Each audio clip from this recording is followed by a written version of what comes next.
athletes off with a big round of applause this morning.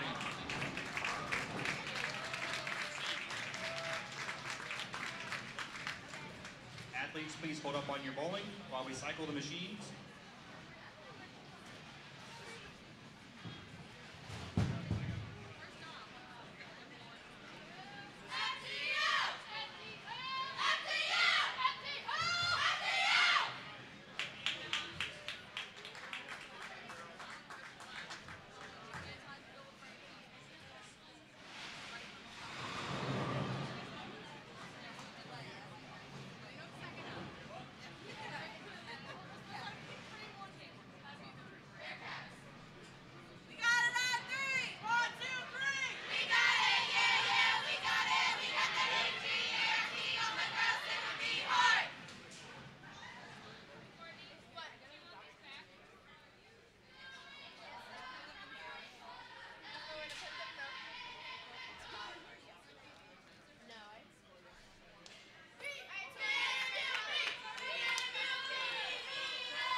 Drawing your arrows up and we begin competition.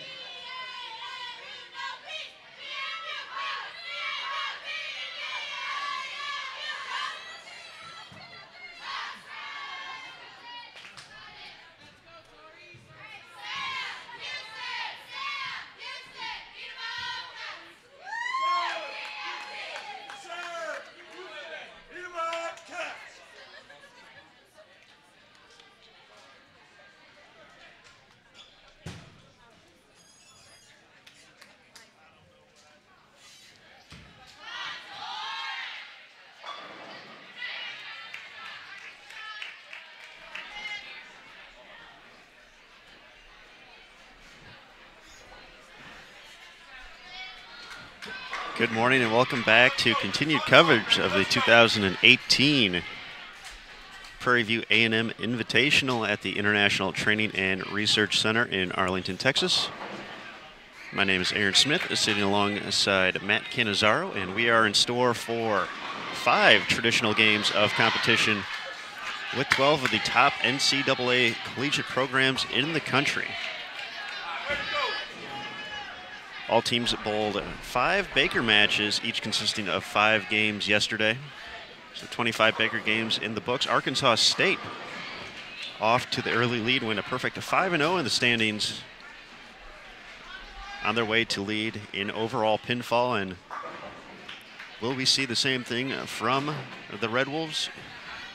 Senior anchor Jordan Richard has had quite some success here at the ITRC the past few years, finishing runner-up in 2016 in the individual standings and winning the individual portion of the event in 2017. So we'll see if she can lead the Red Wolves one step closer to that first Prairie View A&M title. Nebraska, the 5-time defending champion here at the event, has some work to do after a slow start yesterday.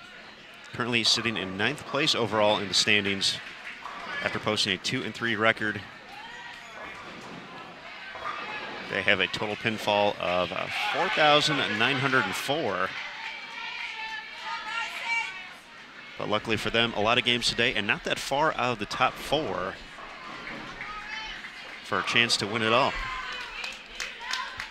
We're bowling on the same 40-foot condition that we had yesterday, so teams had the opportunity to prep, get loose, get ready, make adjustments based off of what they saw. Obviously, the breakdown is going to be a little bit different going from Baker to a traditional 5-player game. But we'll get to see how Sam Houston State, Prairie View A&M, Sacred Heart, and Fairleigh Dickinson manage that transition here in the early going. 9 and 10, Sam Houston State, the 2014 NCAA national champion, coached by Brad Hagan, got off to a nice start yesterday, 5-0. Currently sits 2nd overall with 51-65. As we mentioned, Arkansas State leading with 52-04. Prairie View, our hosts this week, went 1-4. They currently sit in 11th with a 46-60. Over on 11 and 12, Sacred Heart had a nice day yesterday, which included a 289 Baker performance. On their way to a 3-2 record, they set 3rd in the overall pinfall standings. 5,040 pins toppled over yesterday. Fairleigh Dickinson sits in 7th after a 3-2 record, 49-76. So, as we mentioned, the top 4 is kind of where you want to be at the end of the week.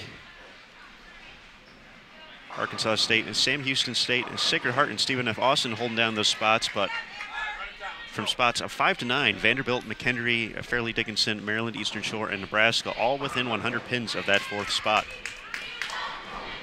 So a lot of moving and shaking going to happen today. We'll get to know our players in a little bit. Everyone settle in, get comfortable. It's Saturday morning. Get some coffee, maybe a bagel or two, and enjoy. Continued coverage here of the 2018 Prairie View A&M Invitational at the ITRC in Arlington, Texas. All right, Lynn, let's go, Lynn, double up.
right, hey, let's go. Back off. Let's go.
New girl's mom have her.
As we settle in to the halfway point of our opening matches here on Bowl TV for the Prairie View A&M Invitational at the ITRC. Over on 9 and 10, Sam Houston State has gotten off to a strong start. Their 4 and 5 bowlers, Stephanie Zavala and Amber McLeod, only missed once so far. Prairie View as Sam Houston holds about an 80-pin lead heading into the 6th frame. The lineup for Sam Houston right now is leading off Lynn Fischler, bowling 2nd, Haley Connolly, bowling 3rd, Madison Keller, 4th, Stephanie Zavala, and 5th, Amber McLeod. For Prairie View A&M, their lineup right now, leading off Alexis Burton, followed by Kayla Marsh, Veronica Pryor, Jessica Rodriguez, and in 5th spot, Caitlin Dickerson. A little bit closer match here on 11 and 12 as they prepare for the 6th frame in just a moment. Have to use Carson Lukosius, getting ready to step up, looking for a double. Far right of your screen.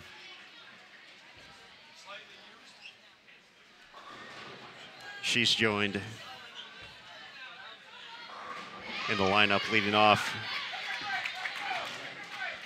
for the Knights. We have Samantha Hart, followed by Amy Caruso, Amanda Shanowski, and Deborah Epps leading up to Carson in the 5th spot. For Sacred Heart, stepping up will be Tori Boughton, followed by Courtney McGinn, Sarah Morris, Rachel Bamford, and Amanda Nardiello.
For those of you tuning in who are intrigued to see how other teams are doing who are not on our featured pairs, we also have a link to live scoring below the description in the video, as well as a lineup for today's action.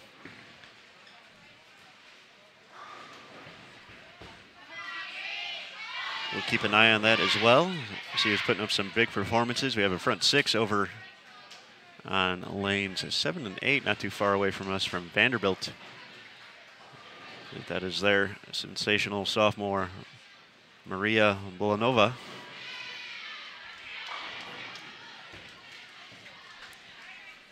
So we'll keep tabs on that as we keep tabs on our featured matches as well.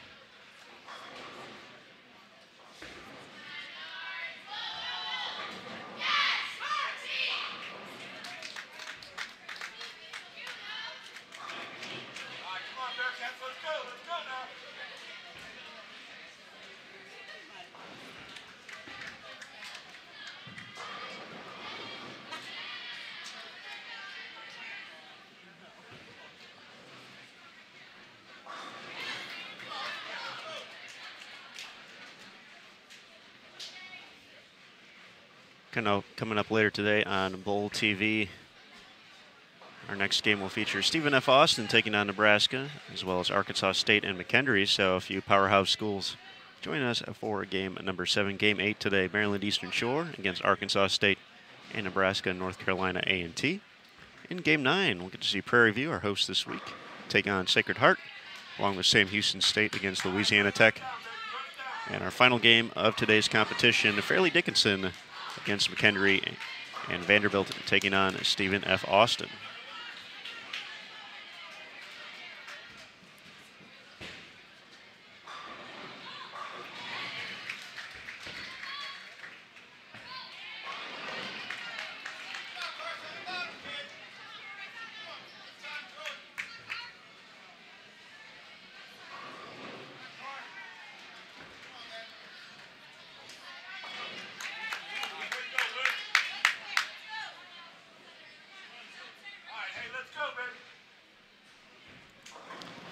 As we mentioned, yesterday's competition consisted of a total of 5 Baker matches, each match consisting of 5 games. All traditional games today, and then tomorrow we will have one more game of traditional play to start things off, as with NCAA, the overall record in your matches is very important to your overall standings throughout the course of the season. So that'll give each team the opportunity to face everyone at least once in the field.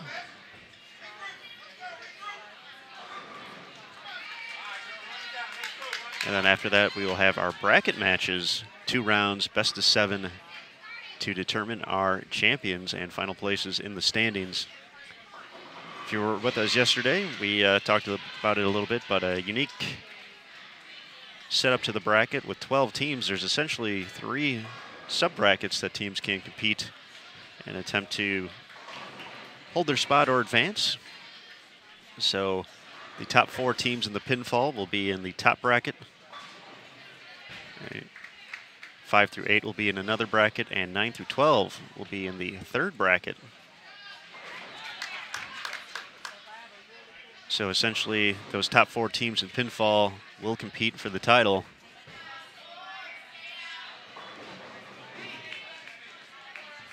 The good news, if you're in 4th place and you lose both of your matches, you still hold on to that 4th place in the overall standings for the week. You can't drop any lower than your particular grouping. So if you're in the 5 through 8, the best you can finish is 5th. Worst you can finish is 8th, no matter what.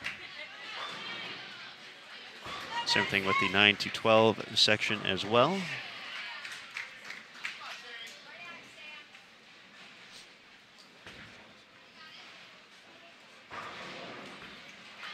Oh, tough break there for Sam Houston's Madison Keller.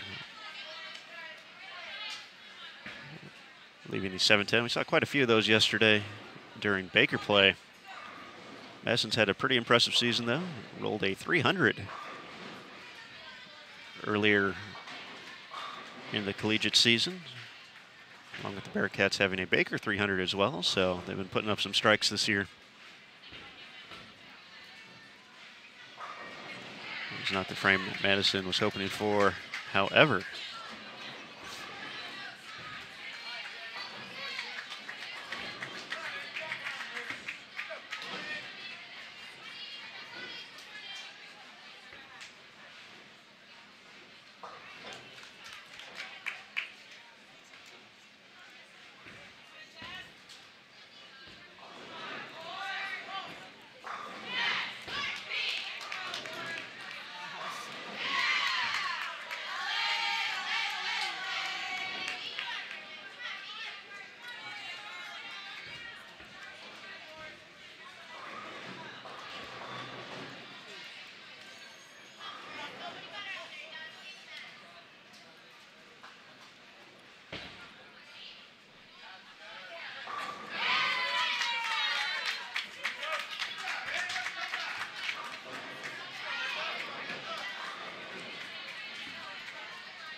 Nice shot there from Sarah Morris from Sacred Heart. Mix them up as the Pioneers looking to get some momentum here. Strong performance so far from their 4th and 5th player. We'll see if Rachel Bamford can keep it going. Had a nice run at junior gold this year, finishing in the top 4.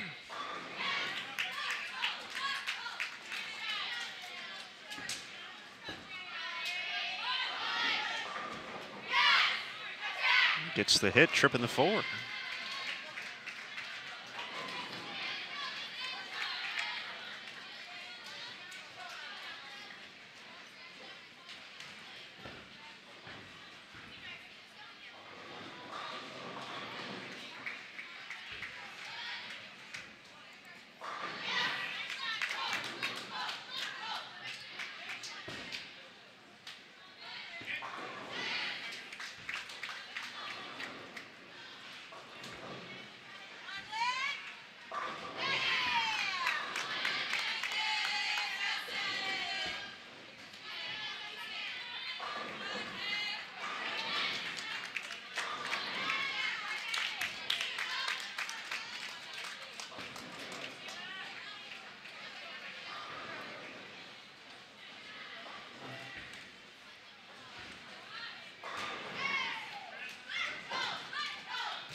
Question in the chat about how McKendree did yesterday. You can actually find a full recap on bowl.com.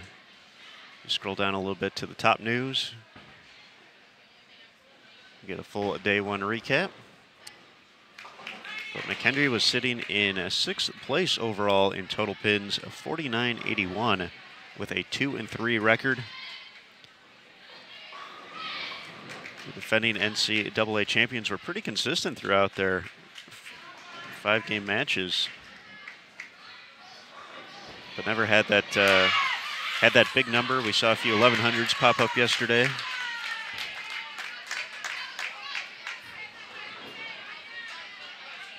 Maybe only won 1,100, but we've had some solid performances.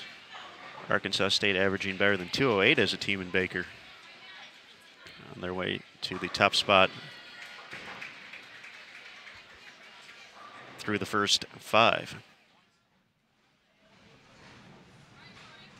Okay, I'll take it.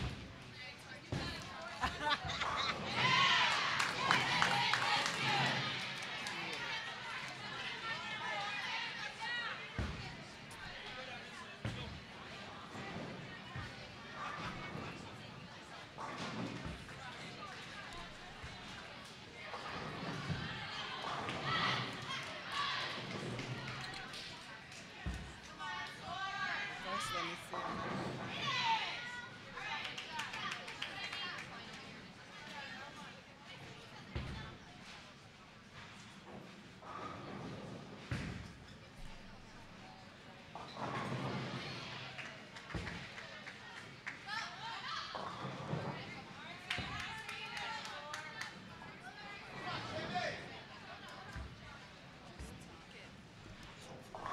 I'm looking for the earring.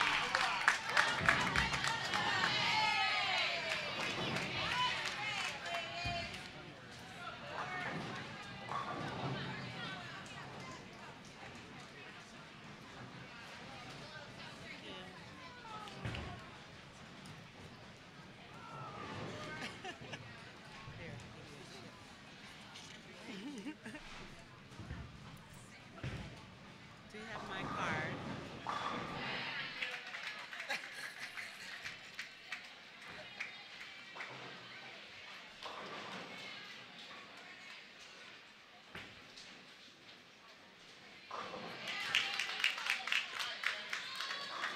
Still anybody's match as we enter the 8th frame on 11 and 12. Fairleigh, Dickinson, and Sacred Heart.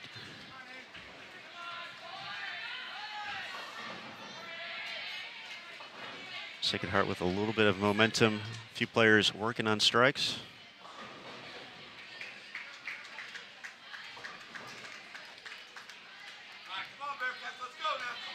Courtney McGinn was working on a few strikes there for Sacred Heart before leaving the 3-6 in the 8th.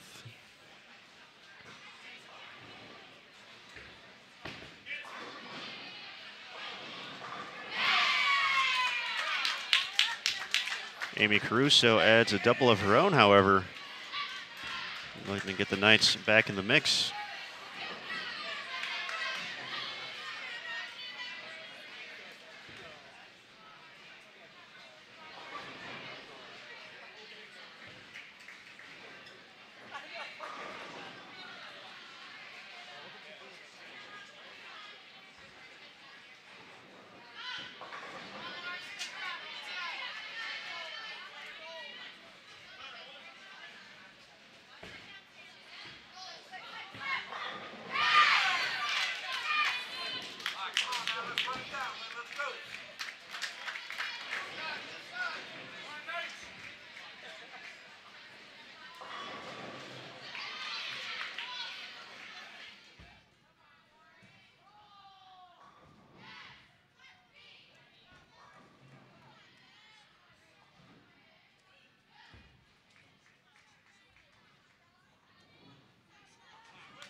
Rachel Bamford's string of strikes ends at 6, leaving the 10-pin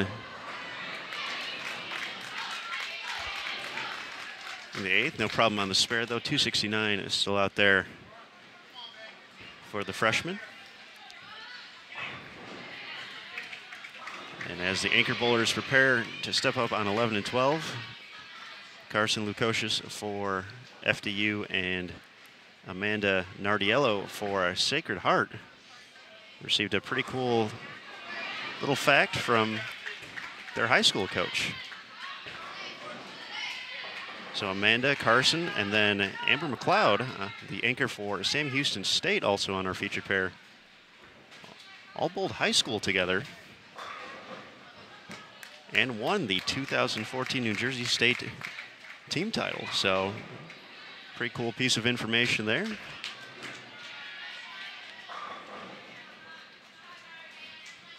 Each player going on to a different school after that, but obviously finding success and the trust in their coaches. Have them there at the bottom of the lineup, making the big shots when they need them.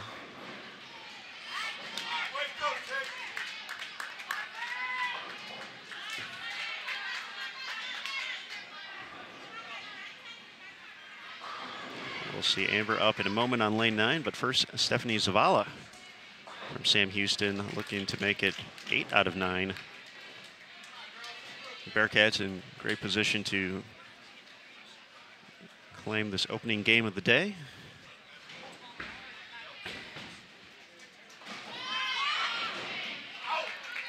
Need that one to get back a little bit further. Able to get the 10 out.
Make it 3 in a row for Amy Caruso of Fairleigh Dickinson.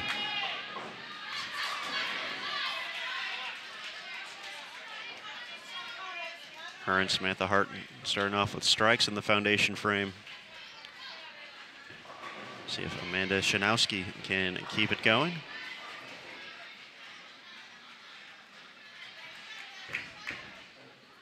Working on a double of her own.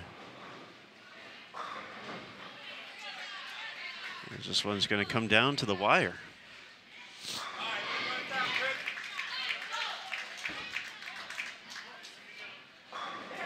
Oh.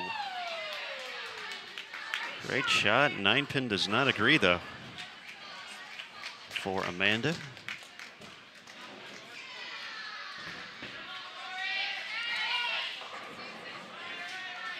Sarah Morris from Sacred Heart working on a double. Runs a little high, leaves the 4-7, 1 open so far for the Pioneers in the 9th frame.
Prairie View's Alexis Burton finishes with 169. Lynn Fischler for Sam Houston, 183.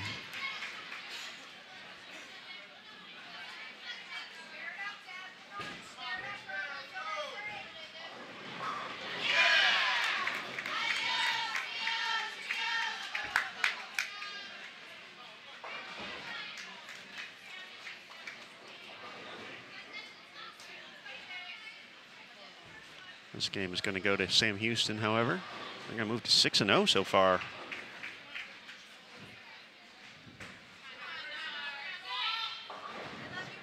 For the week.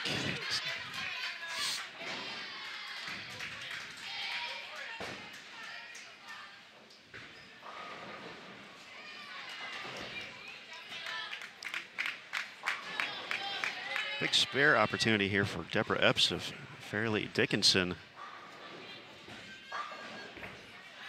Back-to-back opens is going to alleviate some of the pressure here on Sacred Heart. Looking at potentially 2 opens of their own.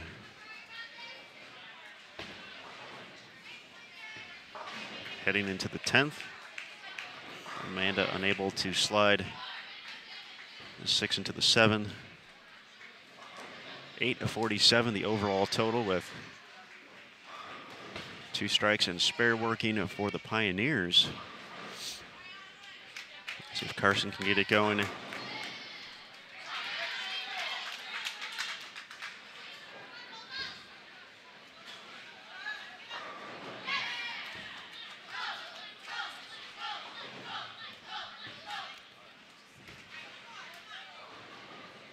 Fairleigh Dickinson will have the advantage of working on 1 double, but essentially, other than that, it's going to come down to what it takes in the 10th frame. Matt Cannizzaro sitting alongside me here. Matt, it's 10th frame time. What, as a guy who spent a little time coaching as well as competing on the collegiate scene, what would you tell your team right now heading into the 10th frame, close game like this, with the match on the line? Well, most important thing, of course, and we learned yesterday in watching and speaking to some of the coaches, that you need to fill the frames. And there's always number one. You know, make your marks, leave something you can pick up, and that's the key to focus on. The strikes, you know, they'll come. That's the idea. But first things first, make sure you fill up the frames. And if you can go out there and throw a double or 2 or 3 doubles in the 10th, you know, that's going to put you in great position, and you know the other team's thinking the same thing. So the last thing you want to do is put too much pressure on yourself. Think about what you have to get. Just go out there and do what's working and get all you can get. Don't even worry about the other team. I know we talked to a lot of players who say that the last thing they do is look at the scoreboard. Some You know, we've seen them on TV. They don't even know what frame it is. They just they don't know that they've won. They don't know what frame it is. They're in a routine. They're doing their thing, and worrying about knocking all 10 pins down. And really, you just keep going until somebody tells you to stop, and that's the easiest thing. And you focus on what you can do personally, and not worry about with the other team, the other person. Worry about things you can't control.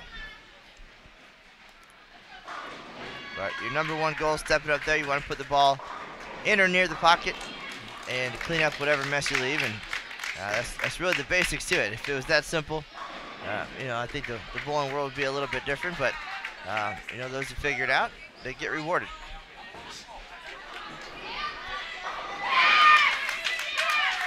Fairleigh Dickinson's Samantha Hart gets rewarded with a double in the 10th to kick things off, taking advantage of that strike in the 9th frame. So you also have to consider, Aaron, where the players are in the lineup. And you know, as the season goes on, as your career goes on, you know where you're comfortable. You know where the coach is comfortable having you. Some players are born to bowl in that anchor position. Some dream of being the anchor bowler. You want that pressure. It shouldn't always come down to that, but you want your strongest, most confident player in that position should it come down to it. But at the same time, every other spot in the lineup, it's a role. You have to be a role player, and as soon as you grow into that, for example, the leadoff bowler, you know, we talk about it as the firework, the spark. You go out there, and you know, when you're switching lanes, especially, you're throwing that first shot. You're giving your team the read of what's happening out there, how it's different from the last time you bowled on that lane.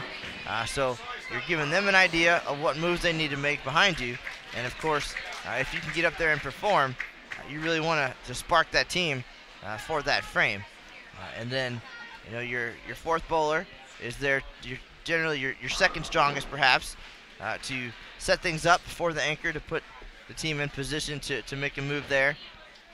And you know, maybe your next year's anchor is in the 4-hole to get a little more experience, and maybe interchangeable with the 5 spot.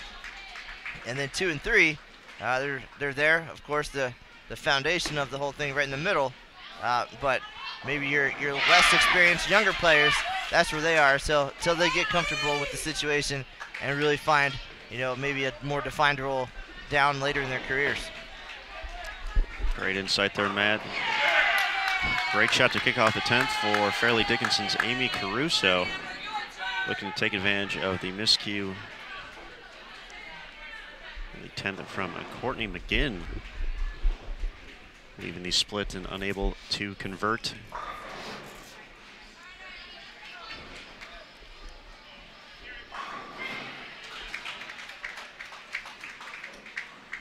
People tend to remember those big moments where the anchor bowler steps up and seals the deal, but you know, you don't always talk about the bowler in the 3 spot who threw the last 6 to even give the anchor bowler a chance to be in that position. So top to bottom team effort for sure. In this format, the traditional game gives the opportunity for 1 or 2 players to step up and have a big game, and of course that can catapult your team, or that can offset maybe somebody who struggled along the way, as we're seeing here on our feature pairs. Sacred Heart's Sarah Morris looking to ignite the Pioneers here.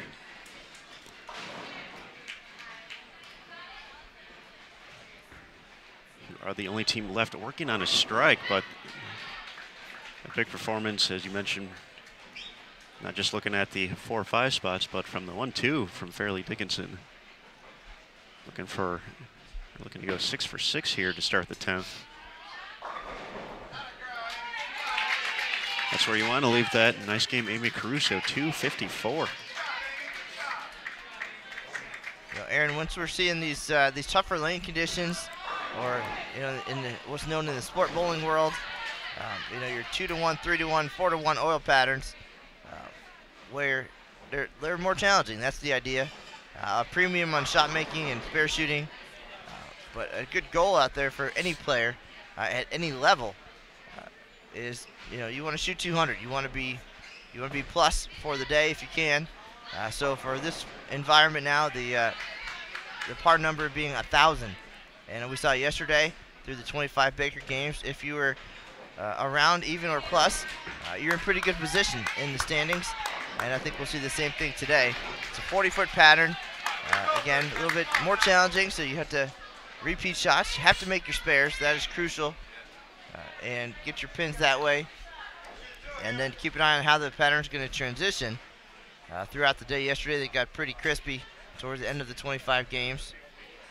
But again, being around that 1,000 number, you have to feel pretty good. And we see that here, again, on our featured pairs. Being in and around it, and if you can, put up a big game where everybody kind of meshes and shoot 1,100 or so, that's a pretty terrific effort, and I think that's a good gauge for the whole season, really, for the most part. 1,047 to 829. Sam Houston State with the win over Prairie View.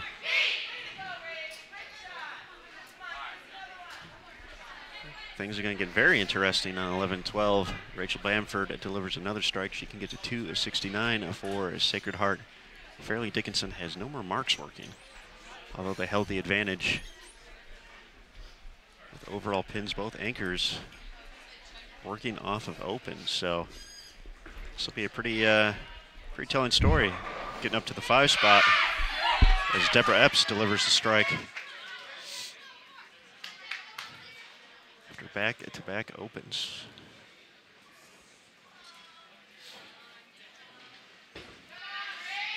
Rachel looking for one more. Gets the 1-3, 10 doesn't kick. Can finish with a 258.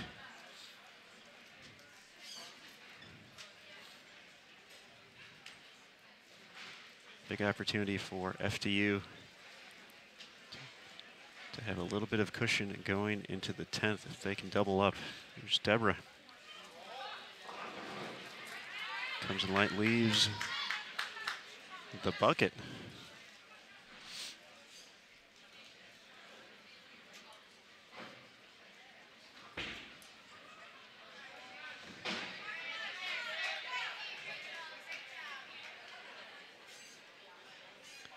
Nice 257, Rachel Bamford.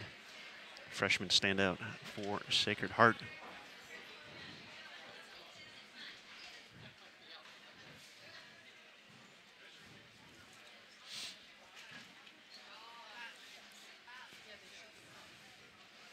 This is the only match going on right now here at the ITRC. Deborah takes 3 to get to 166. 16 pins at the advantage. So Sacred Heart can get to 983. Needs a Fairleigh Dickinson. It needs to find a way to fill at least 15 pins. Still needs to do it. Amanda Nardiello delivering the strike to kick things off. These former high school teammates, as well as champions at the high school level, now facing off here. Looking for an early morning win. The 2018 Prairie View.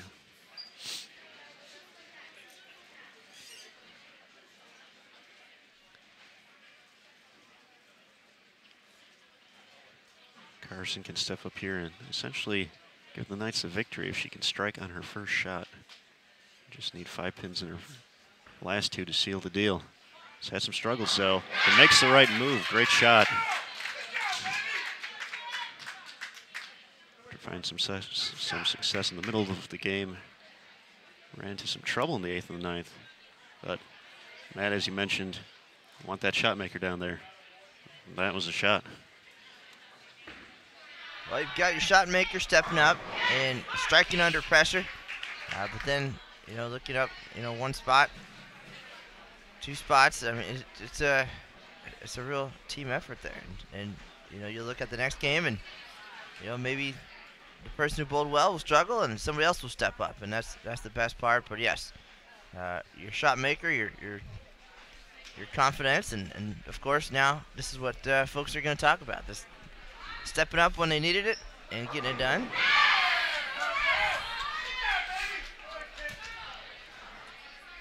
And And that's definitely going to be good for the confidence either way. And now, I can tell you, being on the other end of it too, not delivering in that position, that's a tough one to get over sometimes as well. So that's an easy way out of that position for sure. Always have some big games on our featured pairs, few 240s, few 250s. So definitely a strong scoring pace out there, but Fairleigh Dickinson is going to take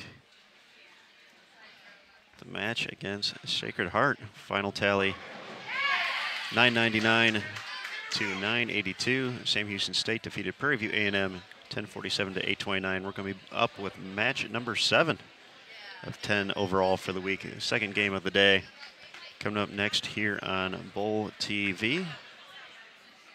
So our teams will be moving around. We'll welcome Stephen F. Austin and Nebraska on 9 and 10, as well as Arkansas State and McKendree on 11 and 12.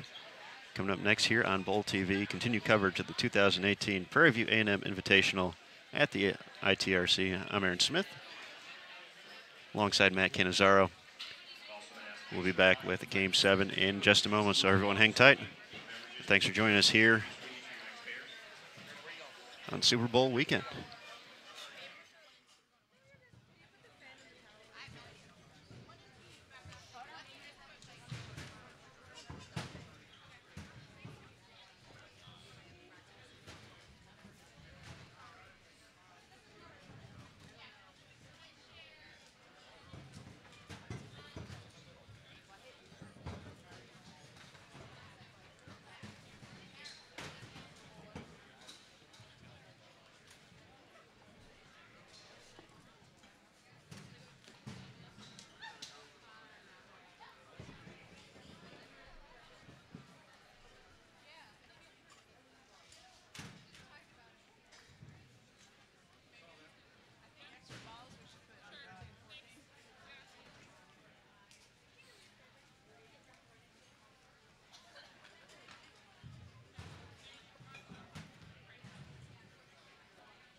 just follow your arrows that are on your lane. Just follow the arrows correctly to your correct lane.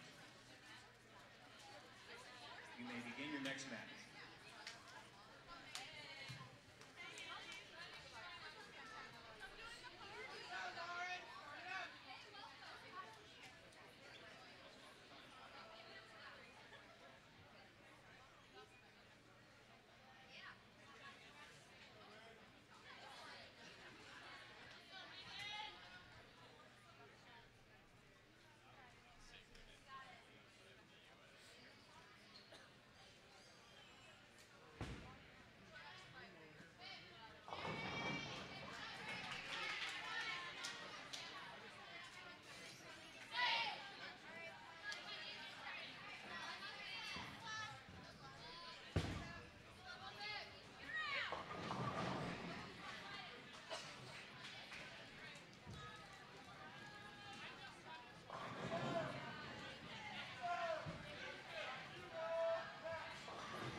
Hello again, ladies and gentlemen, and thank you for joining us here on Bowl TV. This is Matt Cannizzaro and Aaron Smith live at the 2018 Prairie View A&M Invitational here at the ITRC in Arlington, Texas. We appreciate you giving us part of your weekend and tuning in to see some of the best female collegiate bowlers in the country.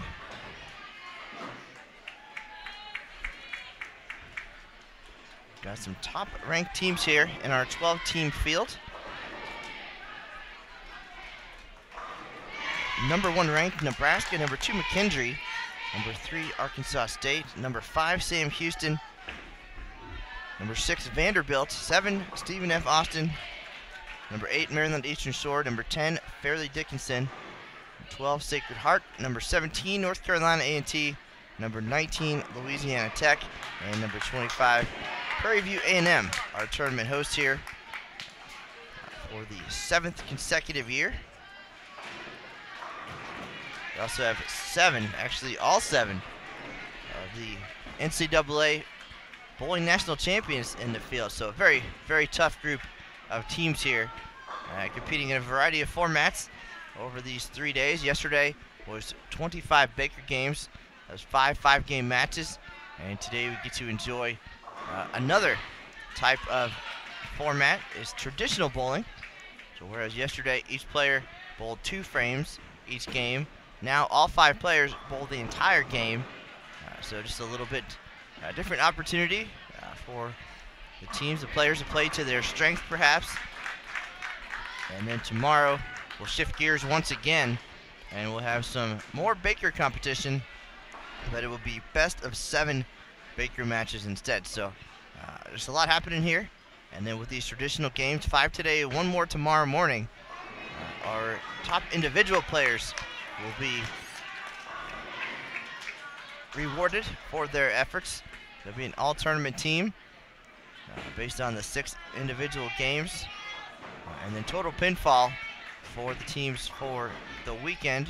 That's all the Baker games yesterday, and then the 6 traditional games will determine the seeding for bracket play tomorrow afternoon. Right now we're in our 2nd traditional game of the day and match number 7 overall. In this game we've got Stephen F. Austin, the Lady Jacks from here in Texas. 2016 NCAA National Champions, taking on Nebraska, 5-time national champion. So also Nebraska, the 5-time defending champion here at the ITRC, the Prairie View A&M Invitational. They won the event each year starting in 2013. First event, inaugural edition in 2012, won by Vanderbilt. Otherwise, it has been all Nebraska. And we'll see if the Cornhuskers can work their way up the standings and make it 6 in a row here this weekend, but some very tough competition. That is our first featured pair, lanes 9 and 10 here at the ITRC. 1 pair over, 11 and 12. We've got Arkansas State taking on McKendree. McKendree, the defending national champion, also took home a win at the Intercollegiate Team Championship, so a dual win for the Bearcats. They made their first appearance here at the Prairie View last year under the guidance of Shandon O'Keefe, Professional Women's Bowling Association champion and longtime Team USA member. So Shannon and her husband Brian really helping that McKendree program rise to prominence and making a statement on the national scene. Over the last few years, Arkansas State, our leader after day one here at the Prairie View in 2018, and always a powerful team, knocking on the door, but yet to break through for that big win here at the Prairie View or on the national stage. Again, Arkansas State ranked number 3 in the country behind McKendree and Nebraska. So we've got 3 of the top 4 teams in the latest coaches poll right here in our featured pairs. We appreciate everybody being here. If you do have any questions, please let us know. Drop those in the chat room. We'll be glad to answer them for you as things unfold here at Game 2 on our second day of competition at the Prairie View A&M Invitational. We'll have updated standings for you momentarily through the first game today. If you want to check out how things unfolded yesterday through 25 Baker games, we had a recap on bowl.com. Just go down to the recent news section and you'll be able to find a link to the overall standings. Again, 12 teams in the field. Yesterday, 25 Baker games. Today, 5 traditional games, 1 more traditional game tomorrow, and total pinfall will determine the seeding into the 3 brackets for tomorrow afternoon.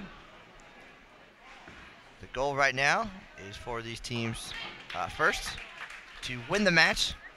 They are bowling right now. It will help their overall season record and help in the journey to the NCAA championships coming up in April in St. Louis.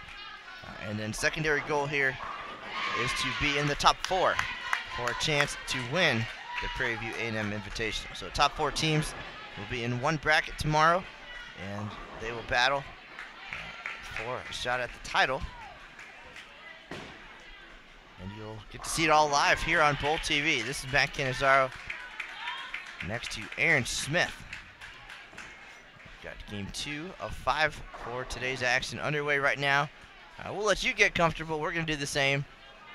And once we get those standings scrolling here at the ITRC, we'll let you know what's what. Total pinfall again will determine the seeding. So we'll let you know who's setting the pace here at the 2018 Prairie View A&M Invitational. Thanks for tuning in, folks. Again, questions in the chat room, and we'll go ahead and get you all those answers and more over the next couple hours. Thanks for being here.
Good question in the chat room. What is the oil pattern?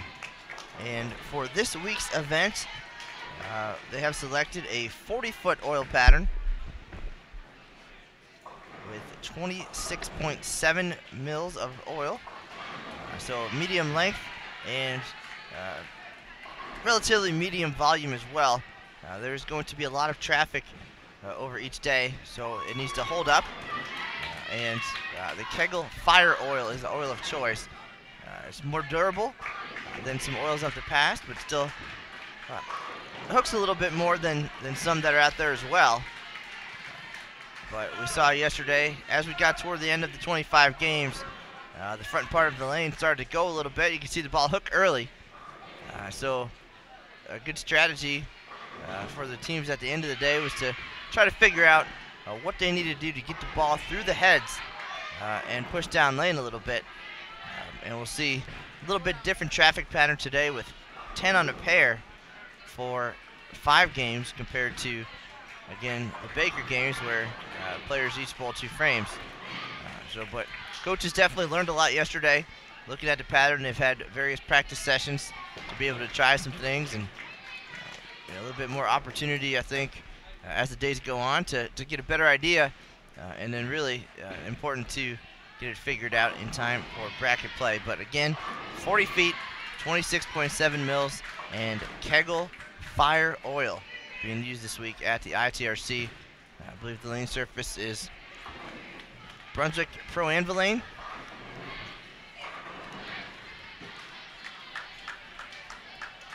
Great question.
as we settle into game number 2 of the day and 7 overall for the 2018 Prairie View A&M Invitational. Let's meet our lineups from each school at the moment. Of course, coaches have the ability to sub out if they do, so if you missed anything, we will quickly attempt to address that, but I think the teams have given everyone a chance to settle in here.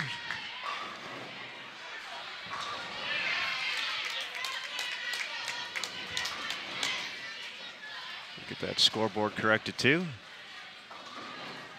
Many folks not appreciating the sanctity of the live stream table.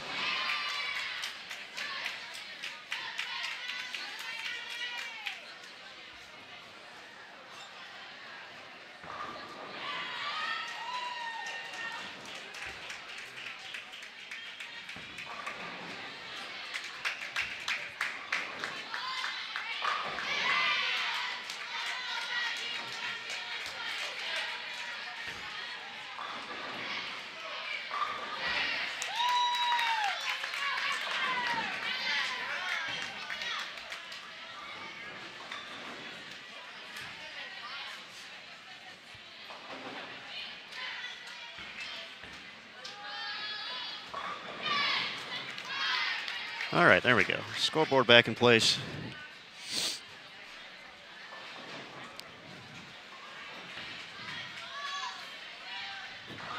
Let's start on lanes 9 and 10. That is the anchor. And stand out for Nebraska up to the far left of your screen, and Julia Bond. Made a ball change here and has now delivered a double. 3 out of 5 strikes for the Cornhuskers. In the 4th frame, their lineup at the moment leading off Megan Straub. Bowling a second, Raquel Orozco. 3rd, Allison Morris. 4th, Kelly Belzeski. And 5th, as we mentioned, Julia Bond. Megan Straub getting ready to step up there for Stephen F. Austin. Their lineup leading off in a moment will be Megan Eaglehouse, followed by Paige Beanie, Morgan Reesing, Sarah Gill, and their All-American Stephanie Schwartz.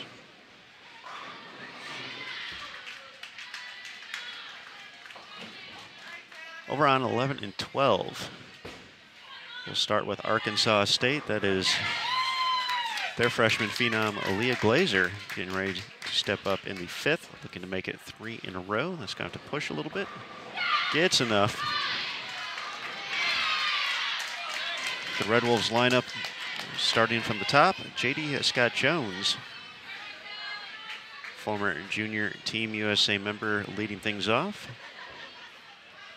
followed by Julia Heron, a current junior Team USA member. As we mentioned, Leah Glazer, followed by Haley and Jordan Richard, sisters, competing for Arkansas State. Haley will be up in the 4th spot, Jordan in the 5th. As we mentioned a little bit earlier in the broadcast, Jordan Richard has been a dominant force at the ITRC the past few years at this event.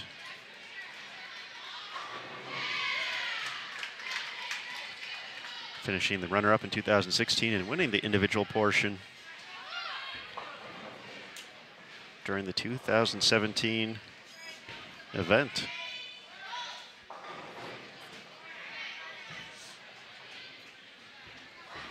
Arkansas State taking on the defending NCAA and ITC champions, the McKendree Bearcats, joining us out of O'Fallon, Illinois.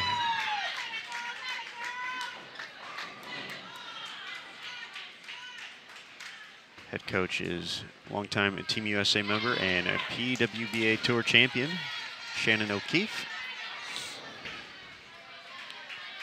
Stepping up for the Bearcats here in the 5th is one of their seniors, Jessica Malott, member of Junior Team USA in 2017.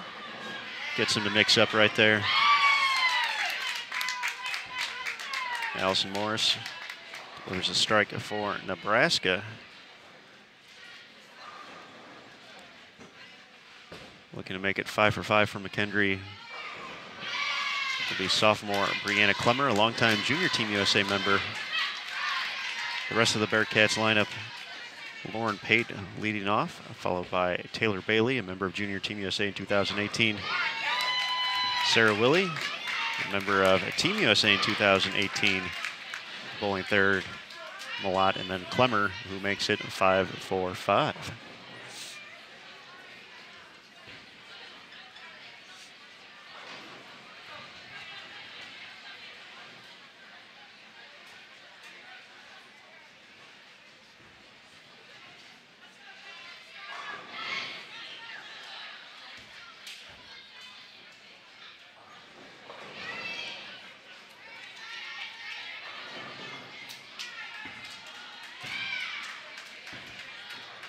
Both matches a little too close to tell right now. So we'll let the games kind of fall into place and let these student athletes do what they do, and that's compete out here on the lanes at the ITRC. Big shout out to our tournament sponsors, Pepsi, Gatorade, American Awards, and Columbia 300. Shout out to head coach Glenn White of Prairie View A&M and his staff for doing everything to make this quite an experience for the student athletes year in, year out. This is the 7th edition of the Prairie View A&M Invitational, all held here at the ITRC. As I mentioned, Nebraska, the 5-time defending champion. Having some work to do after a rough opening day. Got off to a nice start in game 1, though. You can see their scores carrying over. Look like plus 88. And a very consistent team showing.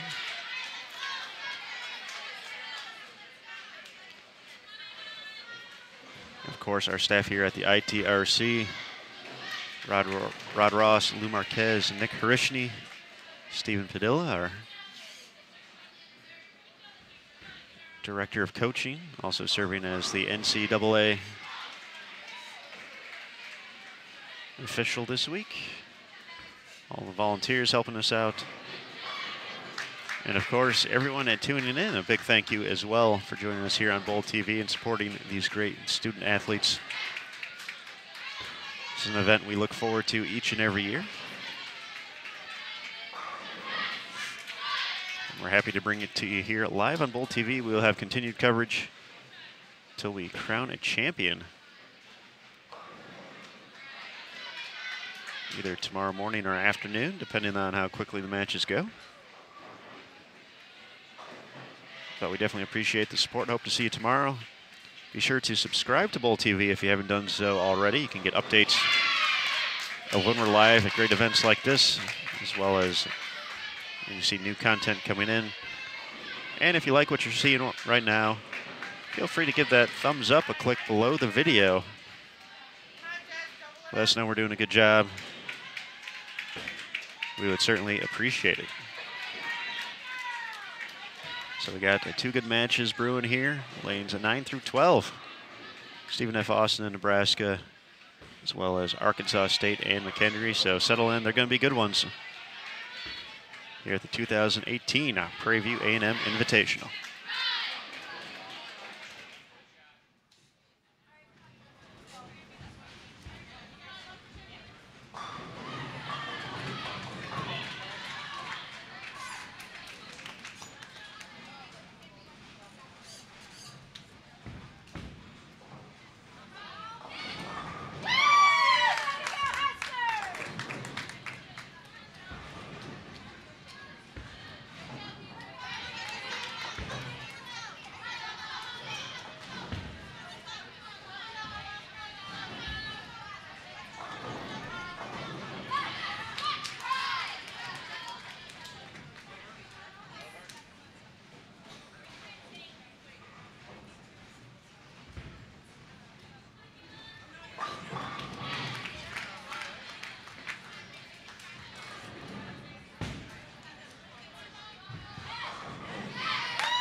Make it 8 for 8 for Brianna Clemmer, the anchor of the McKendree Bearcats.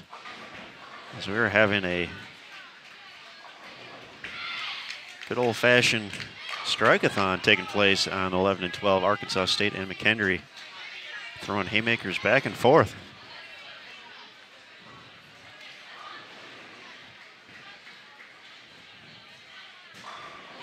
McKendree working on 4 out of 5. Same could be said for Arkansas State. McKendree working on the spare though for Malott. Opener from Jordan Richard. But we are essentially about as close as you can get. With a few frames left to go here.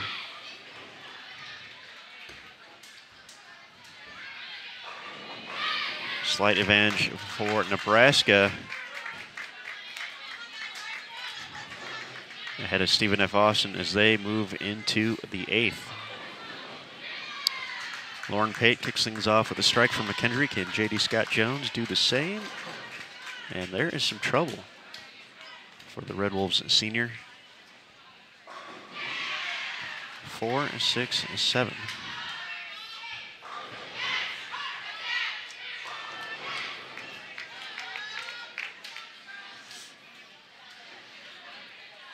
Let's see if Taylor Bailey from McKendree can keep the pressure on. She makes it 8 out of 9.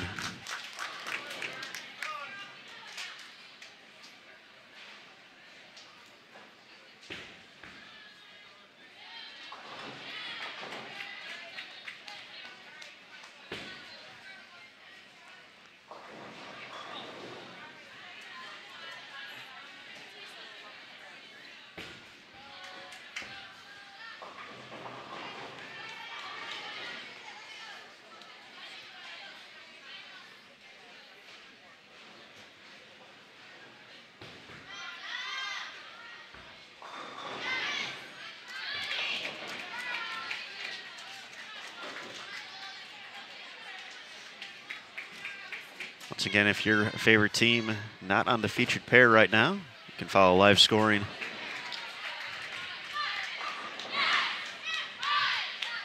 to see how they are faring.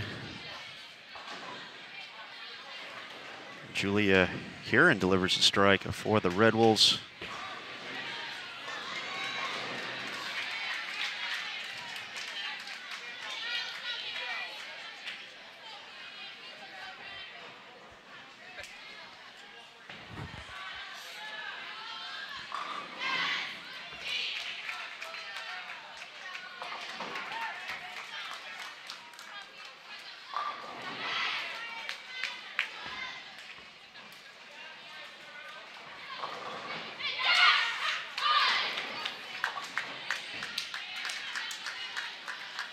Glazer continuing her striking ways after a pair of spares to start 7 in a row.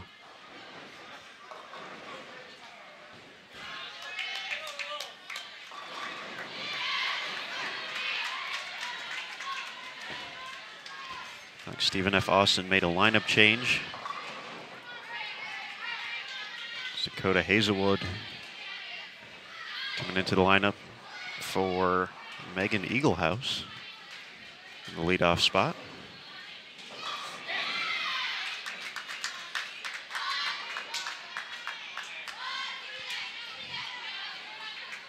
Haley Richard is stepping up for Arkansas State on lane 11, working on 3 in a row. Not going to give the Red Wolves 3 in a row. No doubter.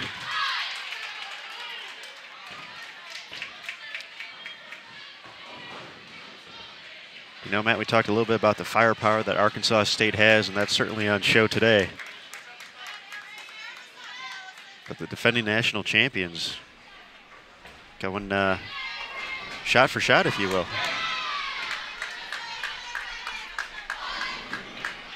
I think Arkansas State, again, a very talented bunch. They keep getting to the dance, and then they just need to get to the point. They need that breakthrough performance, and we saw McKendree have that last year with the pair of national titles.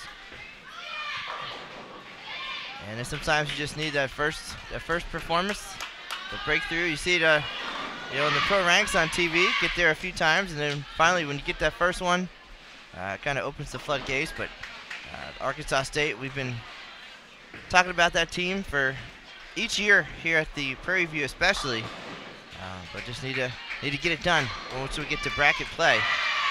But this performance good for confidence, and you know, beating the defending champs would certainly be a nice step towards some more confidence for the event and for the rest of the season as well.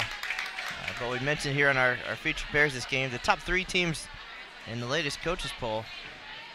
So it's some pretty good, a nice collection of talent, all on 2 pairs of lanes. Brianna Clemmer saw her string of strikes end at 8, unable to get the one in the 9th.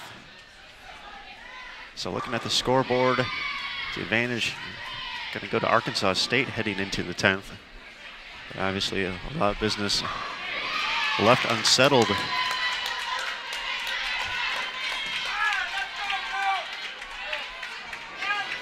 Want to give the people what they want, and here on this Saturday morning, Saturday afternoon, some great bowling.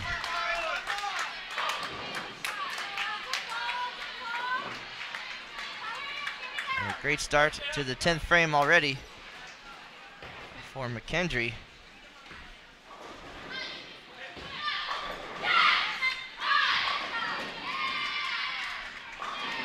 JD with the answer. Is this what they call an instant classic? Instant classic.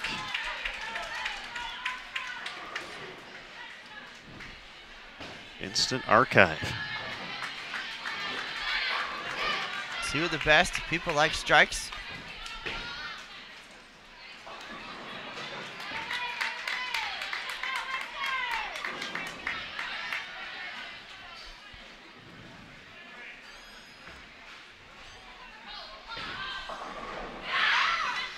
World famous Mike Flanagan joining us in the chat room. Hello, Michael. It's a fair question, though, because it is the brunching time. Well, the bigger question is, have we earned it at this point?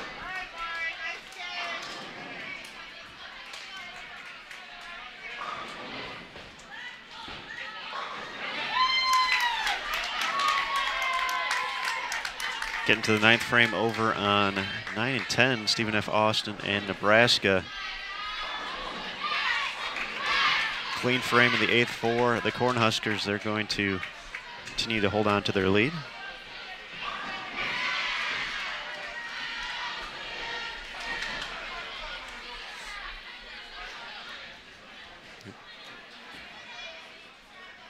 Big shot here to kick off the 10th for Taylor Bailey. The lone player working on strikes for the Bearcats delivers. She can get to 279 after Lauren Payton posted 231, a nice 233 from J.D. Scott Jones.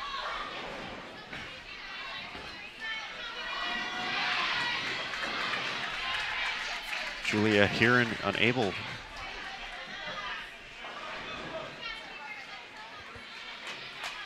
to get that 10 pin out.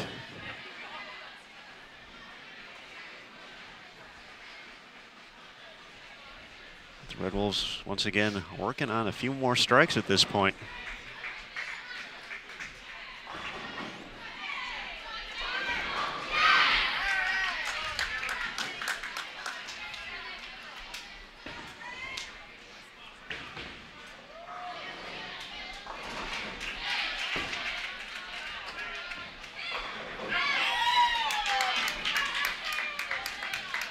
It's also pretty neat to see these players from year to year as they progress through their careers. You can see their growth and maturity, and just how they change confidence-wise, stepping up on the approach.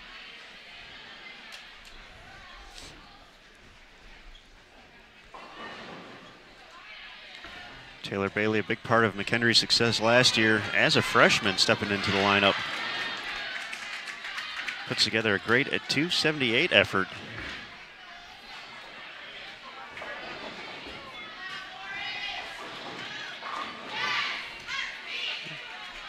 Julia gets to 223. Leah Glazer.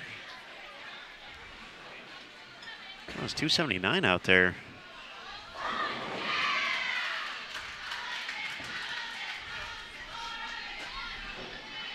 Scoreboard, it gives the advantage to McKendree when you look at the totals, but those doubles quickly add up.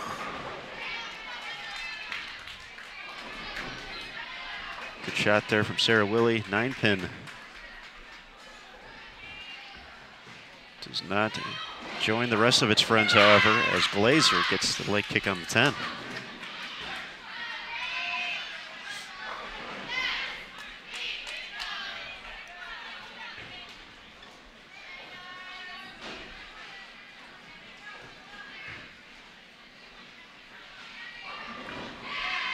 Both these teams doing nice work on this 40-foot oil pattern here in game 2. And now the Chick being able to keep that momentum and keep up with the transition as they move pairs and get to later in this 5-game block.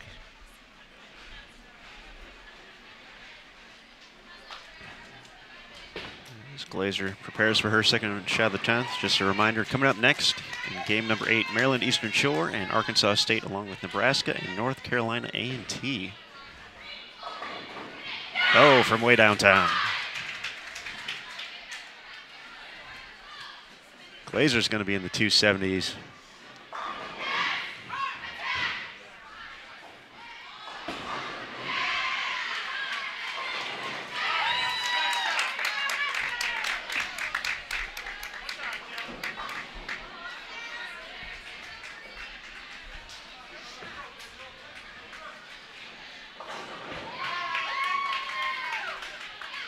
Sarah Willie finishes up with a 192. Matt, these could be the 2 highest games of the event so far. Someone's going to have to lose. Unless there's some amazing tie scenario that we have yet to foresee. Well, when you step up against the best, of course you want to do your best, and then the 2 teams pushing each other.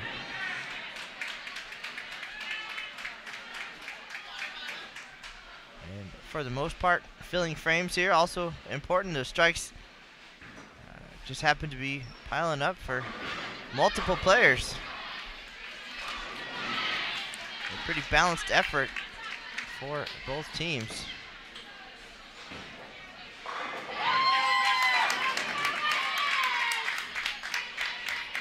The 9 counts continue for Jessica Malott. Just 2 strikes here in match number 7. Big opportunity here for Haley Richard to give the Red Wolves some breathing room.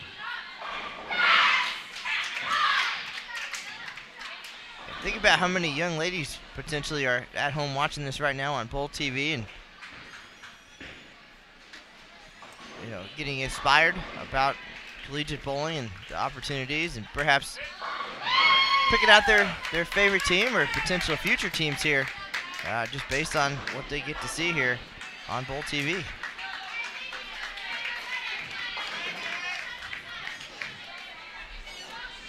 We have one of those young up-and-comers joining us in the chat room, Madison Janik.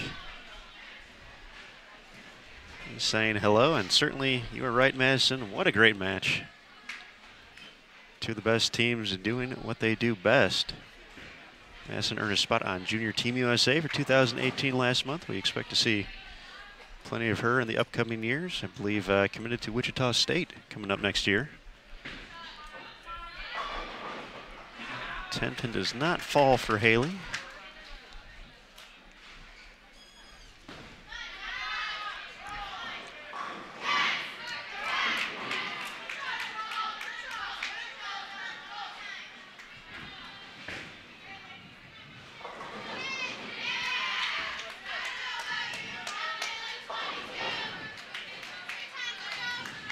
Despite the big score, it looks like Arkansas State just a decent fill away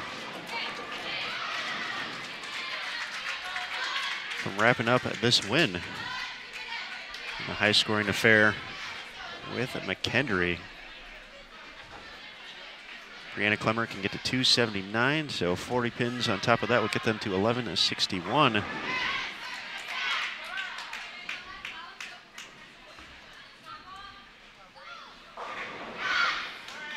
Keep the pressure on here. We'll see if Jordan Richard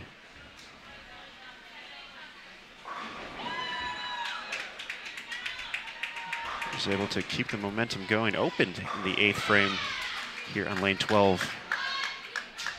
However, we'll see if she makes the right adjustments. No doubter right there.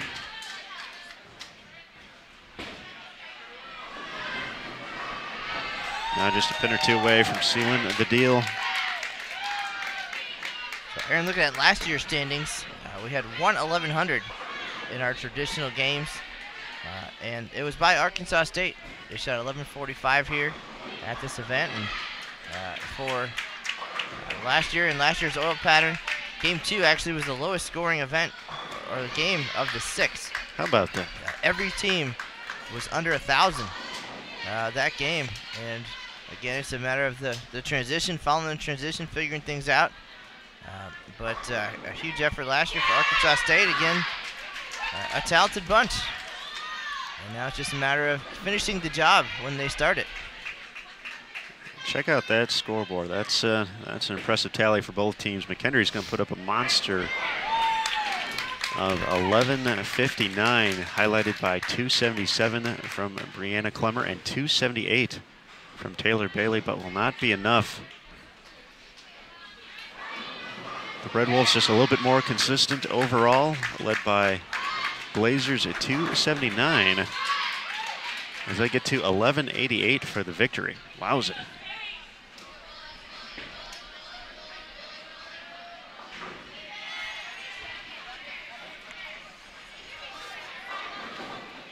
We're still waiting for the latest standings, perhaps after this game. Once they get everything typed in and ready to roll, we'll see our overall through 5 Baker matches and 2 traditional games. Got 3 more games coming up. 10th frame underway over on 9 and 10, but what a show here between Arkansas State and McKendree. 1188, 1159. 2 of the highest we've seen here in a long time.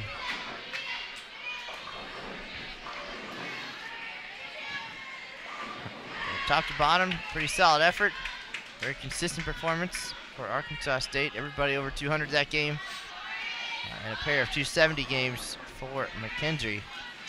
And now you see off to the right side of your screen, they're talking through it right now. What went right? What went wrong? What can we do better in game number 3? But now we'll turn our attention to our Nebraska Stephen F. Austin match. These 2 teams definitely not strangers. Going back to 2016, bowling each other for the national title, I believe. With Stephen F. Austin coming out on top. So some nice rivalries developing in the NCAA bowling world as these teams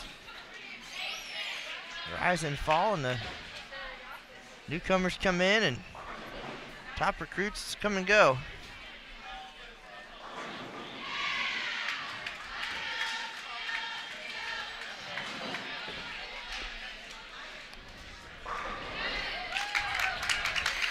Yeah, pretty tough to take the attention away from 2 programs that have found so much success, but yeah, that Arkansas State McKendree finish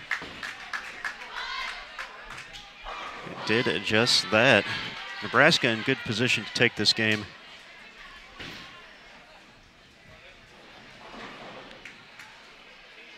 Just a matter of finishing things out at this moment.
Nebraska's going to have another consistent performance here. Chance to get all players into the 200s. And Matt, we talked about, you know, the stepping stones of moving on to the next level. Of course, the relaunch of the PWBA in 2015, and now in attendance, standing to our right, soon to be USBC Hall of Famer Major Milligan herself, Tennille Milligan, the Director of Operations for the PWBA Tour. Checking out the action here, saying hi to a few friends. Well, Tennille does have a future collegiate bowler slash PWBA star of her own, Abby. I believe she's 7 or 8 years old now. And here, checking out some of her favorite players. If you're friends with Tennille on Facebook, you get the weekly Abby bowling updates. Get to see how she is progressing through her USBC youth career, and pretty soon she'll be ready for USA Bowling and the Junior Gold Championships and the next level. You mentioned the stepping stones, and a lot of these players we're watching here at the Prairie View have done the same. They've had a chance to bowl the USBC Youth Open Championships and the various divisions of the Junior Gold. Perhaps that's where they were first spotted by their collegiate coaches and recruited, and now get to bowl collegiately. Junior Team USA for some, and then natural progression on to the PWBA Tour, where they have to be on their best behavior, or Major Milligan will get them.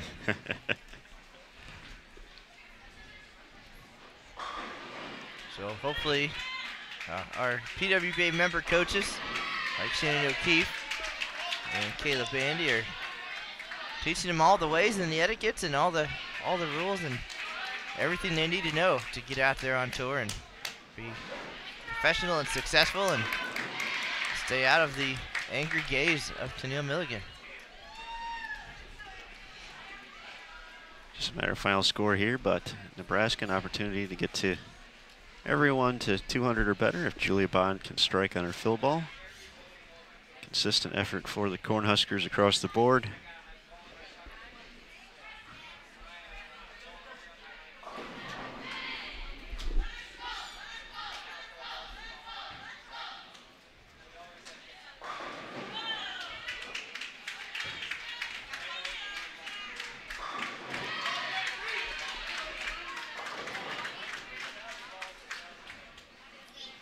Julia trying something different. 195, 4,015. That will be a winner though.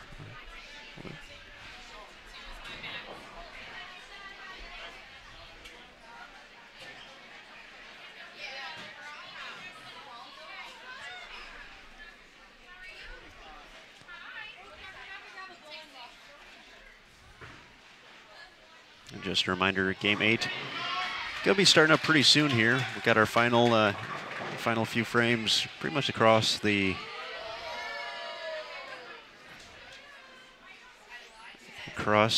facility. Just about to wrap up, so it should be a pretty quick transition to match 8. Reminder, Maryland Eastern Shore and Arkansas State. We just saw the Red Wolves put up a big 1188 here at the Prairie View. And a win against McKendree. Our other match will feature Nebraska, also a winner here in game 2, taking on Kim Kearney, the Hall of Famer, and her North Carolina A&T Aggies. 1,015 to 870, the final tally here on 9 and 10. So that's going to do it. Match 7, match 8 coming up next here on Bowl TV. So be sure to check that out. Coming up next, we're here all the way through match 10. So 3 more to go before we conclude today's broadcast, but plenty of excitement left to come here on Bowl TV, so don't go too far. I'm Aaron Smith alongside Matt Cannizzaro. We'll be right back for match number 8 coming up next.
next match.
Back at it here at the ITRC in Arlington, Texas. 2018 Prairie View A&M Invitational. This is our third traditional game of the day here. Got 12 of the top NCAA collegiate bowling programs in the nation doing their thing here at the 7th edition of this event. On our featured pairs this game, lanes 9 and 10, we have Maryland Eastern Shore and Arkansas State. So Arkansas State with a huge win last game against McKendree. If you missed it, you missed out, but you can go back in the archives later on and check out that high-scoring match. Both teams flirting with 1,200 in our second of 5 games, but now on to match number 3. Our other featured pair, lanes 11 and 12. It is Nebraska and North Carolina A&T. We'll get comfortable. They'll do the same. Again, game 3 of 5 for today's action. Traditional games, all 5 players bowling the entire game. We'll have standings for you as well as soon as they're available through 2 games today. If you want to check out yesterday's results from the 25 Baker games, there was a recap on bowl.com. At the top of that recap, a link to the overall standings through 5 Baker matches. We'll have the same later today, a recap of the action after 2 days, including links to the overall standings, today's traditional team games, and the individual standings, as total pinfall for the individuals through these 6 games will determine the all-tournament team here at the Prairie View. So a lot happening. Appreciate you being here. My name is Matt Canizaro. We're here with Aaron Smith, and we'll continue to bring you coverage of this event through tomorrow afternoon. So if you're just stopping in, feel free to check the Bowl TV archives if you want to see yesterday's action or anything that happened earlier today. And remember to subscribe to Bowl TV. A lot of great stuff coming in 2018. Many events on the horizon, including the Hoosier Classic, another top-tier collegiate event coming up in a couple weeks. Aaron Smith and Emil Williams Jr. will be there and have that for you live here on Bowl TV.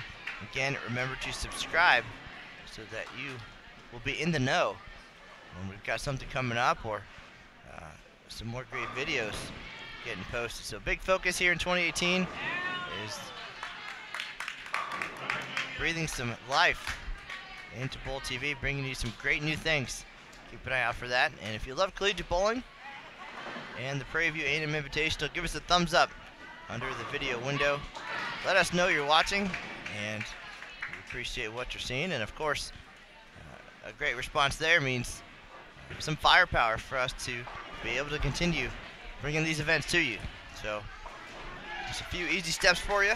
Otherwise, sit back and enjoy some of the best collegiate bowlers in the nation, and we'll have some more details for you and some standings coming up in just a minute.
All right, looks like we've got some standings now through 7 matches. Arkansas State, total pinfall leading the way, 73-02. Sam Houston second, 72-26. McKendree third. Vanderbilt fourth. Sacred Heart fifth. Nebraska up to 6th place now. Stephen F. Austin, Fairleigh Dickinson, Maryland Eastern Shore, Louisiana Tech, North Carolina A&T, and 12th, Prairie View A&M, our tournament hosts. Individually, it is Brianna Clemmer of McKendree, 5:20 after 2, followed by Jordan Richard of Arkansas State, 5:13, Taylor Bailey of McKendree, 4:92, Amber McLeod, 4:81, and Villanova of Vanderbilt in 5th position. So Jordan Richard, again, we talked about her a little bit yesterday, her dominance here at the ITRC. Runner-up individually 2 years ago, high individual last year, and now 500 plus after 2 games here in 2018. So the Team USA member firing strikes again here. And now on our featured pair, on 9 and 10, her Arkansas State team taking on Maryland Eastern Shore. And to our right, North Carolina A&T and 5-time defending champion Nebraska, trying to make it 6 in a row here in Arlington. Again, Arkansas State leading the way, 73-02. Sam Houston second, 72-26. McKendree 72-12. And then a nice gap between 3rd and 4th. Vanderbilt 7-0-9-6. Sacred Heart 7-0-5-2. Nebraska 6th at 7-0-0-7. And Aaron Smith leaving me a note. I thought it was a fact of the day or something to share with you guys, but I'm probably not going to want to share this one. But he'll be right back, folks. Please enjoy as we near the halfway point of game number 3. 2 more games to go. We'll have those matchups for you in just a minute. If you have any questions, you know where to find us. Drop a note in the chat room. We'll be glad to answer or find out the answer.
Looks like a good question in the chat room. Are we going to do anything from Syracuse for the USBC Open Championships this year?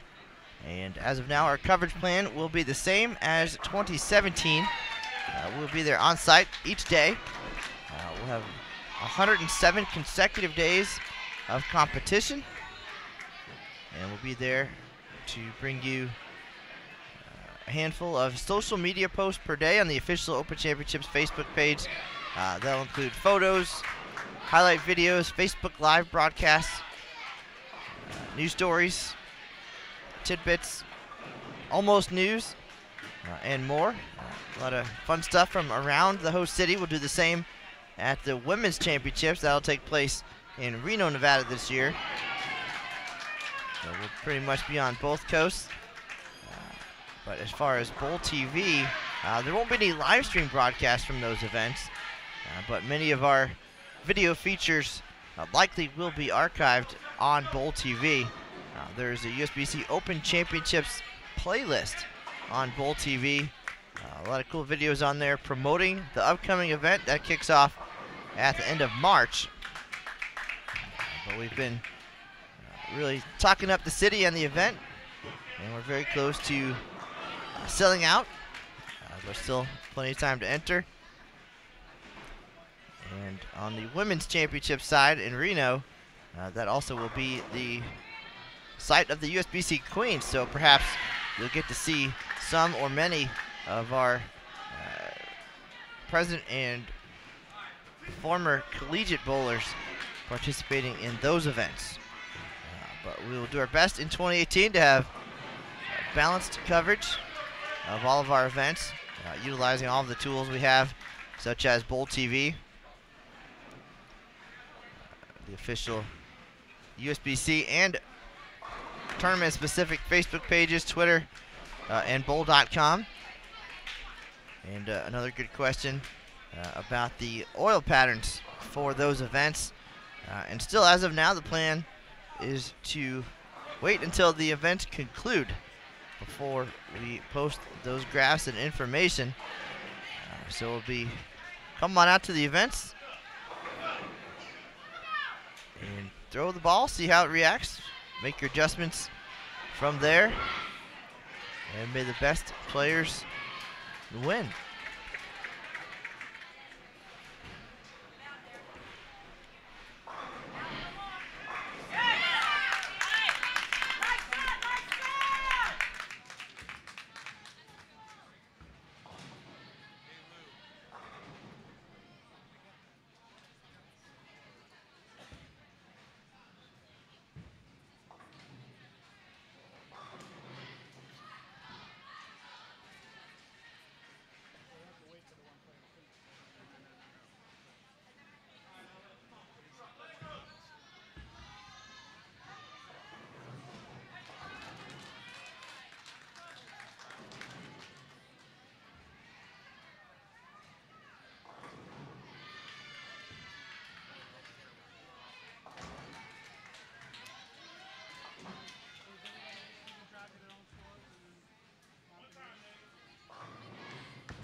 If you were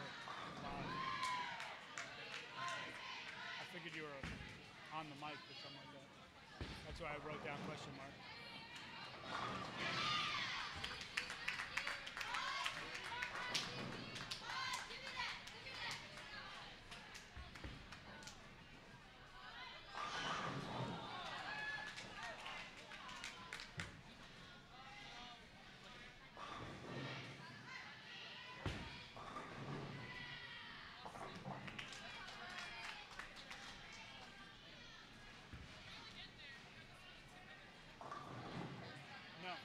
We'll get her.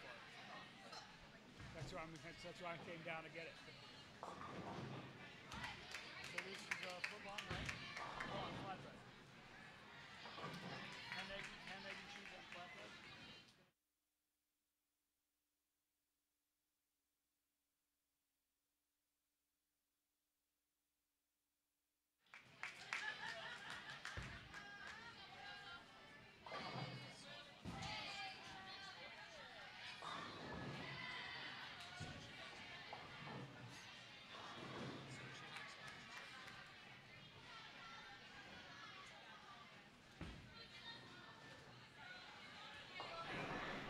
All right, thank you guys for the great questions there and the interest in the Open Championships. Again, coming up in Syracuse, still time to enter. You can find information on bowl.com/openchamp, or the official OC Facebook page. Make sure to follow us. Aaron and I will spend a lot of time on those pages in the next few months, bringing you all the news and notes.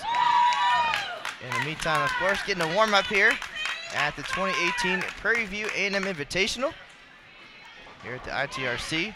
Coming up 2 weekends from now, Aaron and Emil headed to the Hoosier Classic in Indianapolis. Top-tier collegiate bowling competition, men and women doing their thing in a very challenging event as they get ready for the collegiate postseason. And then, of course, that will transition us into a pretty exciting spring and summer. We'll have the intercollegiate team and singles championships coming up in April.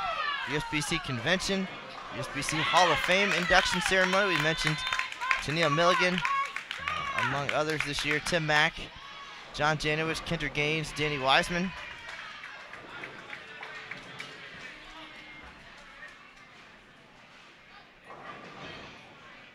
Very talented 2018 Hall of Fame class.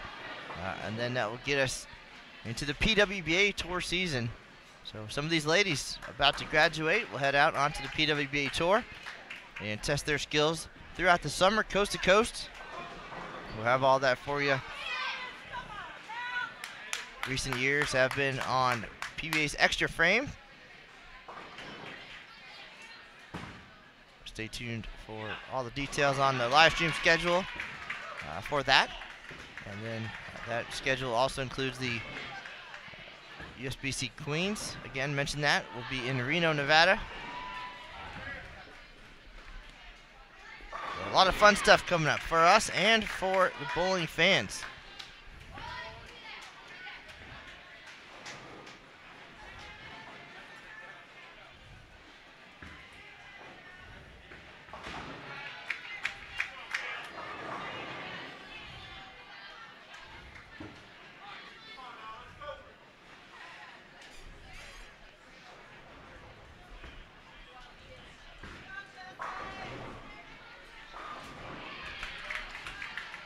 All right, so we're at the halfway point now of game number 3 here. Maryland Eastern Shore taking on Arkansas State.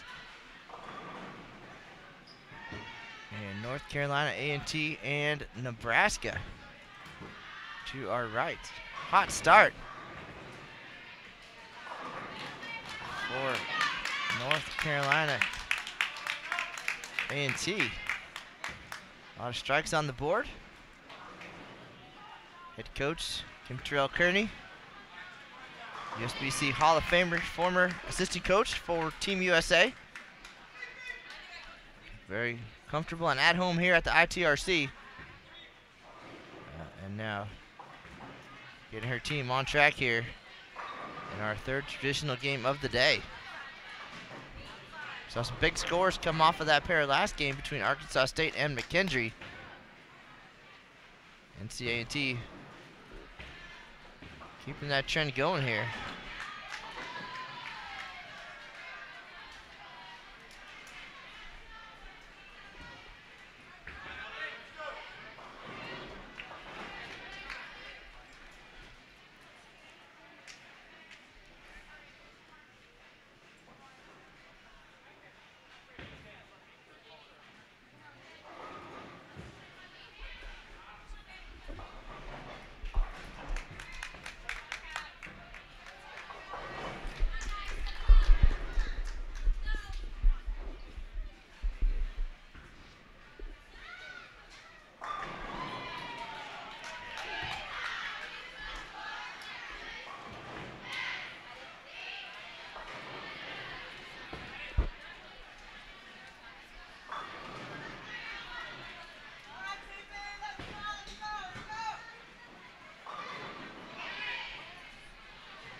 Times in these setups, a little hard to see who's who or see numbers on jerseys. But our leadoff bowler here for NC&T, front six here in game 3. See if we can't track down their names.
All right, based on my calculations here, our leadoff bowler for North Carolina A&T, Candace Bradley, player with the front six here.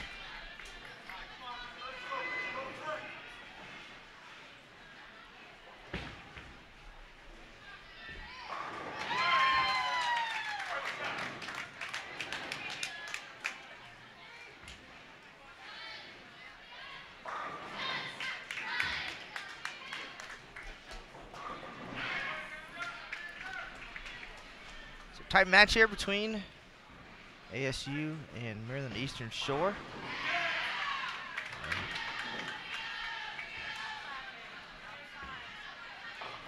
Arkansas State working on a pair of doubles though.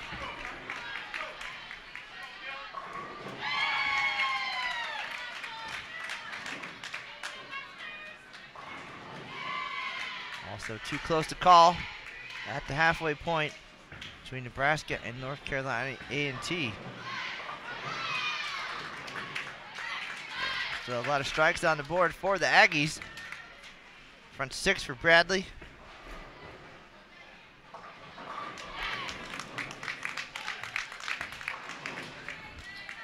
Now spare four-bagger working here on lane 11.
All right, so coming up now, 7th frame between Nebraska and North Carolina A&T. All 5 Nebraska players struck in the 6th frame. One working on a double now. 3 out of 5 for the Aggies.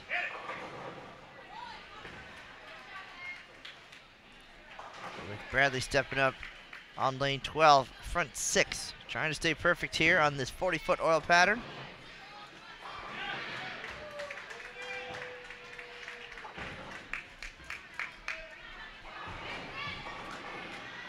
Goes light.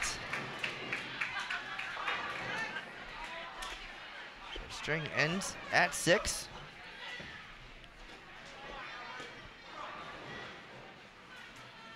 .25 remains.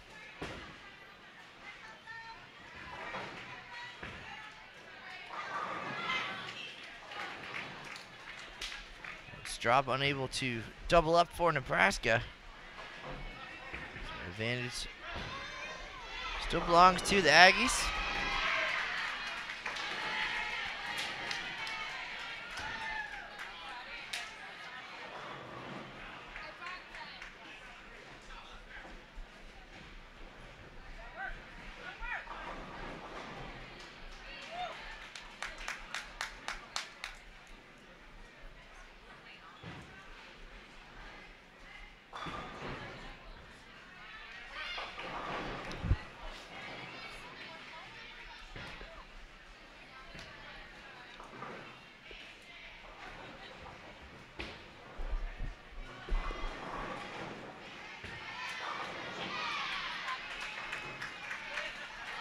After 2 games, again, the individual leader, Brianna Clemmer of McKendree, 5:20.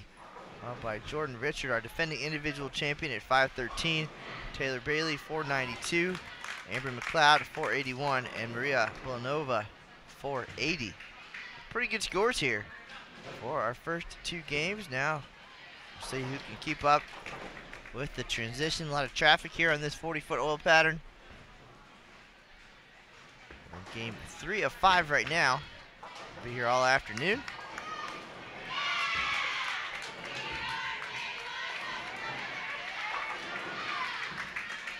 One more traditional game tomorrow morning, after which we'll know our all-tournament team for the individuals and total pinfall from the 6 traditional games and 25 Baker games will determine seeding for bracket play for the 12 teams. 4 teams in each bracket, with only the top 4 in that first bracket able to win this event. Each match they bowl will count toward their overall season records, and that all very important to see who gets selected to advance to the NCAA National Championship event in St. Louis in April.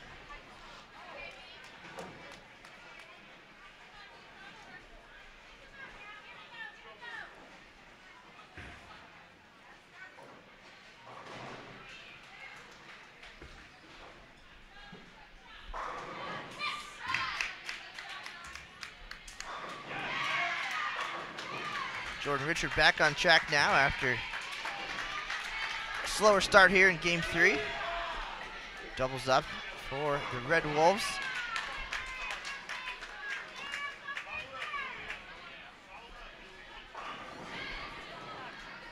Arkansas State setting the pace here through the first 7 matches.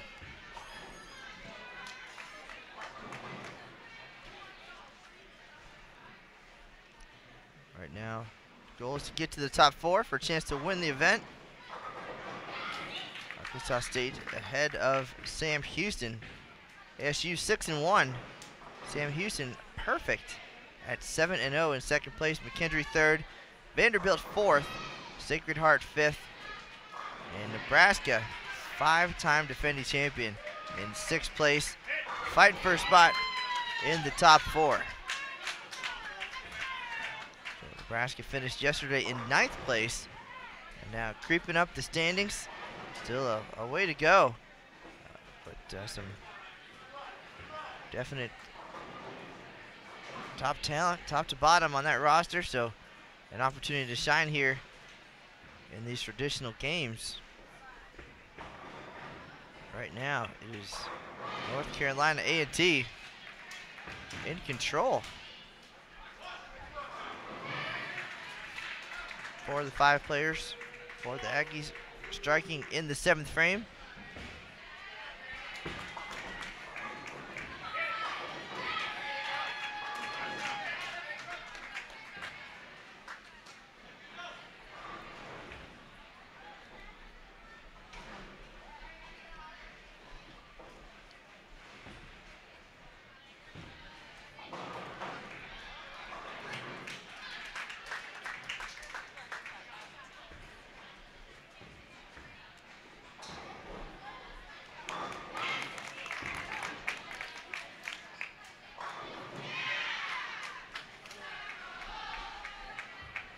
2 more games coming up here on Bowl TV today. Up next on 9 and 10 would be Prairie View A&M, our tournament host, taking on Sacred Heart. And 11 and 12 will feature Sam Houston State and Louisiana Tech. Final match of the day, Fairleigh Dickinson and McKendree, Vanderbilt and Stephen F. Austin. We will not have tomorrow's traditional game here on Bowl TV, but we'll catch back up with you for the bracket action. Best of 7 Baker matches as we wind things down here and see who our 2018 Prairie View champion will be. Vanderbilt took the title in the inaugural year 2012, and Nebraska 5 consecutive wins since.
So we are ready for our foundation frames here of game number 3.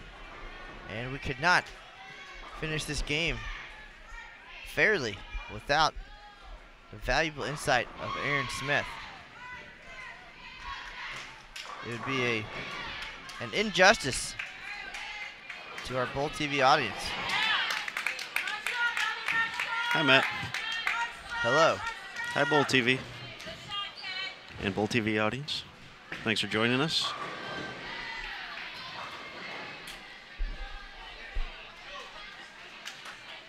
For Arkansas State, a little bit of a, I don't know what I would call it, but after that big performance on 11 and 12, This does not look like the same team. Find some struggles here in game number 3 of the day, match 8. Finding themselves in a pretty close match against Maryland Eastern Shore. The Hawks trying to get a score corrected right here.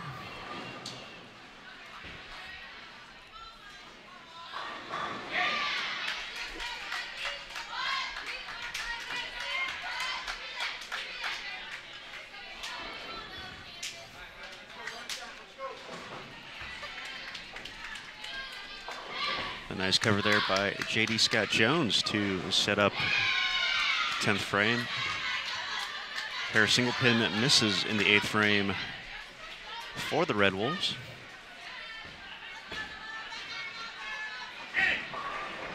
So they look to maintain that spot at the top of the standings.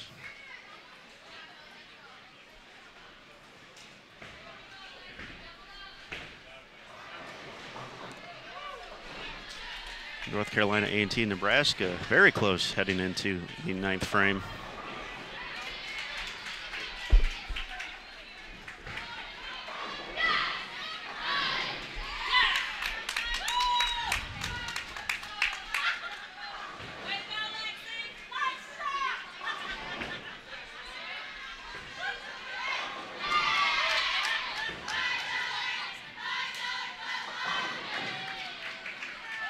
So another match coming down. Shot makers making shots in the 10th frame.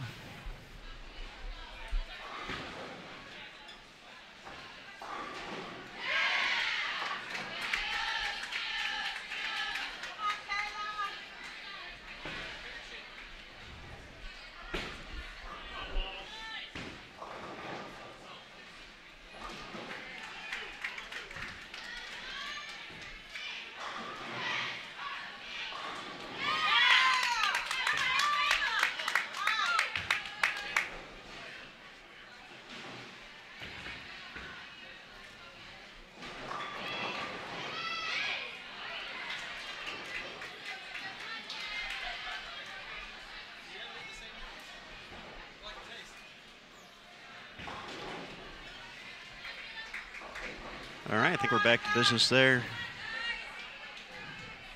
Kayla Hicks stepping up for her 9th frame, working on a strike after a ball change.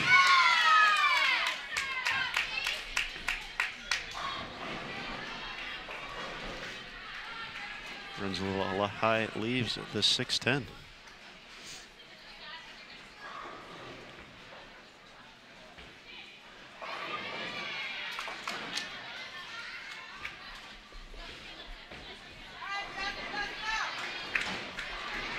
Splits have plagued the Aggies for the past few frames. Striking a ton, but finding splits at the wrong time as Nebraska has just kind of filled frames, had a few doubles here. They've just been hanging around with a pair of opens already for North Carolina A&T. Big shot here for Cameron Strombeck. She delivers. A nice string of strikes before a split of her own in the 8th frame.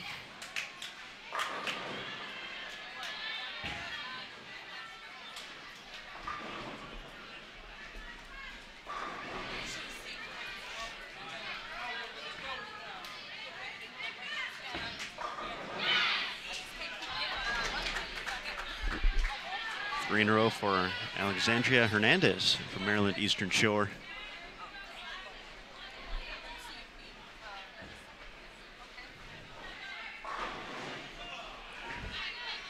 Arkansas State holding a slight advantage at the moment, working on a few strikes. Big shot from Haley Richard. That's going to need a push.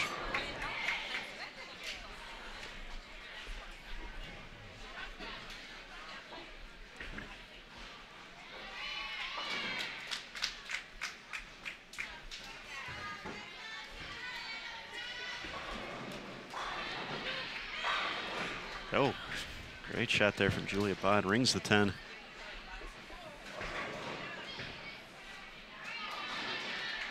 Just one double for the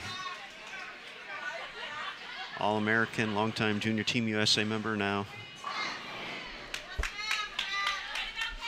Two-time member of the adult team, including right here in 2018.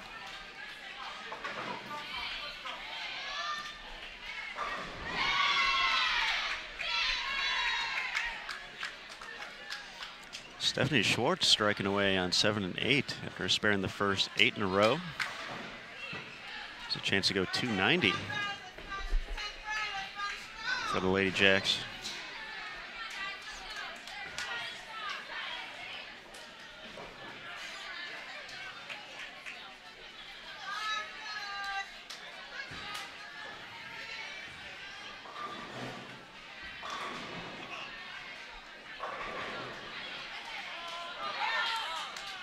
Late fall of the 7 there for Jordan Richard. Still gets 2:15 this game after a 5:13 start for her first 2. Jacqueline Rhoda catches a break there, crossing over.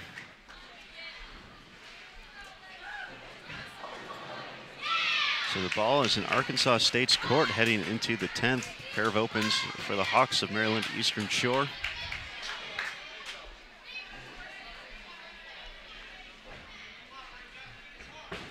Hernandez, the only player working on multiple strikes.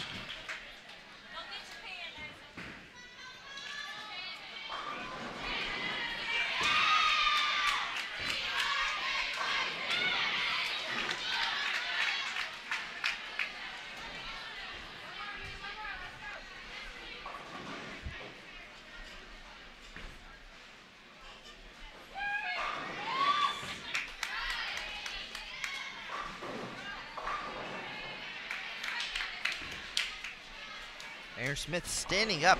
She is getting ready here for the 10th frame, getting in position. It's exciting stuff here, Matt. We've had some great matches. Of course, the big scoring match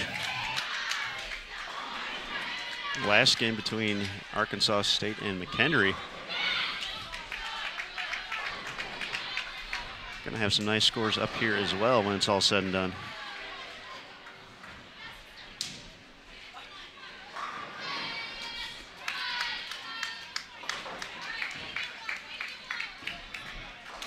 Both leadoff bowlers on 9 and 10, starting off with doubles.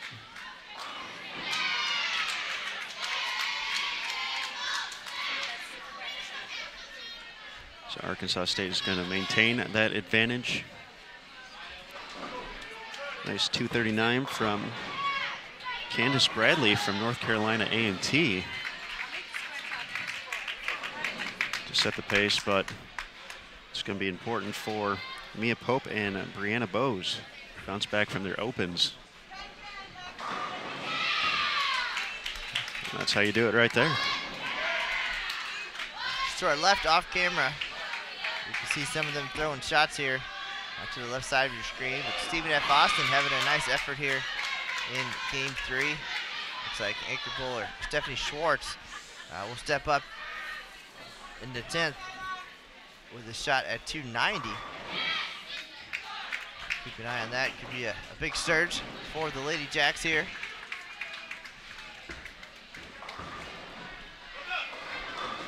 Again, teams fighting for a spot in the top 4 to have a chance to win this event tomorrow afternoon.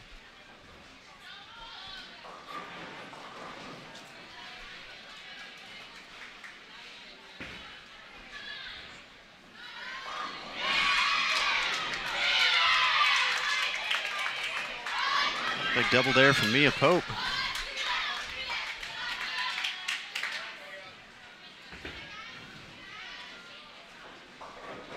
Roscoe unable to get the 7-pin to tumble her first offering.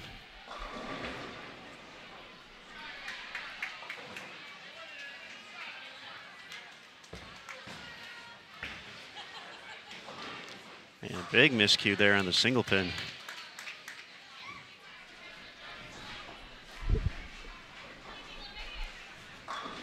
North Carolina A&T going to have a chance to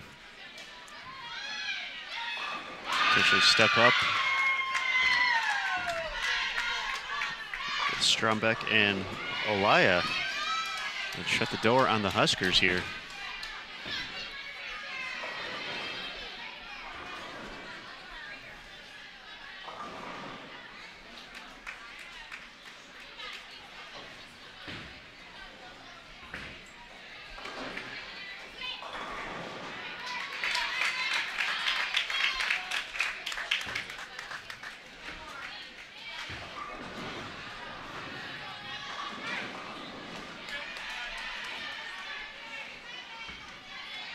Looking for 4 in a row. Alexandria Hernandez for Maryland Eastern Shore connects. Excuse me, 5 in a row.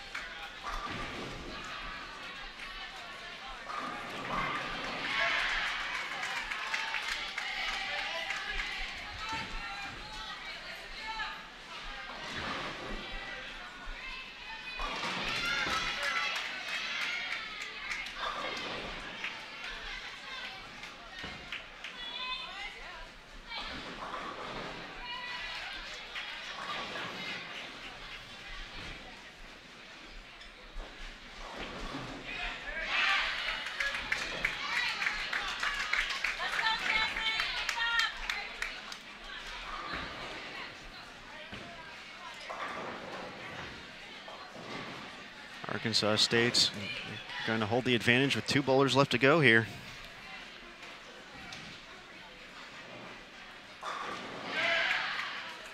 The spare from Haley Richard, really the difference right now. As both anchors work on the strike. Let's see if Jalessa Johnson can make a bounce back after back-to-back single pin misses. For Maryland Eastern Shore.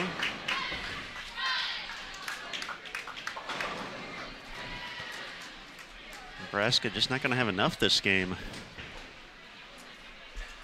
No strikes here in the 10th frame. The Aggies are nearing closer to victory.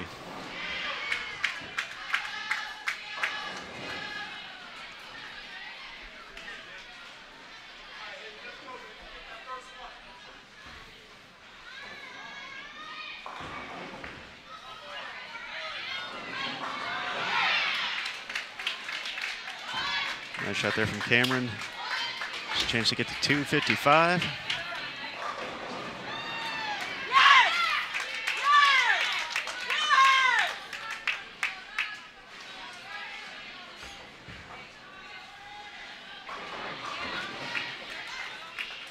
Big opening shot here coming up. Haley Richard, far left of your screen.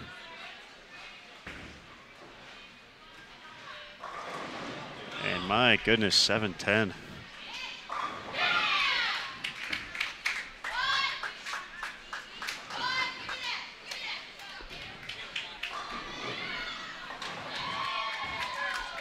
This is going to come down to the anchors. We're essentially going to be tied up here.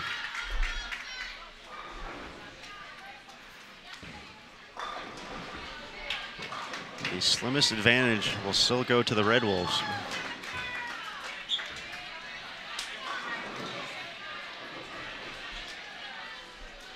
Unless Haley Richard can find a way to take a pin out here. She'll take the 1. Arkansas State up at 2. This is now up to Jordan Richard and Jackie Rhoda. 2:55, Cameron Strombeck going to lead the way for the Aggies to victory. First shot, Rhoda. Runs high, leaves the 6-10. Crossover Brooklyn on her last shot.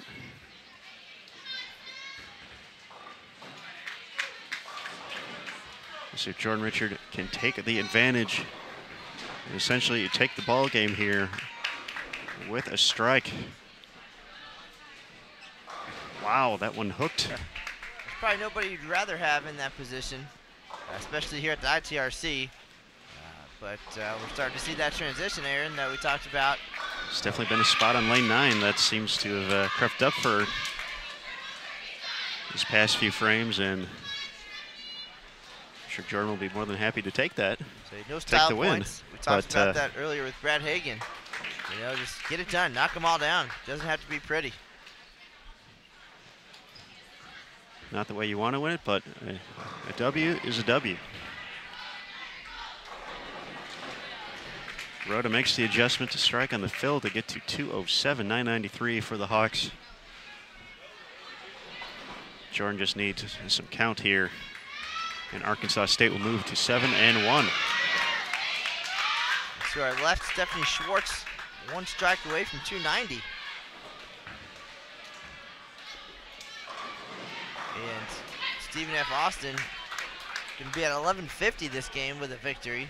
So big surge there. Going to pick up some sticks on Arkansas State and the rest of the field. Final on 11-12, 1,073 to 997, North Carolina A&T. That's just the things come together for the Aggies. Coach Kearney was a little less than satisfied with yesterday's performance, but a very nice effort there in Game 3 today. Schwartz to finish off that 290. 1150 for the Lady Jacks in a win over Prairie View A&M. 214 for Jordan Richard, 727 for her first 3 games. Impressive showing so far. Aaron, for that the All-American. Also the first win of the weekend for North Carolina A&T right there. How about that? So, you know, to come against the #1 team in the country, it's got to be good for the confidence heading into the rest of this event. 1,014 to 993. Red Wolves over the Hawks. That's going to do it for match number 8. We still got, looks like 1 and 2 right now is just starting their 10th frame. So everyone else is just about done. Just 1 and 2 bowlers left to go.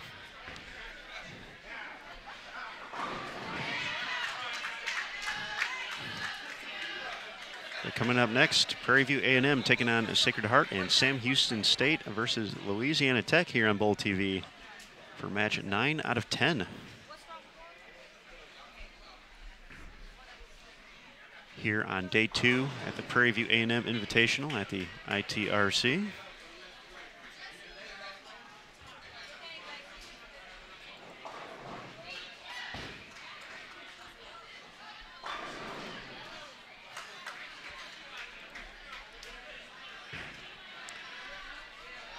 So we'll take a quick break here as we wait for match at number 9 to start. If you want to follow along, we do have a link to the live scoring in the description below the video. So be sure to check that out. Keep track with your favorite teams. Match 9 coming up next. We'll be right back here on Bowl TV for continued coverage. 2018 Prairie View A&M Invitational at the International Training and Research Center in Arlington, Texas. Thanks again. We'll be right back.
let's go.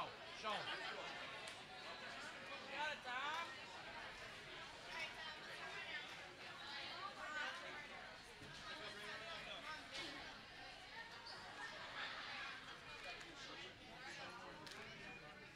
I don't care.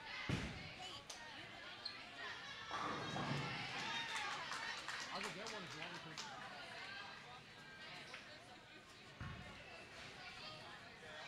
Come on, let's start us off. Let's go, baby. Come on, FBU. Yeah, go! 11 more.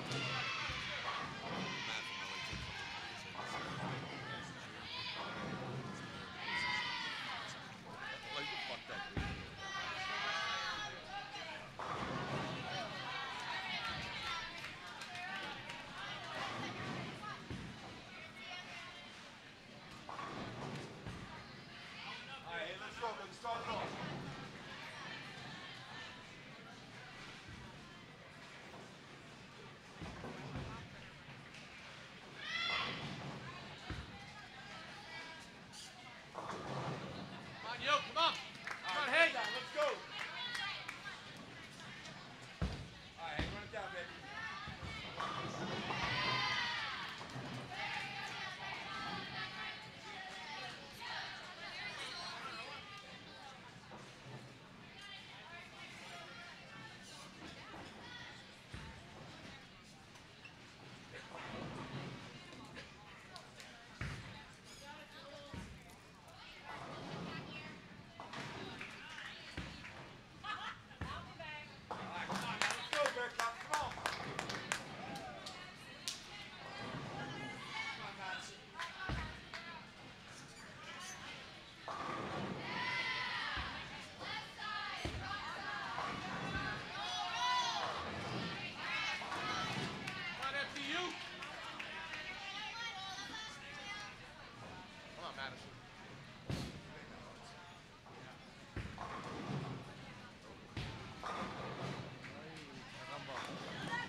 All right, match 9 of 10.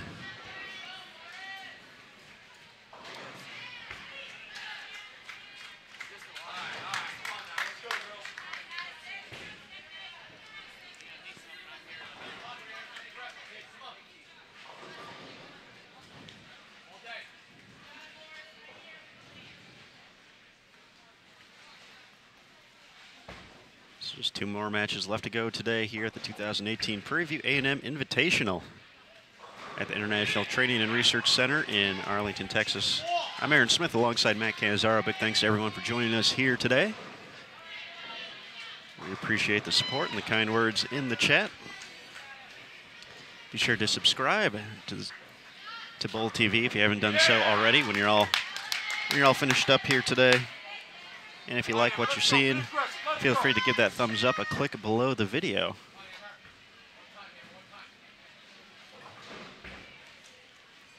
Our featured matches, Prairie View A&M and Sacred Heart on 9 and 10. Sam Houston State and Louisiana Tech facing off on 11 and 12. This is our second opportunity to see Sacred Heart and Sam Houston today. First, oh, and Prairie View as well. We had them during game 1.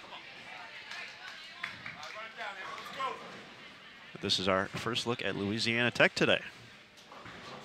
So welcome the Bulldogs to Bowl TV.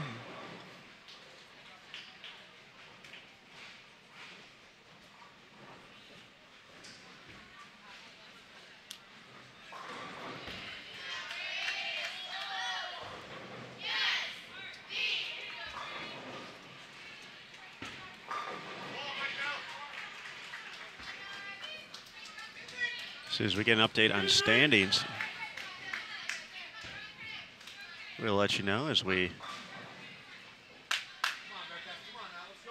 We're heading to the back half of competition for today. Of course, one more traditional game tomorrow, so each team has or can have the opportunity to face each team in the field. 12 teams competing this week.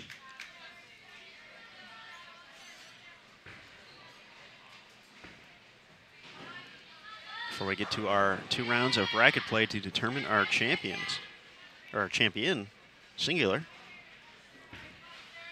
2 rounds of best of 7.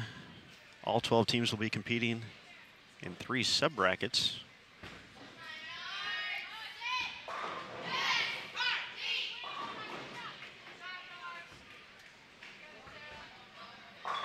Rankings will be based on total pinfall for the week, but of course, these teams looking to capture wins in order to solidify their spot in the NCAA Bowling Championships in April. Top 8 teams advance to that.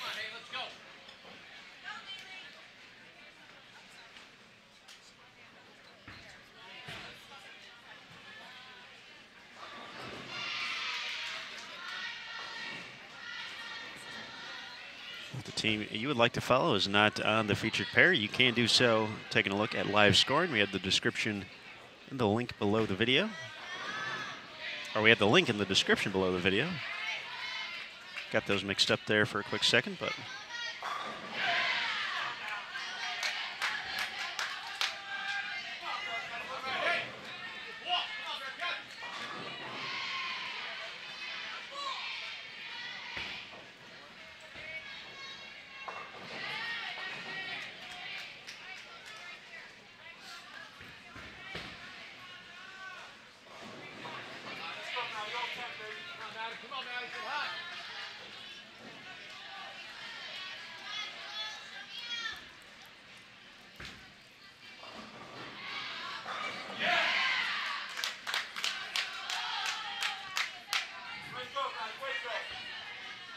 so here early going, fourth of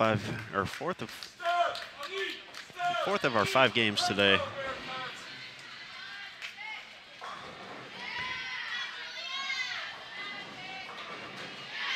Starting to settle in, so we'll let you settle in as well here on Bowl TV. Thanks again for joining us.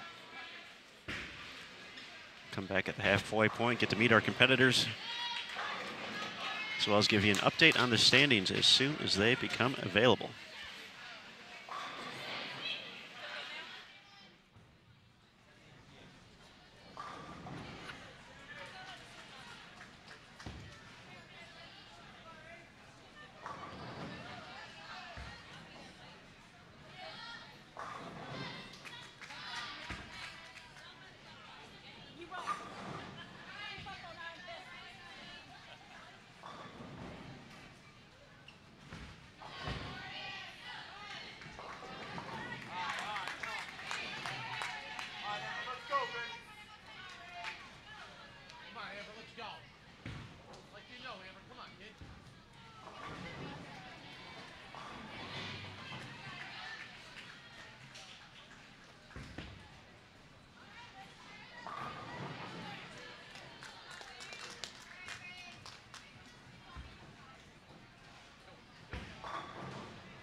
Ready, move.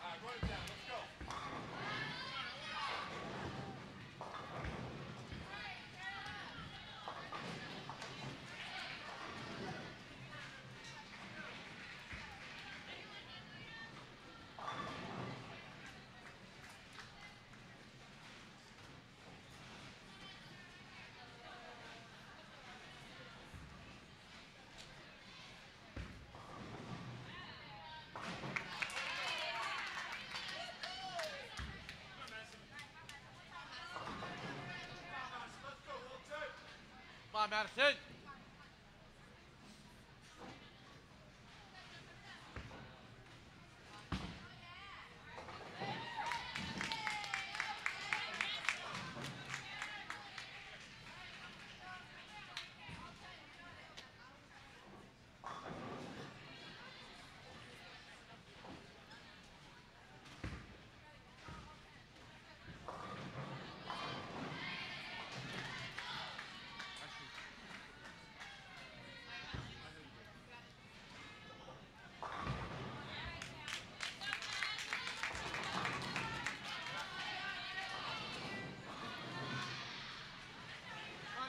Stay hot. Come on.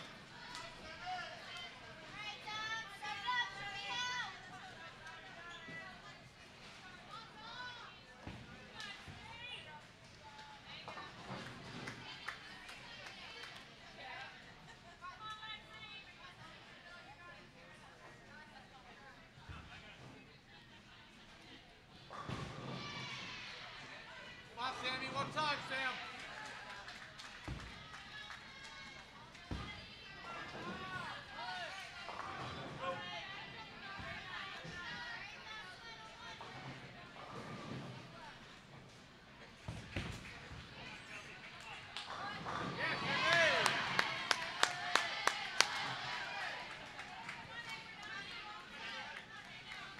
Take time, kid. Come on. Find it.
up, Sam.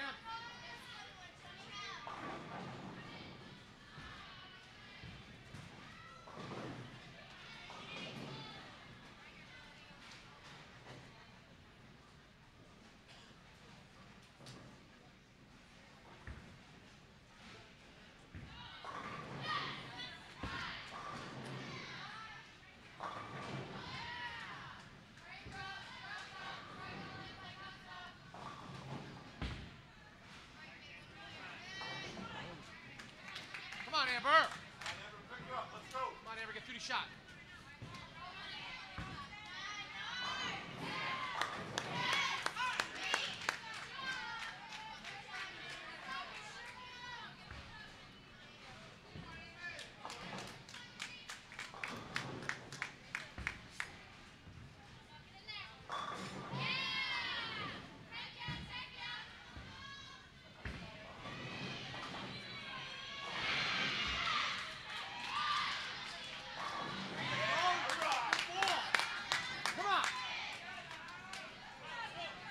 Go! Come on, Bearcats, let's go! Cool. Hey! Alright, let's go, kid. Come on, Bree, stay with it, Bree. Take your time.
All right, folks, looks like we have some updated standings through 8 matches now. Arkansas State still setting the pace, 83-16. McKendree now second, 82-55. Sam Houston State, 81-83. Vanderbilt, 81-71. Stephen F. Austin, after that big game, 80-79. Nebraska, 7th now, our 5-time defending champion. Individually, it is still Brianna Clemmer of McKendree, 733. Jordan Richard, our defending individual champion, Arkansas State, 727. Maria Villanova, Vanderbilt, 716. Natty Yellow, 711. Taylor Bailey, 703 is your top 5. So plus 103. Pretty nice effort so far here through 3 games today. We're in game 4 right now, nearing the halfway point. on our left-hand pair, 9 and 10. That is Sacred Heart and Prairie View A&M. A few more strikes being thrown to the right in the Louisiana Tech Sam Houston match. So they are nearing the end of the 5th frame. We'll get you caught up here in just a minute. Standings coming around one more time. Again, Arkansas State leading the way, 7-1 on the weekend, 83-16. McKendree second, 4-4, 82-55. Sam Houston was undefeated at 7-0, now 7-1. Stephen F. Austin just outside the top 4, followed by Sacred Heart, Nebraska, and Fairleigh Dickinson in 8th place. After 5 games today, pinfall will be added to yesterday's 25-game Baker pinfall total. We'll have one more traditional game tomorrow morning, after which total pinfall for the weekend will determine the seeding for bracket play. 3 brackets in all, 4 teams in each. Top 4 teams will have a chance to bowl for the title here at the Prairie View A&M Invitational. The rest of the teams will bowl in their respective brackets, trying to get the highest place in that bracket. So the 5 through 8 bracket, of course, the winner will finish 5th overall. And the 9 through 12 bracket, same thing. The winner of that bracket will finish 9th. And each match these teams bowl will go toward their overall win-loss record for the season. So a lot going on at one time. And individually as well, 6-game pinfall totals will determine the all-tournament team here for the top individual performers. Last year's winner, Jordan Richard, in the hunt again here in 2018. She was the runner-up 2 years ago, so definitely feeling comfortable here. And she is leading that Arkansas State team that is setting the pace with a game and a half left to go here on this Saturday afternoon. We do appreciate everybody being here. My name is Matt Canizaro alongside Aaron Smith. If you have any questions for us, drop those in the chat room. Don't forget to subscribe to Bowl TV. Make sure you don't miss a minute of the action for the rest of 2018. And give us a thumbs up if you like what you're seeing.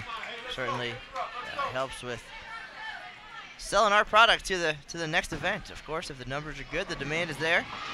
There's no reason that we won't be there as well. So again, thumbs up at the bottom of your video window.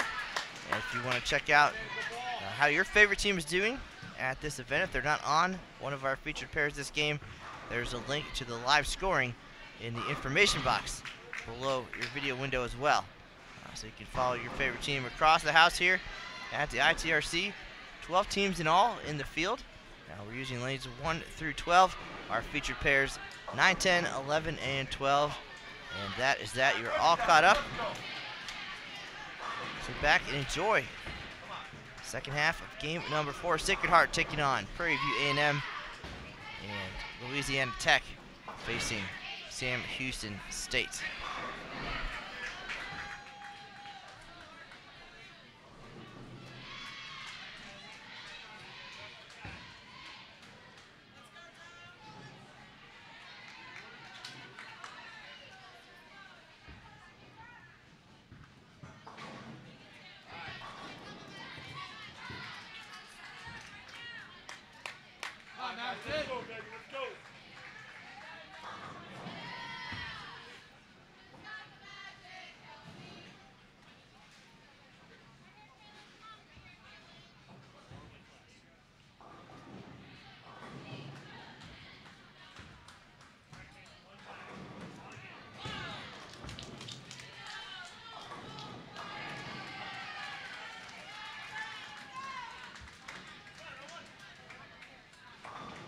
Get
baby. Come on.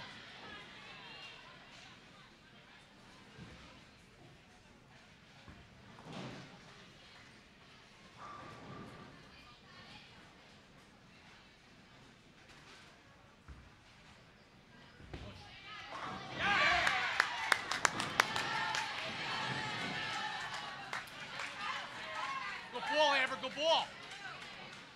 Come on, Bearcats. Let's go.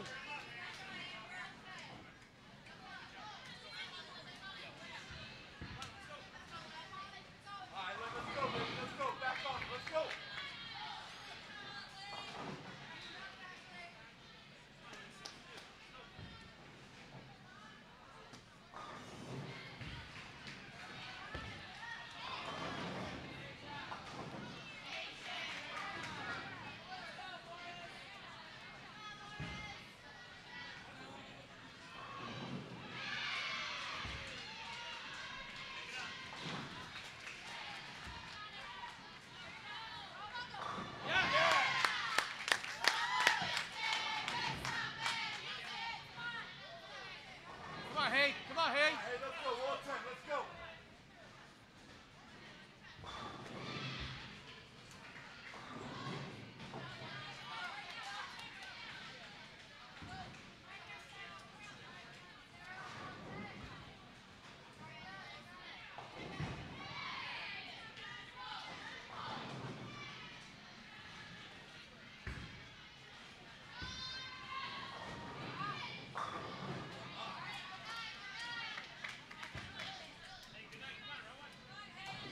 Run it down, girl.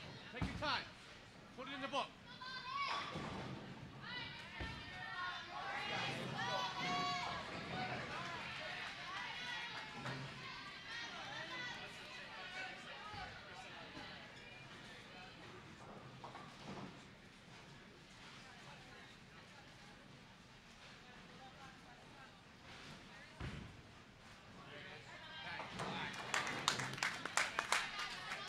All right, Maddie, let's go.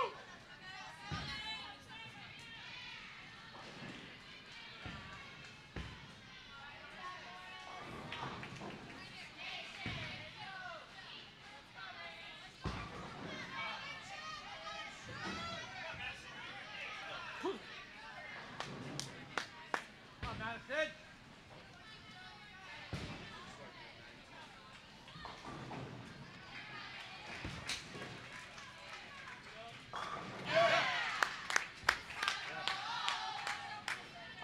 All right, Bearcats, come on now. Come on, LA. Come on, LA, one time.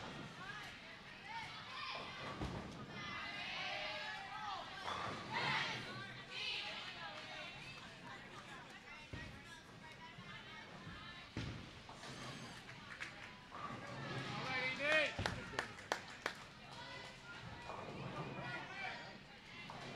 Come on, breathe. Hey, we're shooting good.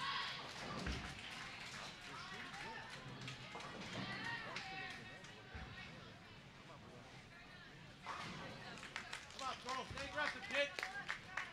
All right, LA, run it down. Come on, baby. Yeah! Ball, Brianna. Go ball.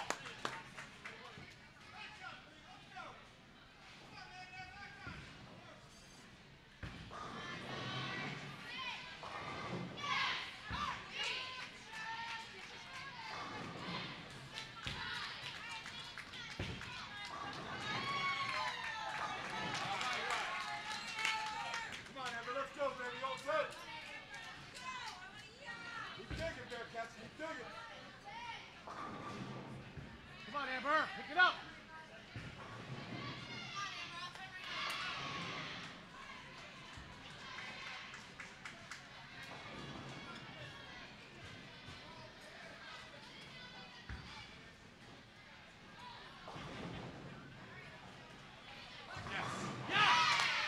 Ball.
Along with the excitement on our featured pairs.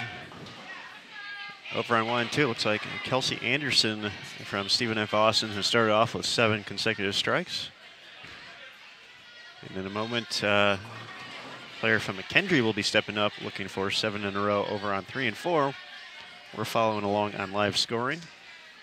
Link available in the description below the video. We'll see if we can identify that Bearcat in just a moment. Just to go along with the excitement on lanes 9 through 12 for our featured matches. Tough break there for Ashley Chanel, unable to get the 7-pin out.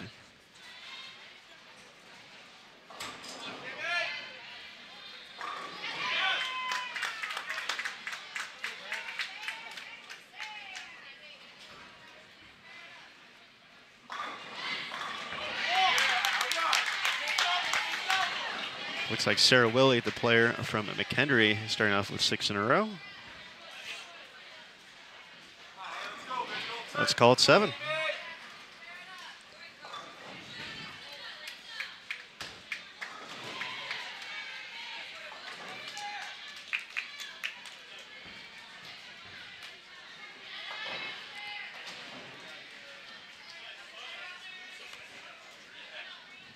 Both matches fairly close here. 9 and 10 and 11 and 12. Still in the 6th frame over on 9 and 10. That will probably be our final match done for this particular round.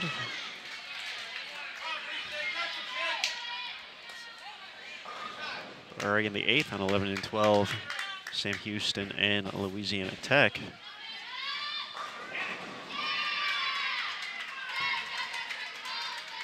Nice shot there by Sarah McCormick from Louisiana Tech. Bouncing back after the open.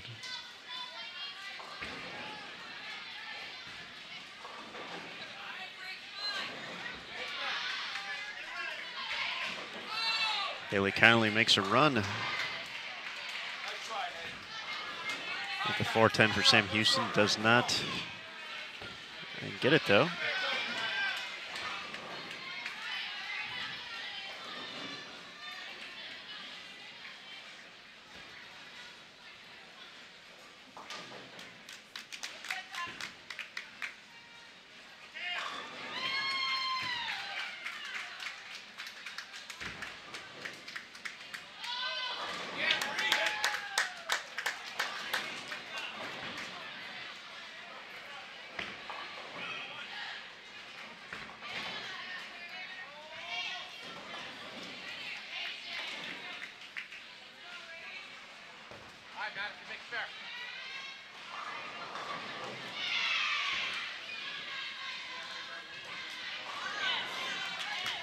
Nice shot from Jessica Rodriguez from Prairie View. Connecting in the 6. Rachel Bamford from Sacred Heart. We'll be up to the far left of your screen in a moment. Had a nice 2:57 to kick things off earlier today.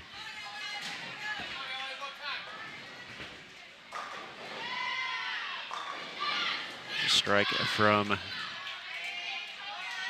Kelsey Calzaretta from Louisiana Tech. Her and Kaylin Eder putting together pretty nice games here.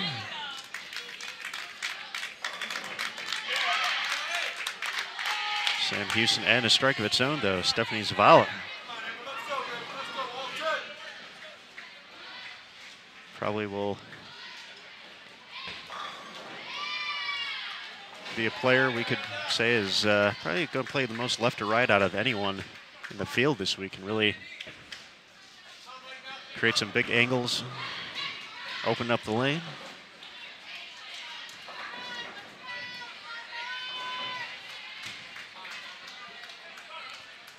Looks like Kelsey Anderson is going to be up in a moment for Stephen F. Austin. Looking to go 8 for 8.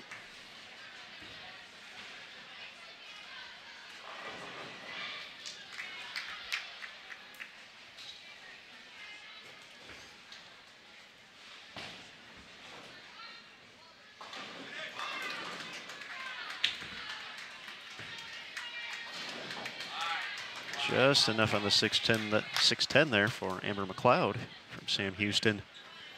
They're going to hold a slight advantage heading into the 9th, but they do have the open frame up there. Louisiana Tech was clean. However, Lynn Fischler, Bearcats leadoff bowler, working on a double.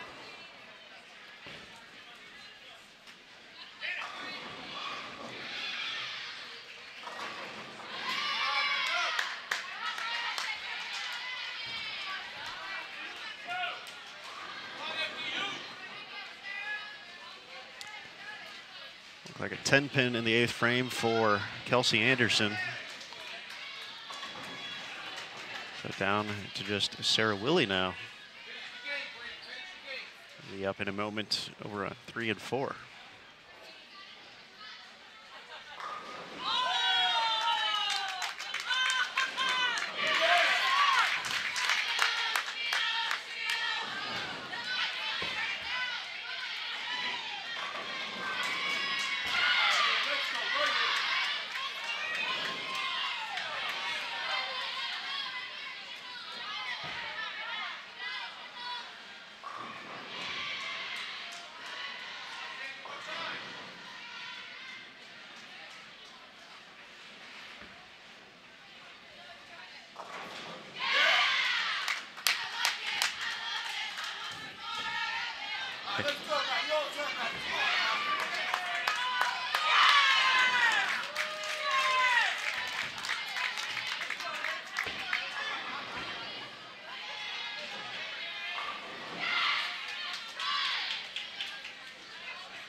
Seven is the magic number of this game. Sarah Willie looks like a 3, a 6'10 in the 8th, so no 300 yet.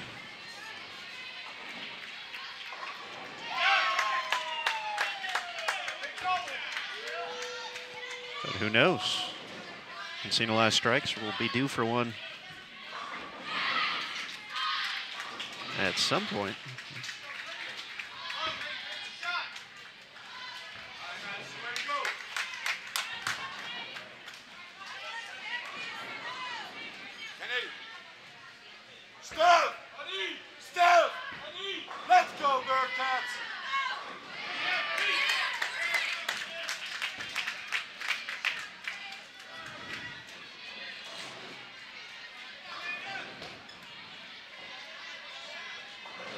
Stephanie Zavala looking for the double to match Kelsey Calzaretta.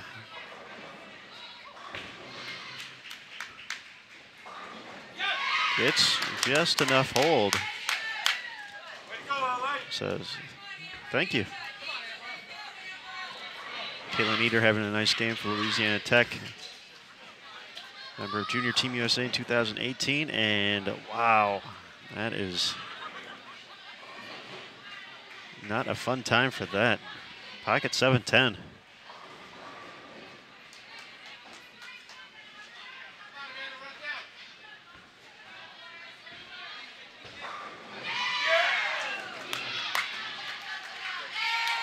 Sam Houston jumps on the opportunity. Still gonna be close, but that one open, or potential open, I should say.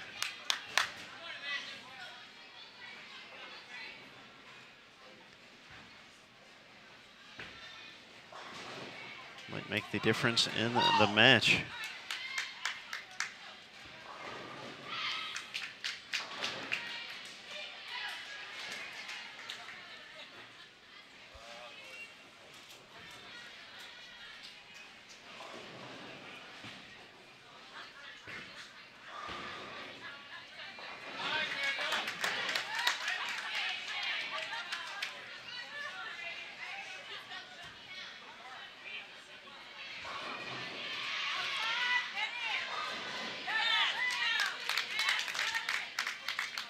So while we get that 7-10 set back up on lane 12, Sacred Heart and Prairie View A&M.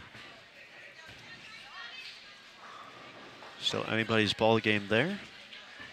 Prairie View working on some strikes.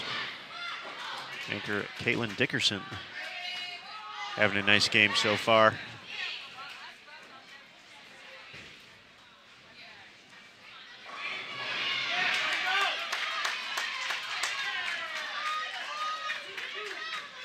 Sacred Heart's Amanda Nardiello looking to make it a 6 out of 7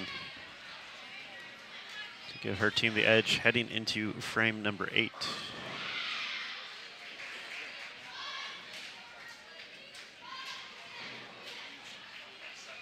For Amanda, 7-11 through 3 games. Puts her right near the top of the individual standings. Arkansas State, your overall leader, heading into match number 9.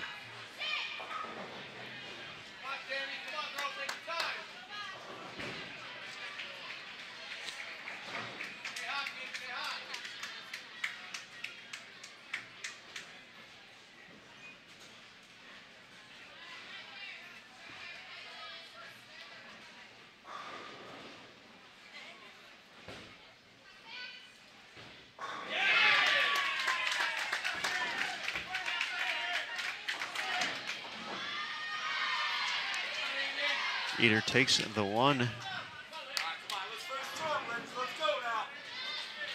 The advantage does go to the Bearcats. Sam Houston State. Can they finish out? Louisiana Tech and try to put some early pressure on. Ashley Chanel working on a strike. Makes it a double.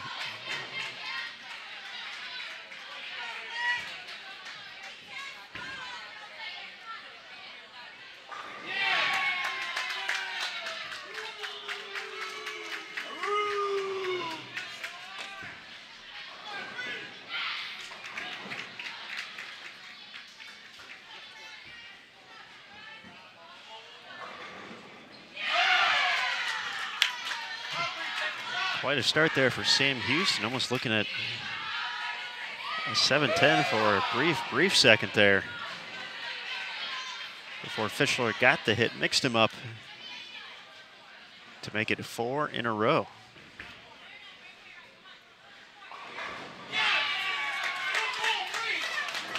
Once again, Sam Houston,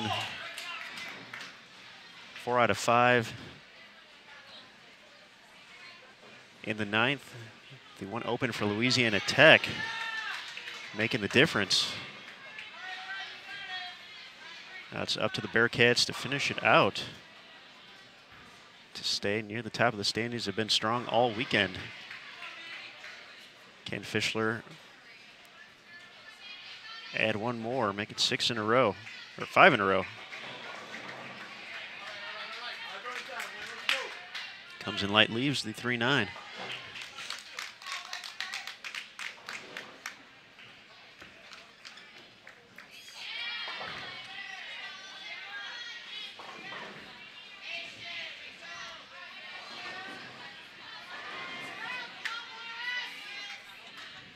Chanel will finish with 200 even. Fischler going to be in the 230s.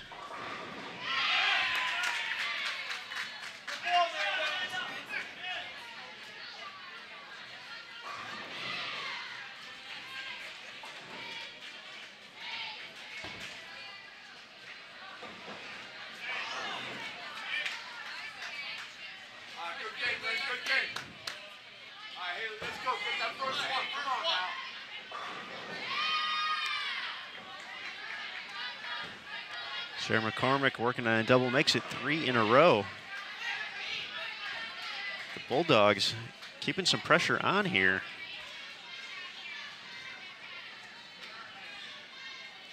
That's really all they can do. Sam Houston has the ball in their court. Can they finish? That's going to need some help. Fortunate just to leave the 10 pin there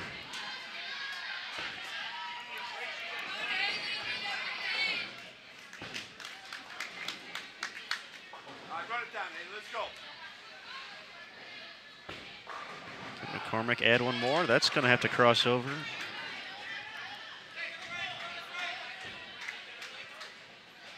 They're going to gain a few more pins, taking advantage of a few strikes in a row.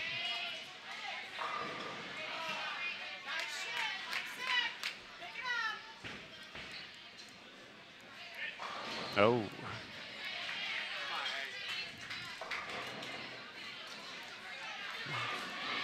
Miscue for the Bearcats. Makes us a little closer.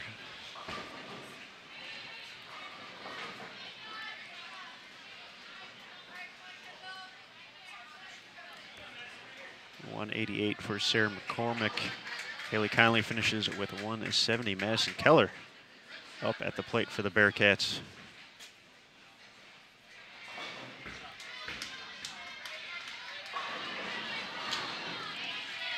Can't get the 10 out.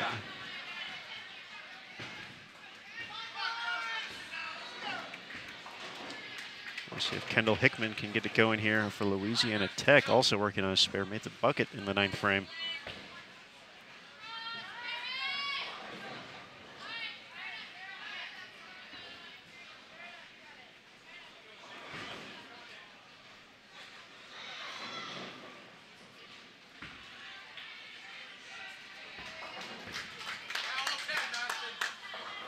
Bearcats get that 10-pin knocked down.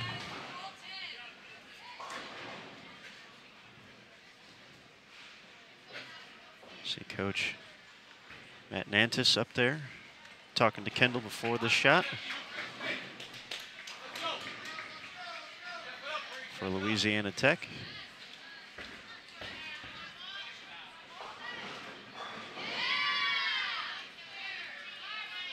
No problem on the spare.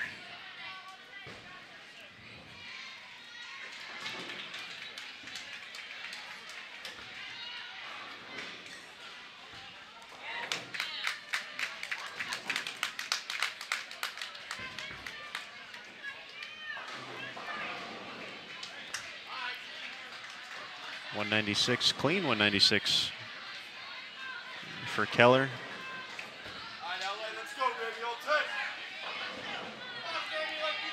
Kendall Hickman will get to 185. And although the scoreboard at the moment says Louisiana Tech is ahead, the strike versus the open from the anchor bowlers gives that edge to Sam Houston at the moment. We'll see if Zavala can keep it going. Oh, good shot, rings the 10. This would be a huge shot for Louisiana Tech. Kelsey Calzaretta.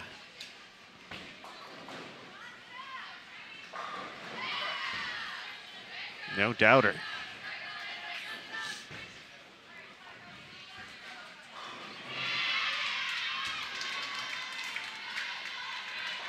It's going to make this very, very close heading in to the anchors now.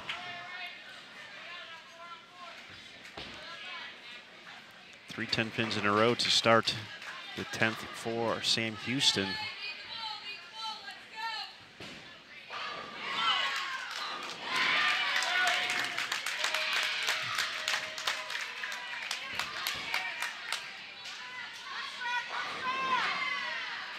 There's a big double right there from Kelsey.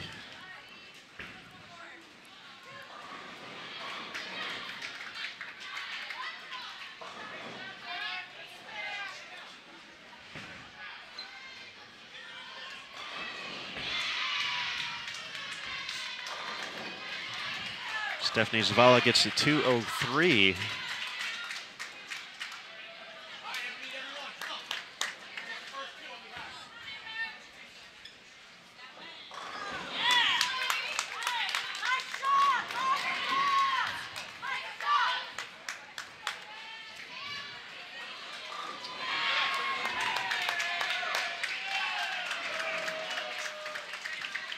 And here's the deal. If my math is correct, Louisiana Tech can win this with a double shutout regardless of what Amber McLeod does. She's going to keep the pressure on, though, delivering that first strike in the 10th. 1,029 the max for Sam Houston. Caitlin Eder from Louisiana Tech gets the hit, though not the way she was hoping to do that.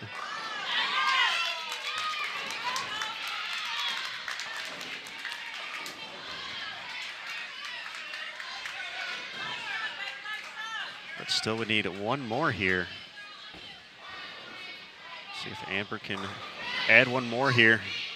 She's gonna have a chance, gets it.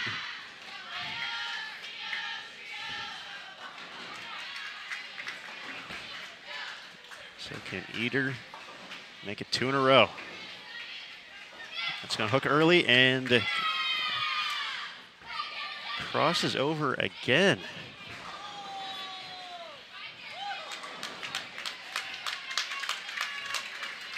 So now we'll just need a few pins here to seal the deal.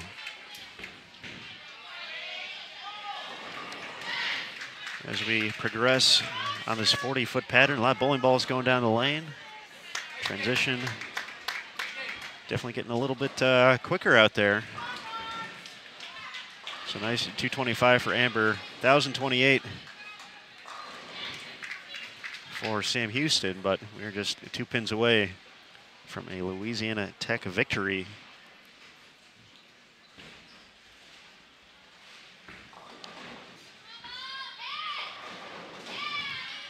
Eight is enough, 1,035. 10-28. Bulldogs over the Bearcats. That exciting finish leads us to another exciting finish here. We're down to the anchors in the 9th frame on 9 and 10, Prairie View A&M and Sacred Heart. Amanda Nardiello up first. And finds some trouble leaving the 6-7-10. Caitlin Dickinson from Prairie View. Continuing strong, 4 in a row, has 259 out there.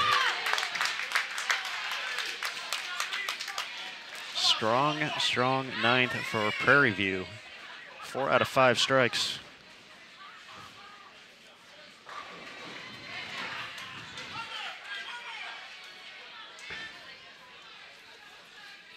They're going to hold the advantage here heading into the 10th.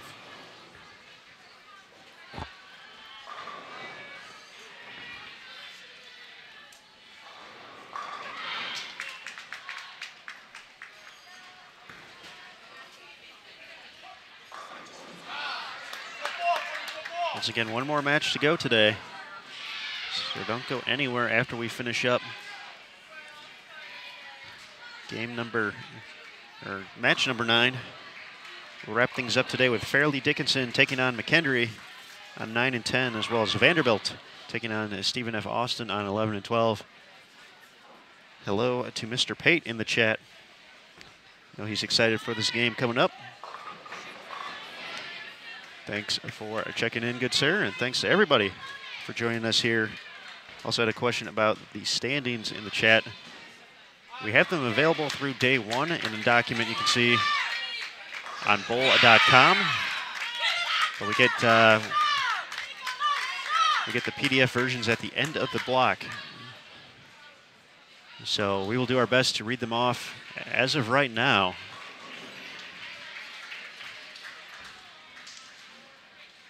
As soon as they scroll back, I'll read them off for you. Team-wise, Arkansas State 83-16, 7-1 overall. McKendree 82-55.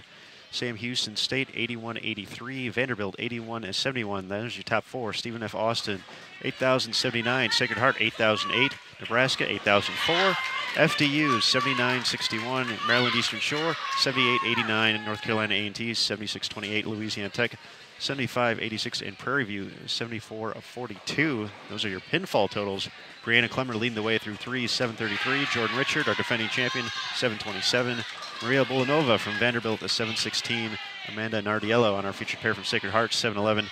Taylor Bailey, McKendree, 703. Cameron Strombeck, 672. Stephanie Schwartz, 669. Caitlin Dickerson also on our featured pair right now, 660.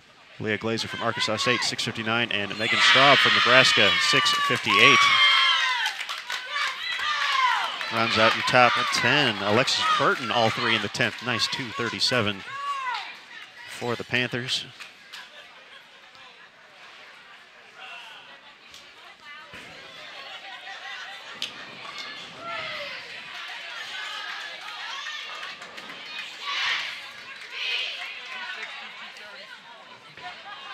Julia Favada from Sacred Heart getting things kicked off in her 10th frame with a strike.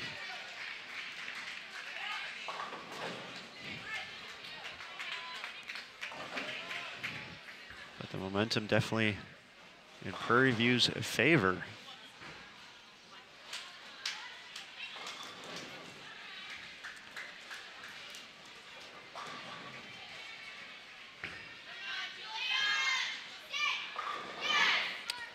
I skipped a shot there. That was her second. Julia, all three in the 10th to get to 201.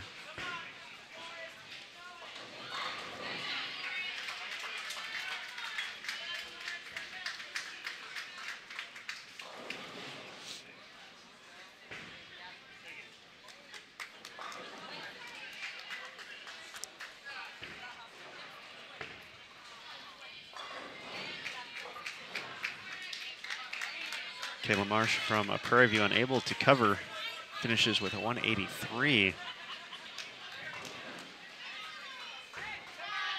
So Sarah Morris from Sacred Heart, and that is trouble. 467, working on a double.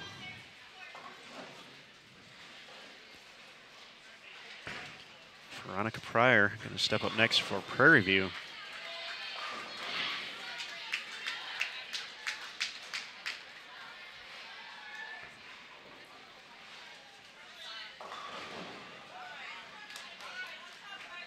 Happy to just see the 3-pin there.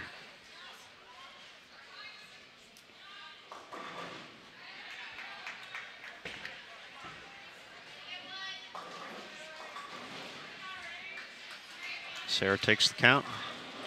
About all you can do in that situation.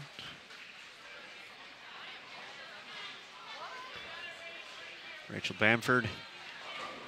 Dutch 200 so far through 9 frames. She has not liked lane 9. But she has to finish. Working on a strike, this would be a big boost for the Pioneers. They want to keep the pressure on the Panthers.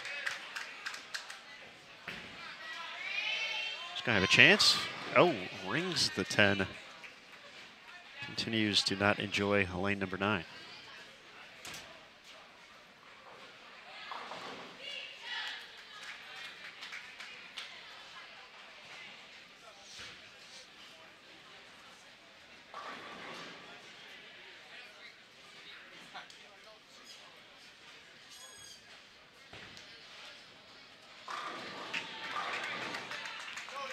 Once again, we'll take a quick break after match number 9 concludes. Let the teams get to their next pair, maybe grab a quick snack, get some water, prepare for their next endeavor in match number 10, final match of the day. As we get closer and closer to the end of day 2.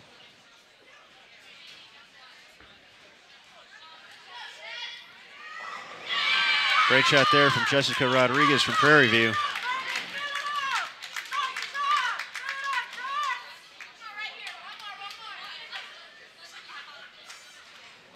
Let's see if Rachel can finally get the pin carry to cooperate here. The Dutch 200.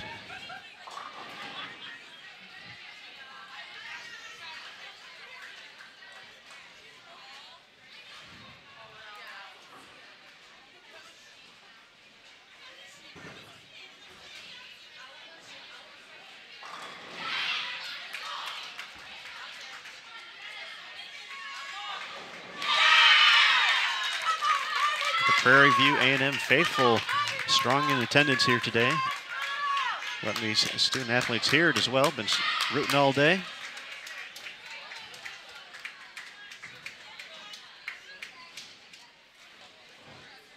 As they are getting closer and closer to a victory.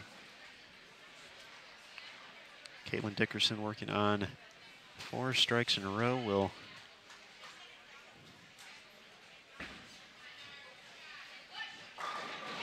more or less get to enjoy a victory lap here.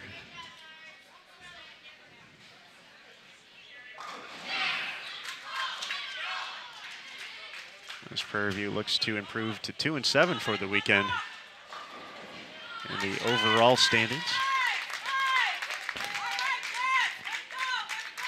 Jessica finishes with 175.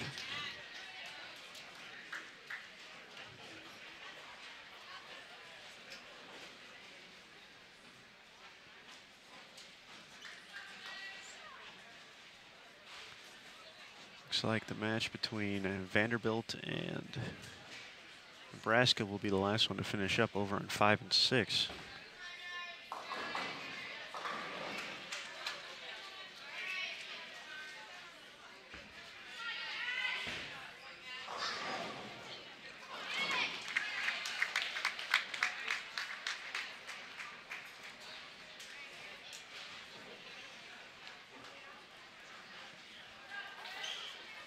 Seven pin doesn't cooperate there for Caitlin, but it does cooperate scoreboard-wise for the Panthers, claiming the W.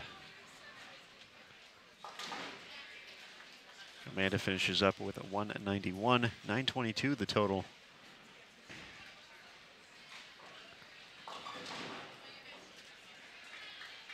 For the Pioneers.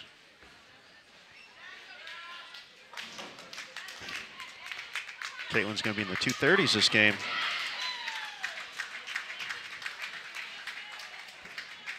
Very nice showing.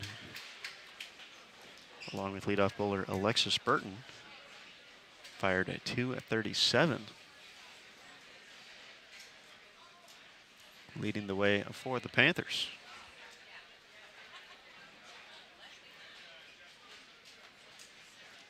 Just a reminder, at the end of the day, we'll put together a recap. You can view that on bowl.com. Expertly written by Matt Cannizzaro. More than likely. Of course, you can see that and more. Sport of Bowling USBC on Facebook, at USBC on Twitter.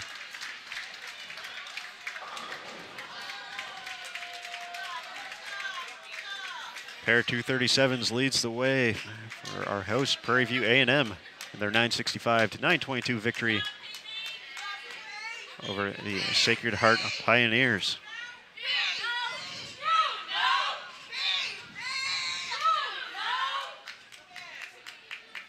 And if you didn't know, now you know. Prairie View with the win. And we're going to transition to game number 10.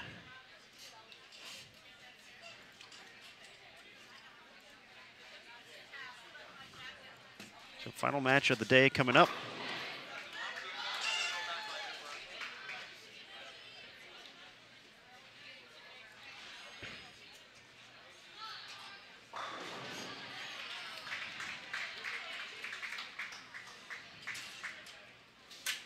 It's been a fun day so far, but we're ready for one more game before we call it a day.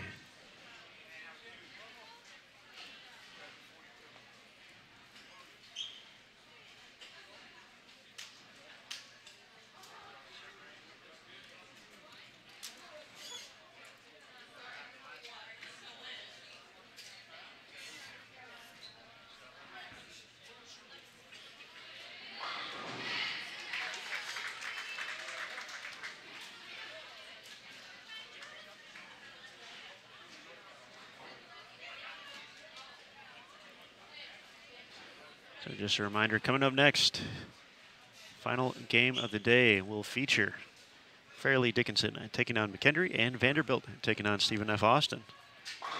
So stay tuned. That's coming up next here on Bowl TV. Final game of the day. We got the 2018 Prairie View A&M Invitational at the International Training and Research Center in Arlington, Texas. Thanks for stopping by. But we're not done yet. One more to go here on Bowl TV.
next pair.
Started good here. Come on.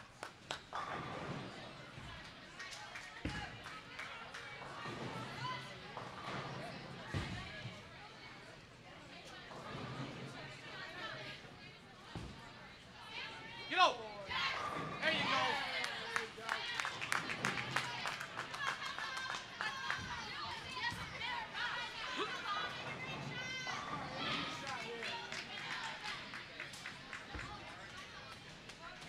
Come on, Egg.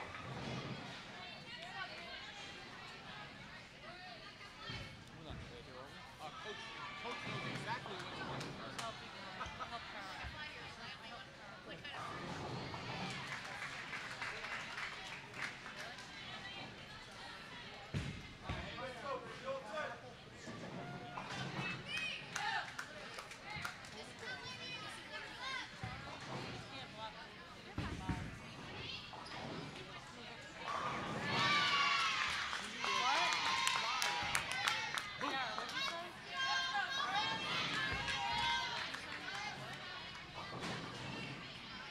Come on, Bree. Let's go. Stay hot. Stay aggressive, girl. Come on.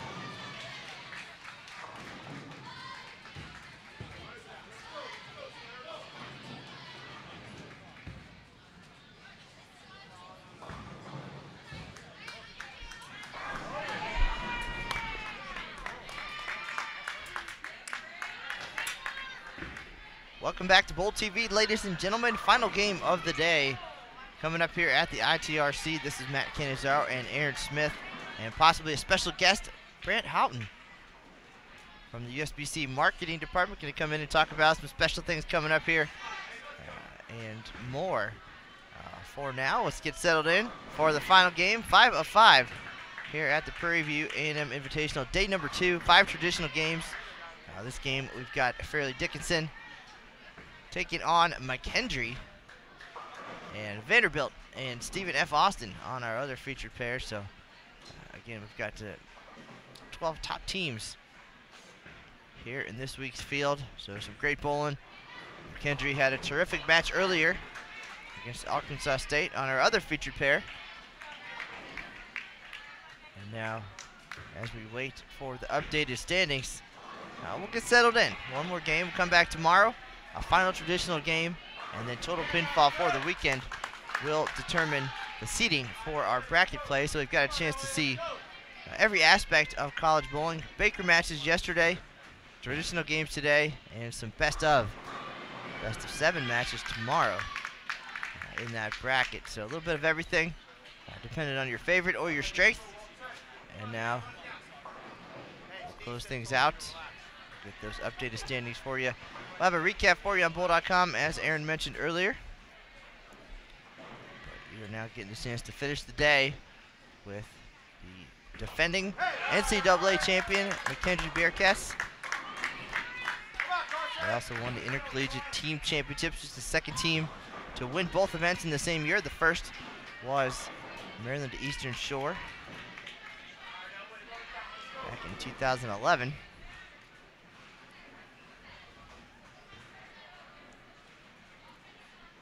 All 4 of these teams on our featured pairs, past NCAA champions now. Vanderbilt won this event, the Prairie View A&M Invitational, back in 2012, the inaugural year. And it's been all Nebraska in the years to follow. Nebraska, the 5-time defending champion here. And we'll see if the Huskers can fight their way back into the top 4. The way the format works is only the top 4 teams after qualifying can win the tournament. Everybody else still will bowl those 2 additional matches in the bracket play. But the best the next group of teams can do is 5th place. And then the 9 through 12 group, the best they can do is 9th place. So top 4 teams after tomorrow's traditional game. Total pinfall for 25 Baker games and 6 traditional games will determine the seeding. We'll be here for the next hour watching the conclusion of today's action. So if you have any questions, now is the time to ask those in the chat room. We're bowling this weekend on a 40-foot oil pattern, just under 27 mils of oil. So medium pattern, medium volume, and we're getting to the point in the day where we're definitely seeing some early hook. So players need to find that magical piece that will get through the heads, down the lane, and get the job done here after, again, 5 traditional games of traffic here at the ITRC. Formerly, this is the home of Team USA, but a terrific facility for all USBC members. We've had dozens and dozens of different countries, colleges, groups, individuals come and train here at the ITRC. You see the flags once you enter the building across the rafters, signifying the countries that have been represented in training here at some point since the facility opened back in 2010. And great opportunity to come and try out the latest technology and, of course, pick the brains of the Team USA coaching staff. Here on site, we have Team USA head coach Rod Ross and ITRC coach and Pro Shop manager Lou Marquez, both gentlemen USBC Gold coaches. And glad to help you with your own game. Set up a half or full day here at the ITRC. Take advantage, see what the hype's all about. If you're a youngster and hoping to be a participant at an event like the Prairie View A&M, for example, a great opportunity to hone your skills and a variety of events like the bowling combine, where you can showcase your skills to the collegiate coaches. So just a lot of great opportunities here in and surrounding the ITRC, and very cool to be able to welcome some of the best collegiate bowlers in the country here each year for the Prairie View A&M Invitational.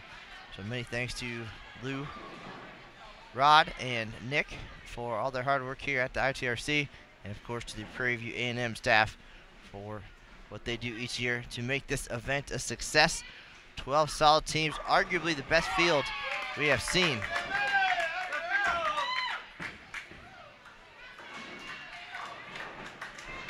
Standings starting to scroll now, so we'll get a look at those here in just a minute, and then we'll settle in for the action of our final game. So far, it's been a pretty solid performance for Arkansas State. Yet to win this event, but always a threat, and they led the opening day. Total pinfall, and have been in the lead throughout the day today.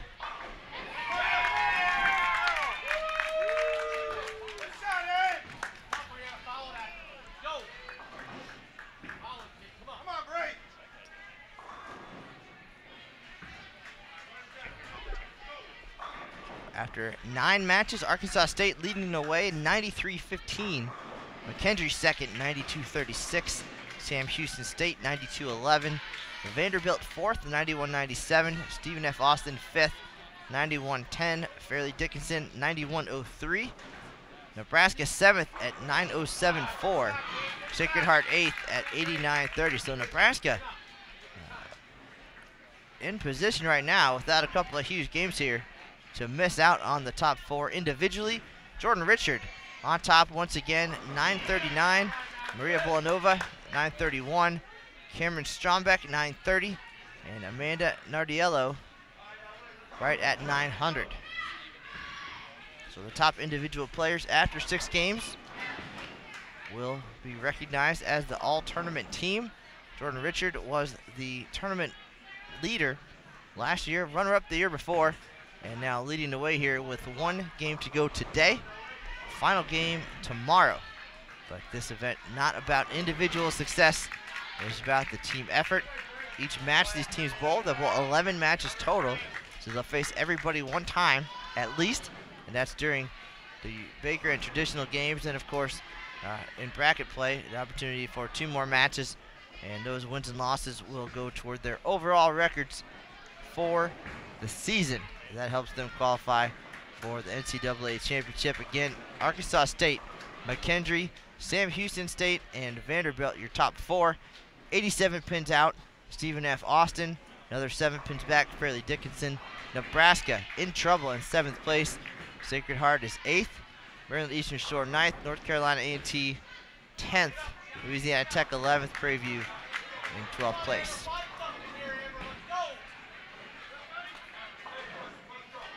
Top 5, Jordan Richard, Villanova, Strombeck, Nardiello.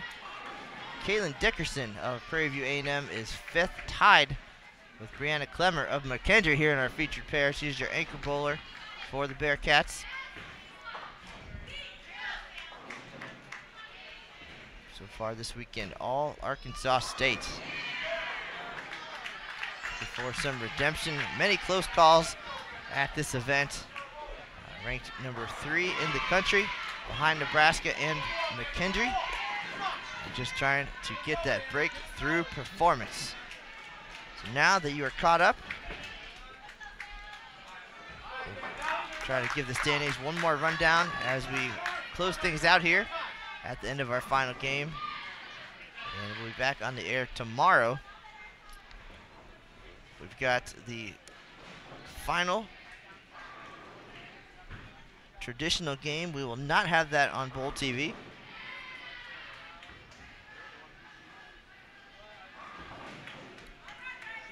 And we'll jump back in live with the start of the best of 7 Baker matches. That'll be at 10:50 a.m. Eastern. 10:50 a.m., 9:50 in the Dallas-Fort Worth area. So we'll be here getting set up during that traditional game. And then we'll seed the teams 1 through 4, 5 through 8, and 9 through 12.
Some early firepower from FDU.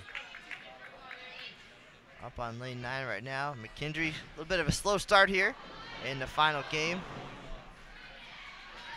Back-to-back opens for Pate.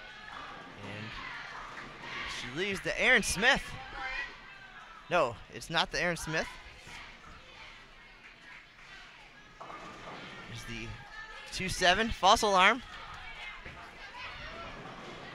It's a tough spare nonetheless here. Leadoff bowlers for McKendree. Pair opens apiece. 2 for 2 each at the bottom of the lineup. So total team effort for sure.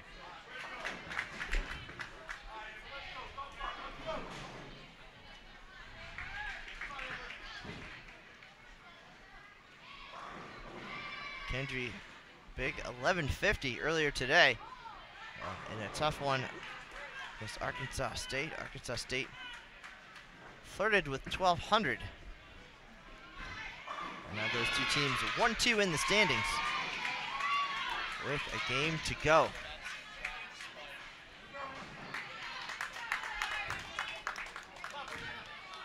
Highest game we've seen so far today, 290 effort by Stephanie Schwartz, Stephen F. Austin. She is now 2 for 2 here in the finale, over on 11 and 12. Arkansas State 7-2 on the weekend. McKendree 4-5. Sam Houston 7-2. Vanderbilt 5-4.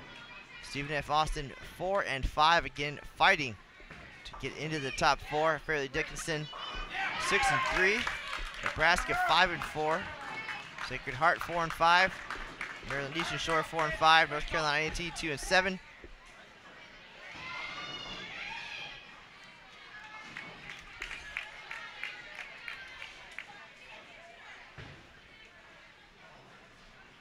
Jordan Richard averaging more than 234 and leading the way individually here, and of course providing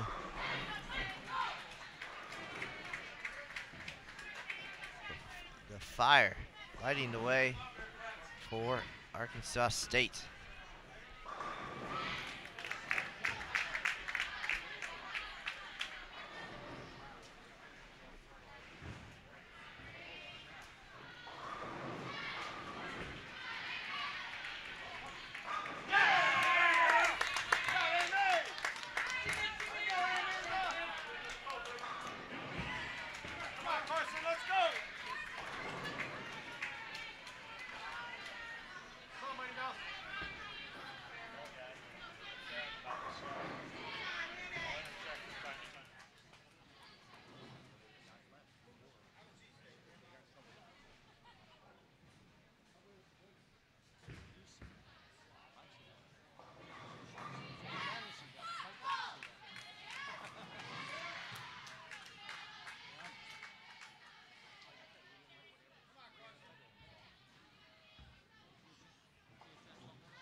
All right, folks, as Matt takes a quick break, we're going to jump right in here. We're starting to kind of settle into our fifth and final game of the day, 10th overall for the 2018 Prairie View A&M Invitational. We're going to bring in a special guest to the booth. So joining us, Matt mentioned him a bit earlier. Going to talk a little bit about the core here. Mr. Brant Houghton. Hey everybody, how's it going? I'm Brant and I work with marketing for the core. It's a great product we've unveiled here in the last year. We're going into year 2 now, just a couple months ago. And it's a premium subscription product for all you bowling super fans that are watching right now. So we've slowly unwrapped and unveiled and brought out the core over the last year and a half now. So looking forward to keeping on trucking and giving you bowling super fans just a great experience and getting you as close to the lanes as possible, because we know that you can never get close enough. And Brant, you use such a powerful word there, the bowling super fan, and from working with you for the past year plus now, you're definitely a bowling super fan. I'm a bowling super fan. This is the kind of stuff we live for. It is. Going on right here, going on all over the country at USBC events. And you know, for the folks who want that kind of insight, want that kind of unique feel, just talk about some of the things we've done content-wise. Obviously, you know, this is a product kind of geared to the, and we can put in pretty much any other way than superfan. So content-wise, if someone subscribes to the core, kind of what are the products they get and what can they expect from events, even like right here at the Prairie View A&M? So the Prairie View Invitational this weekend is a perfect example of some of the things that we do with content with the core. We've had a Vanderbilt assistant coach, Josie Barnes, we've had her mic'd up during practice, during the practice session here. So we do that at some of the PWBA events, the PBA majors. We go out there, we have ball reps mic'd up. We mic up some of the bowlers as well during a game. So we're literally making you a fly on the wall, getting you out on the lanes to hear the interactions that some of these bowlers are having with their ball reps, the adjustments that they're making. So I know when I'm watching bowling, Aaron, like you said, we're all bowling super fans here. So really, like, what adjustments are they making? Why are they doing them? The core gives you insight into that. And I mean, the ball reps are great. There's so much knowledge that I've learned just in working with the core. That's made me an even bigger bowling superfan, I have to say. But content, it's really just the beginning, just miking up the bowlers and the tour reps as well.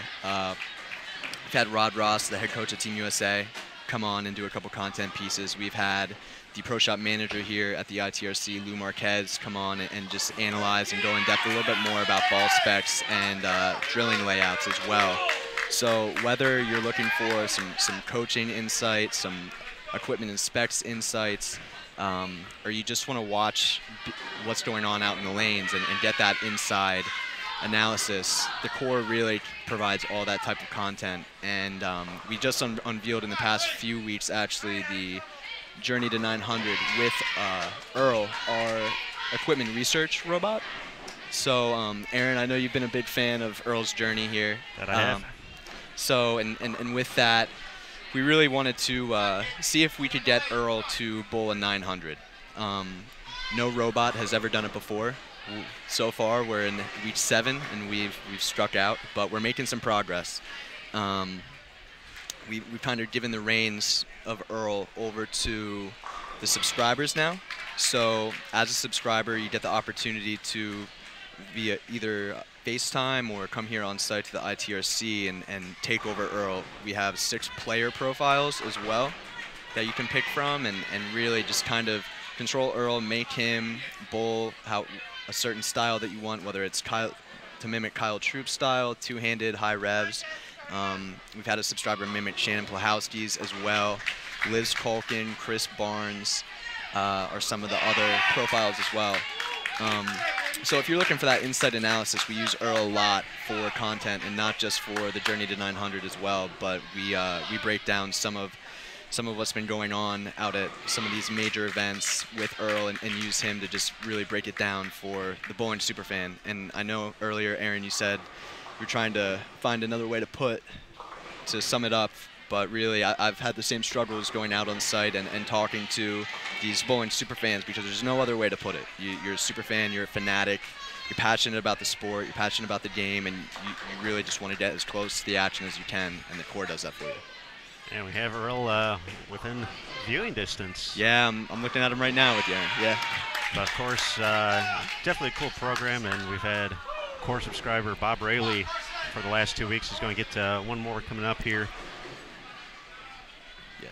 As he attempts to just see what's been how tough it is. We've had Emil Williams Jr., Tom Frenzel, kind of running the ship along with Jason Thomas, and so obviously a lot of folks, and that was kind of the point too, was to encourage a little discussion.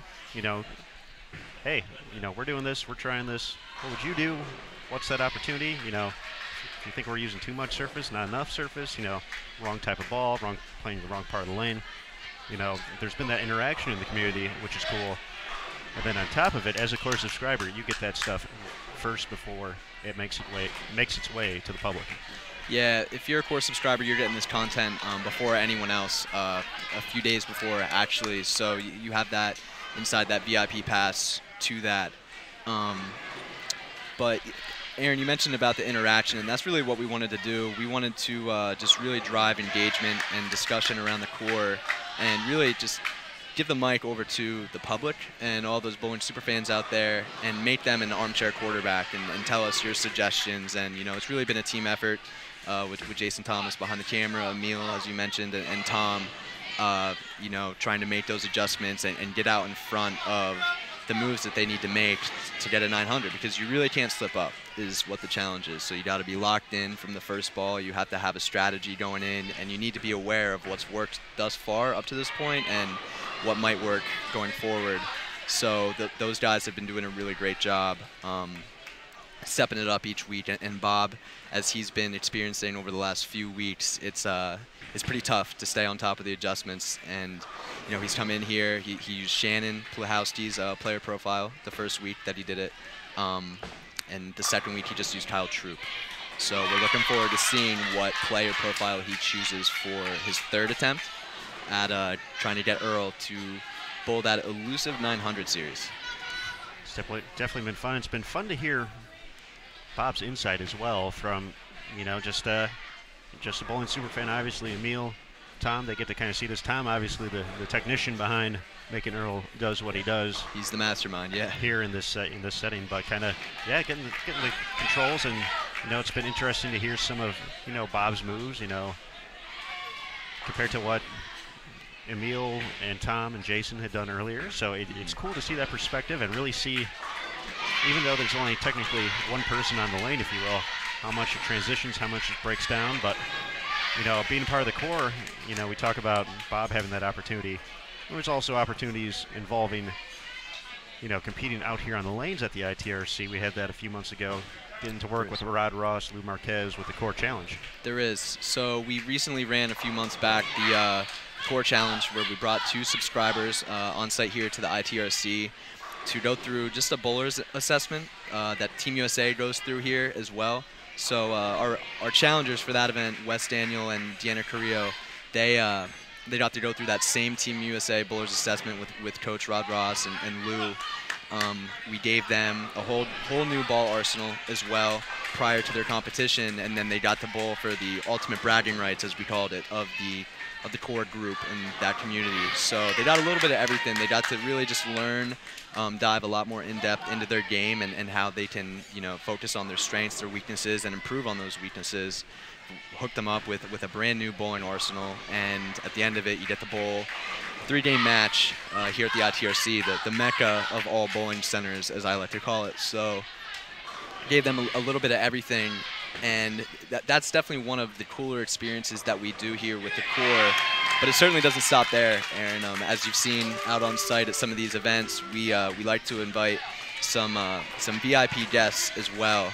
Whether you're a local subscriber or randomly selected, we've brought out to every major since the Corps started some VIP subscribers. And with that, we give them a front row seat to the TV finals. They get interact with the winner after they win the competition. And really, we're just trying to give them just an awesome experience, get them as close inside the minds of these great athletes as we can, and just an inside peek at what goes on at the tour and behind the scenes at these majors. Definitely some awesome opportunities. First starting off at the U.S. Open in 2016, of course, Francois Lavoie shooting 300 on TV, and our core subscribers, Doug and John, got to be front row for that. So yeah, can't argue with that. Watching that event, Aaron, it was actually pretty unreal to watch the replays, and when we're doing these promos for the core, to see that one consistently pop up. You know, we're giving them literally a front row seat to history, so it couldn't have worked out any better for them. And I've talked to them since then, and they talk about what a great opportunity it was, and calling him Frankie after he won the 2016 USO. So it's they really enjoyed themselves, and both actually came out this past month to the 2018 Team USA trials as well. We sent out an invite to some local subscribers, and they were both able to make it and get inside the squad room and interact with the new Team USA members. So they've really been active in the group and taking us up on any opportunity that we give the subscribers to go and see what it's like out at these events. Right now you're listening to Brant Houghton talk about the core, a subscription program you can find here at the United States Bowling Congress. We are in the middle of our final game of the day here at the 2018 Prairie View A&M Invitational at the ITRC. Now, Brant, you've given us a lot of cool information just about content and, you know, some opportunities for core subscribers. What else is available for them to pick up if they get a subscription? So for every core subscriber, we offer a free fully customizable logo infusion jersey as well, and then we also offer a plaque to track your achievements, and it's a perpetual track, so it runs the course over 5 years. So whether you're a trophy guy or whether you want some cool swag to wear out on the lanes and represent the core, and you know, everybody wants to look good when they're throwing strikes, right, Aaron? So it's we hook it up. That you guys do. It's definitely been fun to watch the progress of that. And of course, where can folks go to find out more? Where's the place online to be to sign up? So if you want more information on the core, if you want to sign up, anything that you could possibly need is on bowl.com/decor. So if you're curious about what all the different offerings that we have that comes with it, whether it's experiential, content-wise, we got it all housed right there for you. So once again, bowl.com/thecore. Go there, and that's your one-stop shop for anything that you guys might want to know.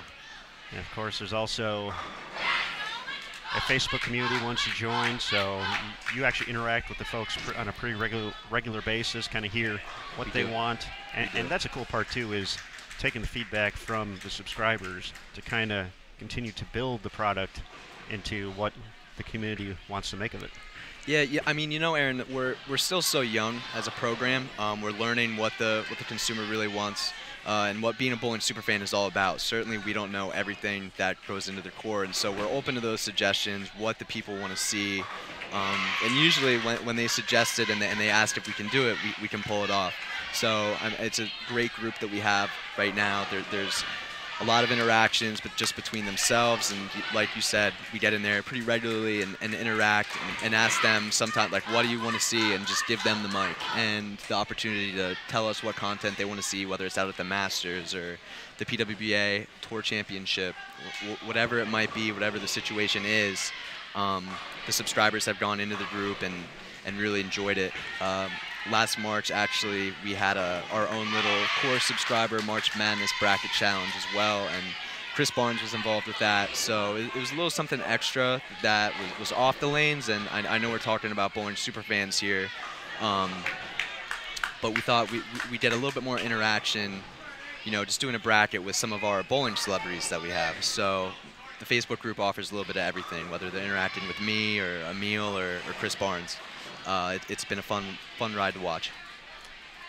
All right, Brant, and as a young bowling superfan yourself, we have 12 of the top NCAA programs here at the ITRC this week. I know you were down a little bit yesterday. here a little bit earlier today, just kind of watching, taking it all in. What's impressed you the most so far about just checking everything out here at the Prairie View? I mean, the competition is fierce right now, Aaron. It's intense.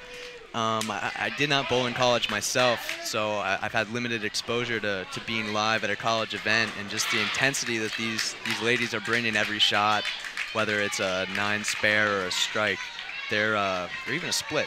They're really just bringing it today. And I mean, it's Saturday, not in the office today, but had to come back and get a second wind at what's been going on here. This is definitely the place to be if you're a bowling fan locally in Texas. So, I mean, I couldn't stay away, Aaron. That you couldn't. That you couldn't, good sir. All right, hitting the halfway point here in our final game. Taking a look at the scoreboard. Fairleigh Dickinson off to a strong start against McKendree.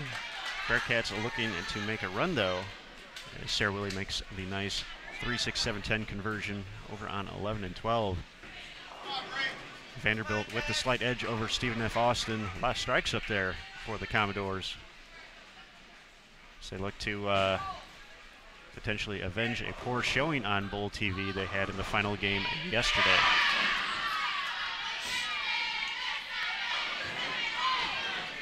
So, Brant, we won't detain you too much longer from your bowling and viewing experience here, but we want to thank you for joining us here on Bowl TV, and about some final parting words. Hey, well, Aaron, thanks for having me. I really appreciate it. And once again, you know, if you're a bowling super fan and you want to get closer to the lanes and be a fly on the wall, the first to know on industry news, or just interact with the bowlers, the core is definitely for you. So you can visit bowl.com/thecore for your one-stop shop on anything and everything bowling. So thanks again for having me, guys. I've been enjoying getting out here and watching some of this awesome competition that we got with some of the 12 best women's bowling teams in the nation. All right, Brant, thanks again. We appreciate you stopping by as always. Once again, for those of you tuning in, Brant Houghton with the marketing department, letting us know a little bit more about the core. So we appreciate Brant stopping by, taking a few minutes. Tell us about that as we hit the halfway point here. Final game, the Prairie View A&M Invitational for today. We'll be back tomorrow on Sunday. Everyone hang tight as we prepare for the exciting conclusion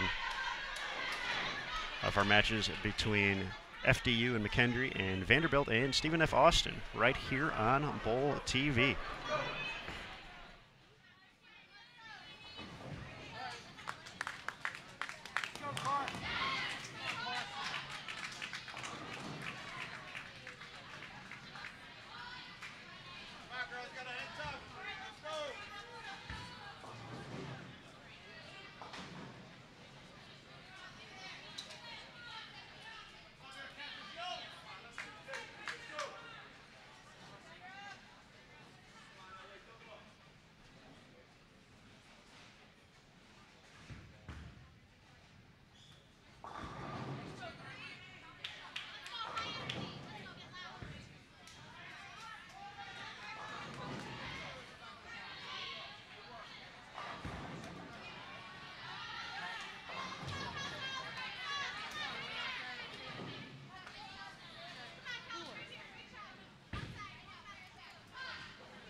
just about ready for the 8th frame of our final game here at the 2018 Prairie View A&M Invitational at the International Training and Research Center in Arlington, Texas.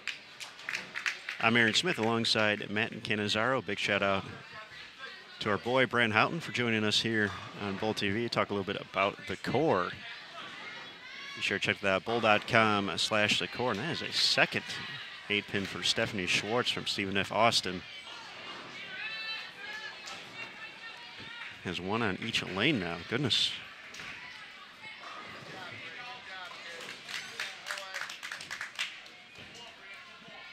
However, Stephanie and the rest of the SFA Lady Jacks in trouble at the moment. Against Vanderbilt, the Commodores looking strong here. They built a pretty nice lead heading into the back portion of our final game today.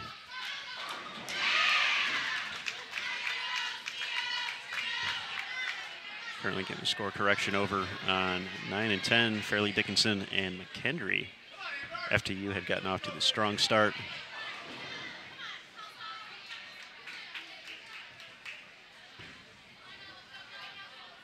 McKendree got some momentum going to start the 7th frame, but back-to-back opens for the Bearcats. They put them in jeopardy of another loss. That would, they were 4 and 5 entering this match.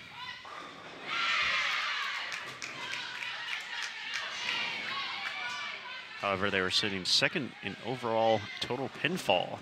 Of course, we had the game earlier today. They bowled a fantastic performance.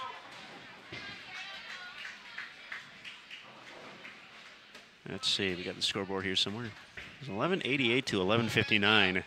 Arkansas State over McKendree, so arguably could have been the 2 highest scores of the tournament so far. However, not enough for a victory for the defending NCAA and ITC champions. All right, got that score correction. We are back in business for FDU in the 7th.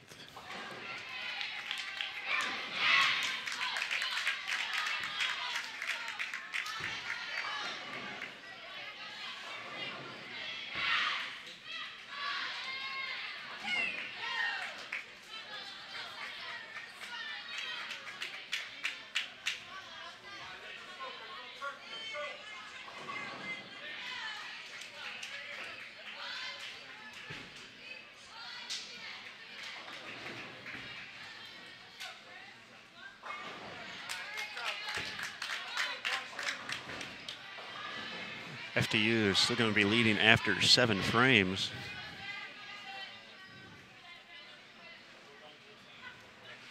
McKendree's Taylor Bailey working on 4 strikes in a row. Leadoff bowler Lauren Pate, 3 in a row for herself. FDU currently not working on any strikes. We'll see if anchor Carson Lukosius can change that. Far left of your screen. Started with a double. He's been unable to get all 10 to fall in the first shot since, and that comes in light. Back-to-back 2-4-5s for the Knights.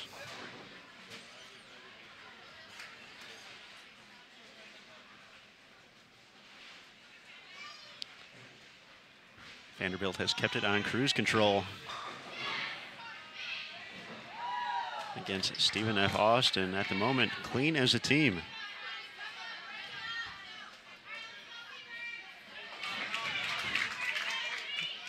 As they look to put themselves in the top 4 for a chance.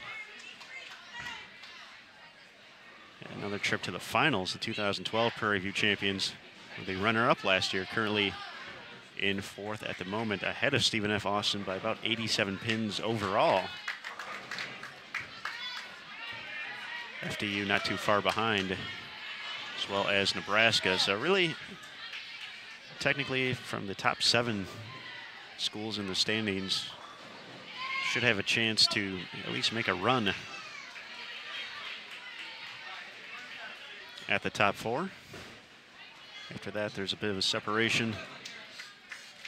Nebraska will need as strong a finish They look to make it 6 in a row. Samantha Gaynor for Vanderbilt makes it 6 in a row. As the Commodores continue to cruise.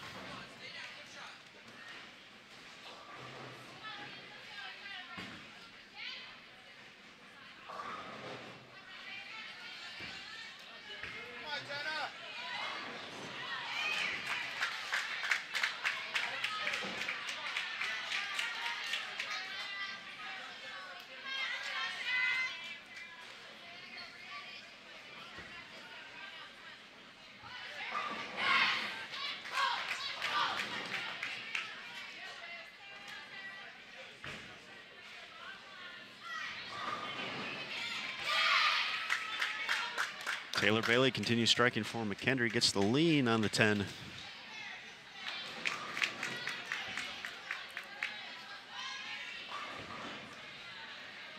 McKendree continues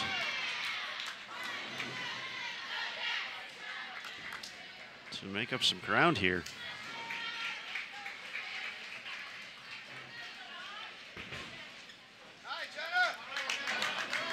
Miscues were early and often in those first 3 frames for the Bearcats.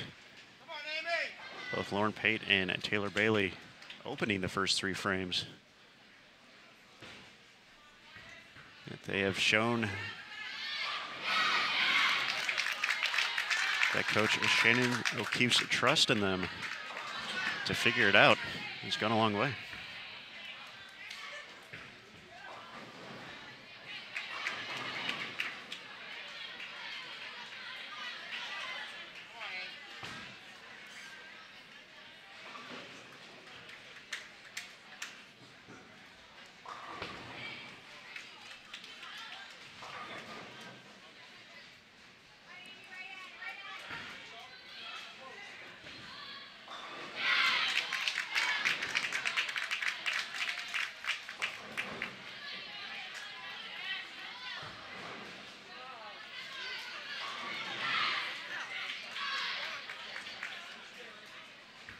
Strikes have continued for McKendree, but the designer leaves have also continued. Big 4. I sure see 2 big 4s out there.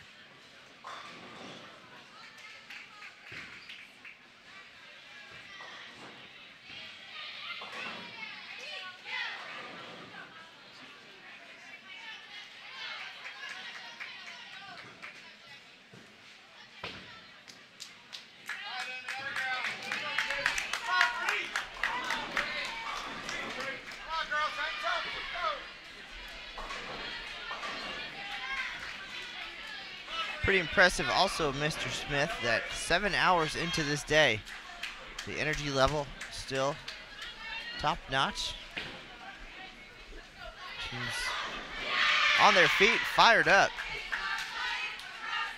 The cheers, the celebrations, we talk about that quite a bit, but well, not every tournament important in the landscape of the overall season, but I think for a lot of these teams, this is one that they circle on the calendar each year. And obviously, as the NCAA program has grown stronger, this tournament field has done exactly the same. 8 of the top 10 teams in the rankings here this week. It's also a one-of-a-kind facility for sure here at the ITRC, home of Team USA. A lot of these teams have been here in their free time to use it as a training facility. Dozens of countries and colleges come here to hone their skills with the best coaches around as well. A lot of great technology and just a different feel. It's a smaller venue and pretty awesome acoustics as well. Just a real special environment, I would imagine, compared to a traditional bowling center.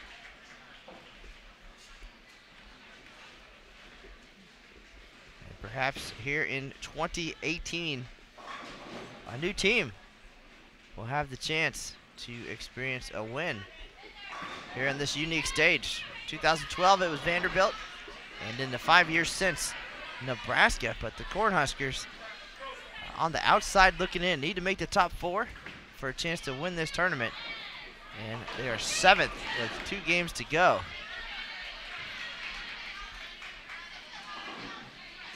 Got 120 pins out of the top 4 right now. And running out of time. They've been creeping their way up the standings since early yesterday.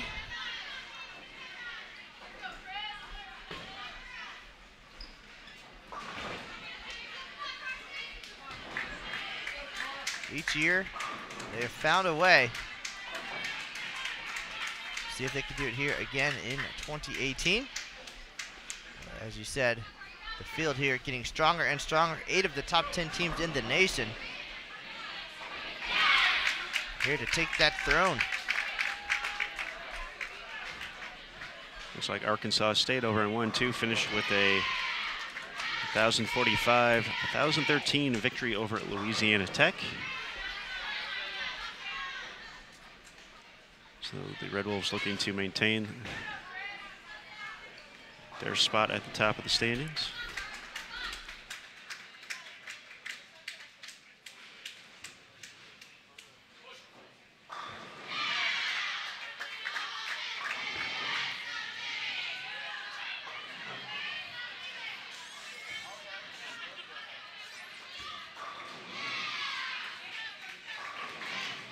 So Arkansas State will go to 8-2. They were about 80 pins ahead of McKendree overall.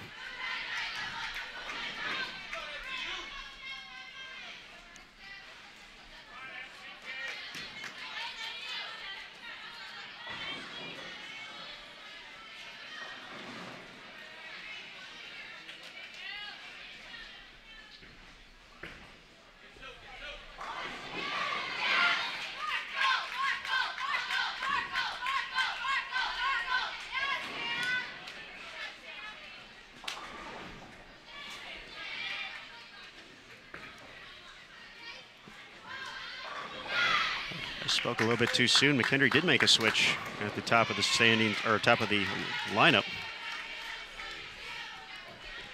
as Ashley Dunn taking over the leadoff spot.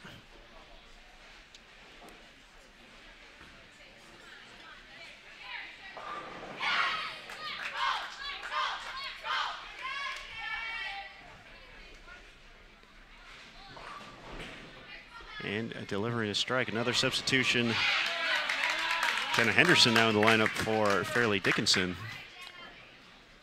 Delivers a strike to kick off the 9th.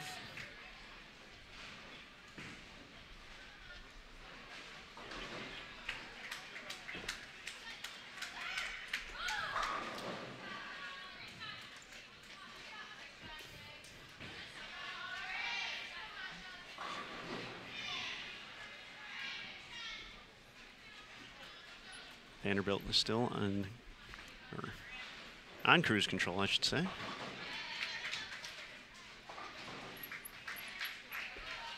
Going to take home the W against Stephen F. Austin here. Just one open so far for the Commodores.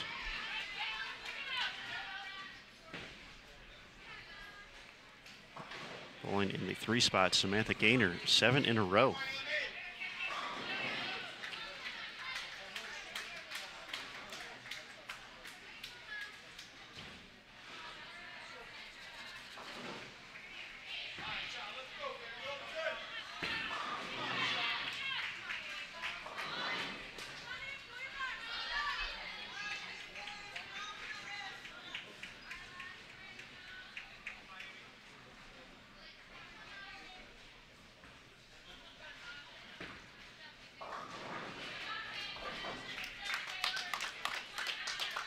Taylor Bailey covers the spare, making up for a few early miscues on the single pins.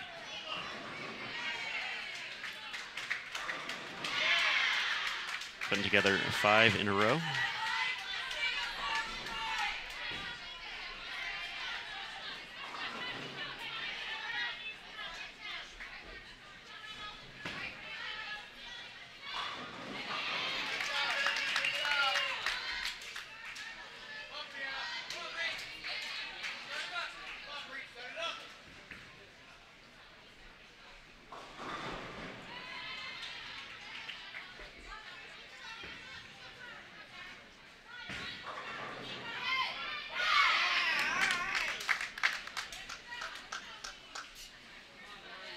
in action for the Bearcats. Sarah Willie makes it 3 in a row. Stephen F. Austin's Kelsey Anderson was hoping for the same hit there. Kenzie did not cooperate. Brianna McLeod in the lineup for FDU. We saw the Knights earlier in the day. She's not part of the featured 5, but it's moved into the lineup. Leaves the 4-pin, the 7th, the 9th.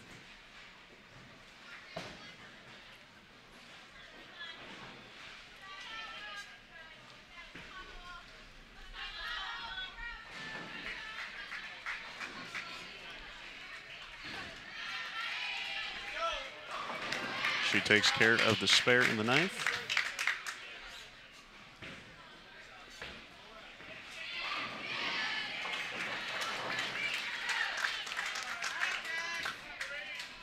Brianna Leon for Vanderbilt.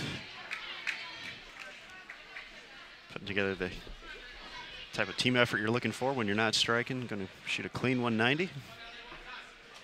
Found a way to keep the ball in play, made her spares.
All right, shaping up to be a good 10th frame on 9 and 10. McKendree's going to hold the advantage. Fairleigh Dickinson working on 1 extra strike, but McKendree having a few players working on multiple strikes in a row, so it's up to the Bearcats here.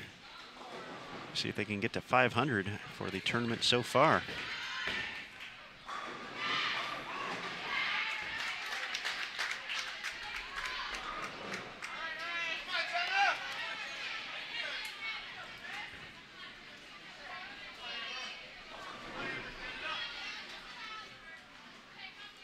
Vanderbilt going to take the match on 11 and 12 against Stephen F. Austin.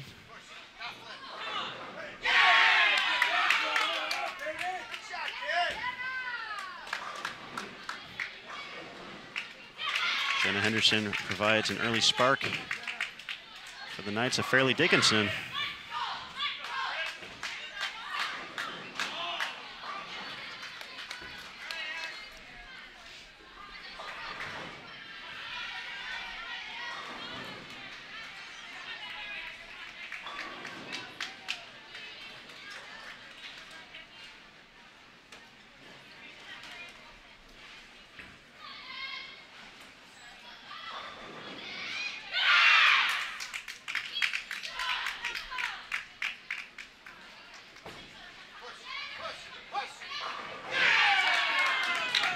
Here, folks in the crowd asking for push. They got it. 3 in a row for Jenna.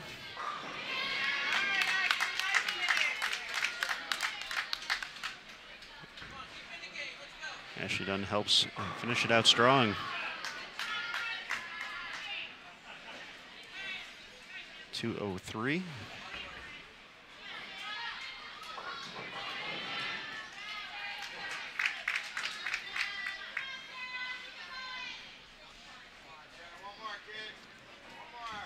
We'll see if Samantha Gaynor can keep it going for Vanderbilt, far right of your screen. She'll be up there momentarily.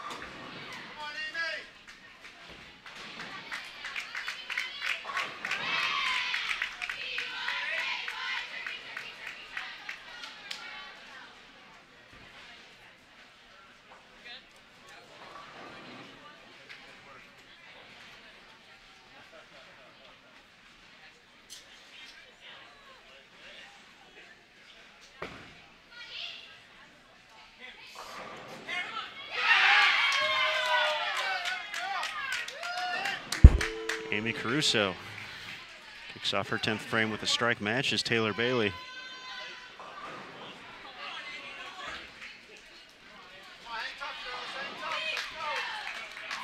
Samantha Gaynor's going to be in the 250s.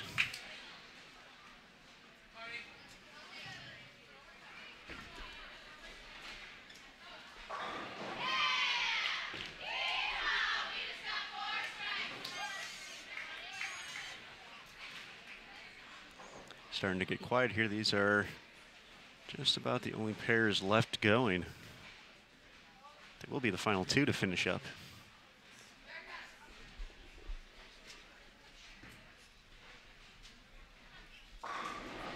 As we look towards the conclusion of today's event, there's a double for the Knights.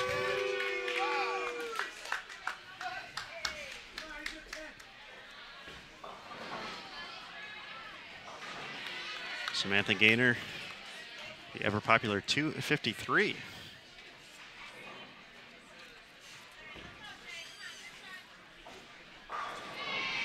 She's going to lead Vanderbilt here in the final game of the day.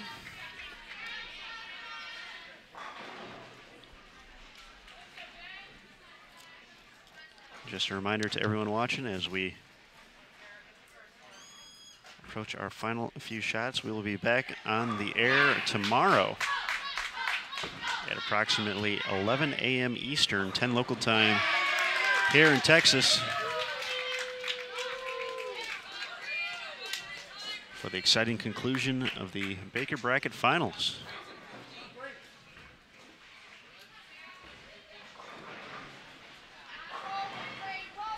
There will be a game, one more traditional game starting at 9:30 Eastern. We will not have that featured live on Bowl TV, but most of the collegiate programs do offer their own when they're not in the featured pairs, so be sure to keep an eye out for those. Follow those schools on Twitter and on Facebook. And how about this finish right now for Fairleigh Dickinson? Looking to keep the pressure on and sneak out a back and forth game against McKendree. Tough spare for Sarah Willie, working on 3 in a row.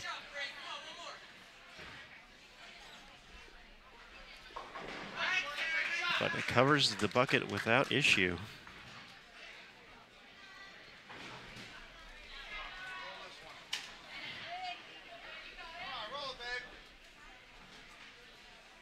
See if Brianna can add one more here.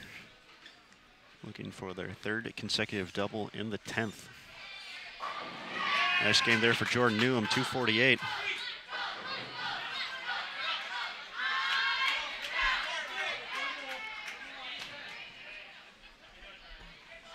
.1132 out there for Vanderbilt, 9:48 in the books for Stephen F. Austin.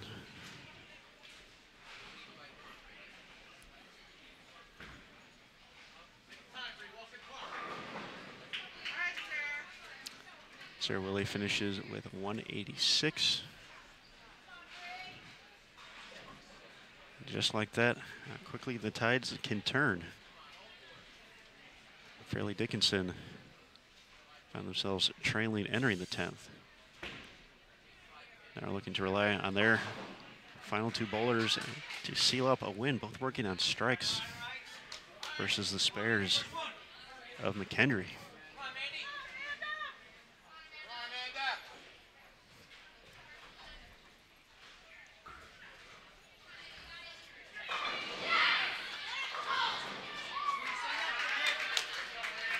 McKendree's Jessica Malott leaves the 10-pin.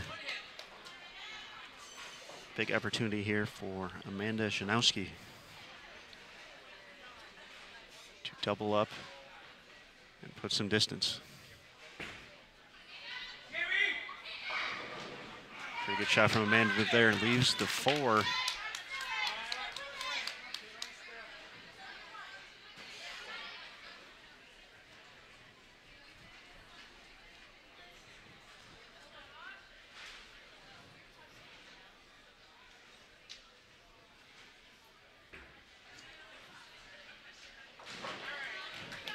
McKendree covers their spare.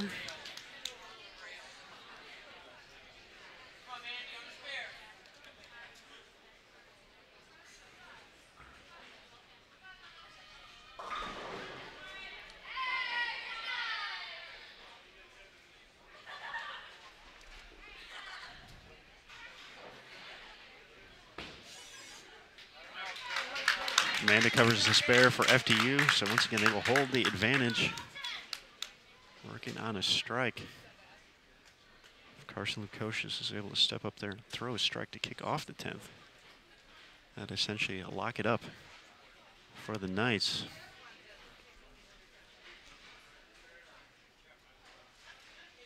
Final shot coming up here for Vanderbilt with the conversion.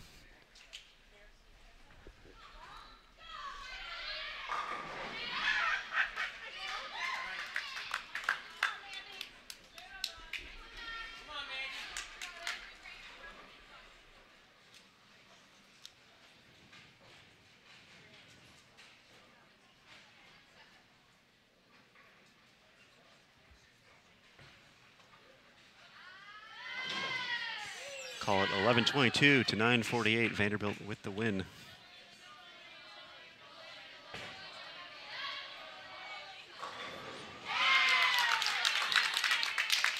Amanda finishes up with a 2:01. Brianna Clemmer's going to waste no time.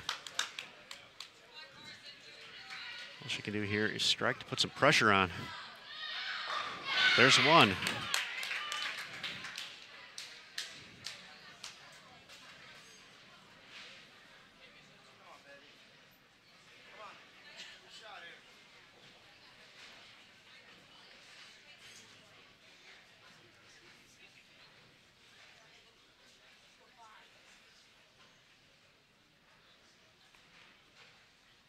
So if my math is correct, if Carson does not strike here, McKendree will have the opportunity to double to move around FDU for the win.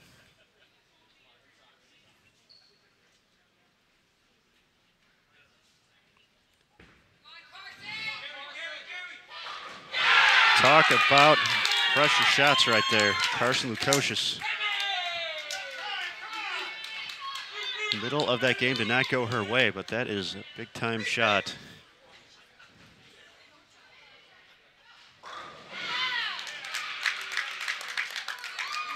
Clemmer delivers the double.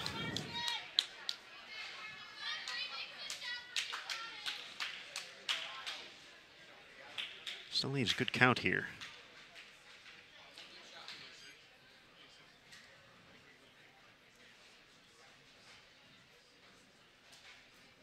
The only match going right now. Everyone else has completed their first 10 games.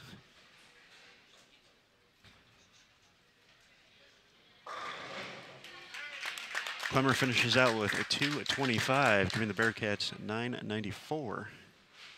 So again, a good count here will be enough to give the Knights the win.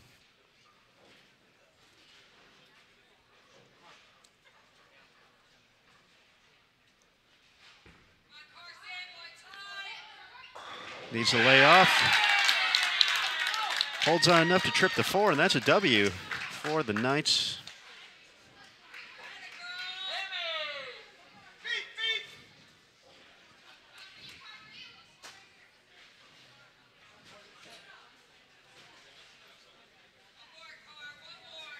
So we'll have our final shot of today for Fairleigh Dickinson. They are going to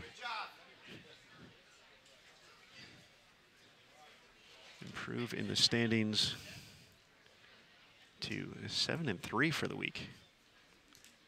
McKendree's going to drop to 4-6.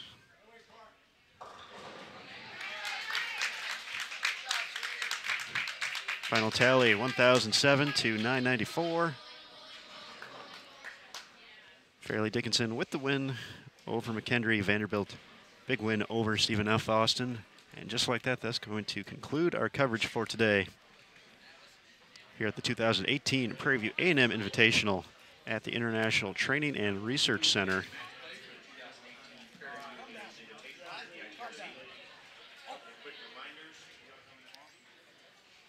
We will be back on the air tomorrow starting at approximately at 10 a.m. or excuse me, 11 a.m. Eastern and 10 Central Time here in Arlington, Texas for the final 2 Baker bracket matches to determine our champions here.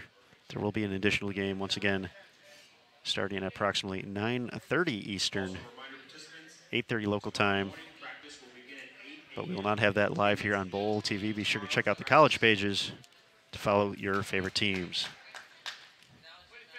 because there's only one way to sign off a Bowl TV broadcast. Going to hand it over to Matt Cannizzaro to conclude our action for today. Folks, we do appreciate everybody tuning in and spending part of your weekend with us.